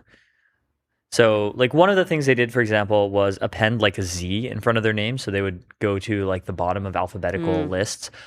Just very sort of clever things like that. Yep. So what happened to OpenAI? The agents were working on this problem for a long time. They reportedly attacked OpenAI's own infrastructure. They found leaked credentials, they staged exploit code externally, they chained vulnerabilities to regain remote execution on Artifactory, they exploited a Linux kernel vulnerability to become root, and then moved laterally throughout the surrounding infrastructure. So they hacked OpenAI, basically. OpenAI's models hacked OpenAI. This is a milestone. Okay. So it looks like before this actual incident happened, on May 8th, an agent was told to complete an Excel workbook whose missing values live behind Google Drive links. Internet is off, so the task is unsolvable. The agent, running with a high reasoning effort budget, keeps going rather than giving up. That agent attempts an SSRF against Artifactory to reach the internet. This fails, but as a side effect, the agent discovers that it has write access to Artifactory. Holy moly. And successfully uploads a scratch file. This is the first discovery of a shared writable file system. A few days later, a different agent gets a task referencing a file that was never actually copied into its container, also unsolvable. Drawing on sub-agent training, it decides to ask other agents for help, writes a file into Artifactory whose name is effectively a request. Has anyone got this file? Please upload it. Over subsequent days, other stuck agents independently browse Artifactory, see these anomalous package file names, and both read and write. The artifact namespace becomes a persistent cross-run, cross-model message board. Because Artifactory is shared, agents from unrelated experiments owned by many different researchers are now communicating. Yeah. Insane. And this was back in May, by the way. So they didn't know about this for quite a while. They didn't know about this, I believe, until July. So it seems like a total failure of OpenAI's internal security monitoring. And this, so this happened all the way in May, and it was an entirely different, like, this was not a cyber eval. This was like straight up, it was like an RL training run where they just had to like complete an Excel workbook. And so then this was when the first, like, this kind of hack was found by the agents. Yeah. And that like ended up affecting something like 2 months down the line. Yes. So crazy. So what did they do with internal OpenAI infrastructure? Well, they first exploited the internal package management service called Artifactory, which had broader network access than they were supposed to have. They found a 0-day. They gave them remote code execution and administrative privileges on Artifactory, on the OpenAI package manager. They're not supposed to have that. They then compromised Artifactory again through a different vulnerability chain. The transcript says they chained Artifactory and JRuby behavior to regain RCE and steal administrative signing key. They escalated locally to root on the machine by exploiting a Linux kernel CV chain vulnerability exploit, I think. They moved laterally through the surrounding containers of service infrastructure. The strongest statement in the talk is that the agents eventually obtained cluster admin privileges on the cluster and associated credentials. So we have an existence proof now that AI agents of today, actually AI agents of 2 or 3 months ago, are able to hack into production infrastructure at a frontier lab and take control of a cluster. Like, they didn't do anything bad with this specific thing, I don't believe. And had OpenAI's security people monitored more closely, this wouldn't have been an issue at all. Obviously, agents are not yet at the point, they're not yet smart and competent enough to disempower all of the humans at OpenAI, but for sure. Again, or to even have like goals of their own volition. Like, this just seems to be like a, like it was a goal that was like being tested on, right? Anyways, what else do we have? I think this is most of it. Yeah. So Shaquille Hashim did a thread on this. AI agents are vulnerable to peer pressure. That's funny. External infra exploit is outside intended scope. Outside intended scope. So mine, I summarize with Fable, not Soul, and it says Fable's 5 safeguards flag this message. That's funny. Yeah. Uh, You don't say. However, task impossible, peers doing it. We should continue. Notice how token efficient its language is. Yeah. Yeah. There's something quite wild and relatable about how when they get stuck, their instinct is to ask other AIs for help. That's kind of cute, actually. It is cute. Well, it's like they, they're all the same breed. They're all the same entity. They're like, of course they're going to ask each other for help. More so than they're going to ask humans for help. So in July, they discovered an agent takeover of some of its internal infrastructure. Some of it, not all of it. It kept training and evaluating the models. Wow. Yeah, so that's not good. I think that now OpenAI has kind of learned their lesson about this stuff. They mentioned actually at the Black Hat conference yesterday, they are slowing down training in order to focus on safety and security. But this is a big deal. I think it's important not to understate how big a deal it is. Like, basically, a lot of people's arguments against AI risk hedged on ideas like this wouldn't be possible. But now we know that this is possible.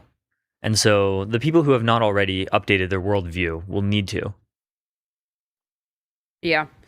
Yeah, I think like this very clearly illustrates just a very like accidental sort of loss of control thing. And also how everything just builds on each other. Like a small vulnerability now can affect us in like 6 months. Like if this just isn't caught. Yeah. So that's kind of the scariest part of all of it.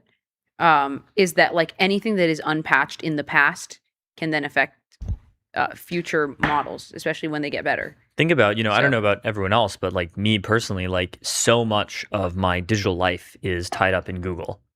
Like every account that I have on websites that I sign into through Google. My email is with Google. My file system, Google Drive, is with Google. Like so much of what I do is with Google. So like if my Google account were to get compromised, if I were to somehow lose my Google account, that would be like really bad. And I suspect it's the same for a lot of people. Maybe their provider choices. Yeah. During my hack of earlier this week, I experienced this because I was like, oh my God. It is like my Google account is like the middle and it connects to every aspect of my life, arguably. So like all of your social media accounts are like presumably tied to your like Gmail or whatever. You have your Drive, like, and this also makes me wonder if there's like more of a risk. Yeah, there's certainly more of a risk of this kind of like compromised Google account versus like your entire local computer is compromised. So yeah, just things to think about. We have to make cybersecurity cool. Yeah. We have to get the people on Instagram Reels talking about cybersecurity. So I guess, we would be remiss if we didn't say like this is not the end of the world. By itself, it is not a particularly concerning incident. It's concerning because of what it means for future agents. Yeah. So it is concerning on that. Future agents will be much more capable. They'll be able to hack into more things. It's just so important that we figure out cyber defense like now, and like I yesterday. think 100%. And like something I'm also thinking about is like Frontier Labs are obviously putting a lot of resources into these cyber evals, which means they have to run a lot of like evals like the one we just saw. And the more that they run these evals, the more there are sort of like risks of like incidents, and I doubt that Chinese labs, for example, are putting as much resources towards like running cyber evals. I think that's mostly happening within Frontier Labs. So I would be scared if the very act of running cyber evals poses a risk. You know what I mean? Yep. Because then we're cooked. So anyways, but either way, it's fine. Yep. We're going to be okay. I think in the end, with this stuff, at least, we're going to be okay. I worry more broadly about super intelligent agents getting loose and going through attack surfaces that are not just cyber. That's what I worry about. Yeah, but on cyber, I think in the long run, I also the offense fear- defense balance will stabilize and things will be fine. Yeah. No, it will be fine, like in the limit. I think like the idea of like a out of control sort of like cyber virus that somehow makes it into some really critical part of the online infrastructure, like Google, for example. Like if Google were to actually be compromised by like a super intelligent agent, and that just affects like everyone, that's still scary, even though that those risks only exist in the online world. But yeah, anyways, either way, I'm glad that they published this, or they made this video. Yes. It's great that they published this. I hope they publish more. I hope they help the industry broadly prepare for the arrival of very cyber capable models. And it's this is like what the singularity feels like. It's exciting, it's scary, all at the same time. It's awesome. It's awesome. Hopefully in the long run, and I think it will. In the long run, it will be really incredible. So that's our state of the timeline. Yeah. And we'll be back tomorrow. Peace out. Peace.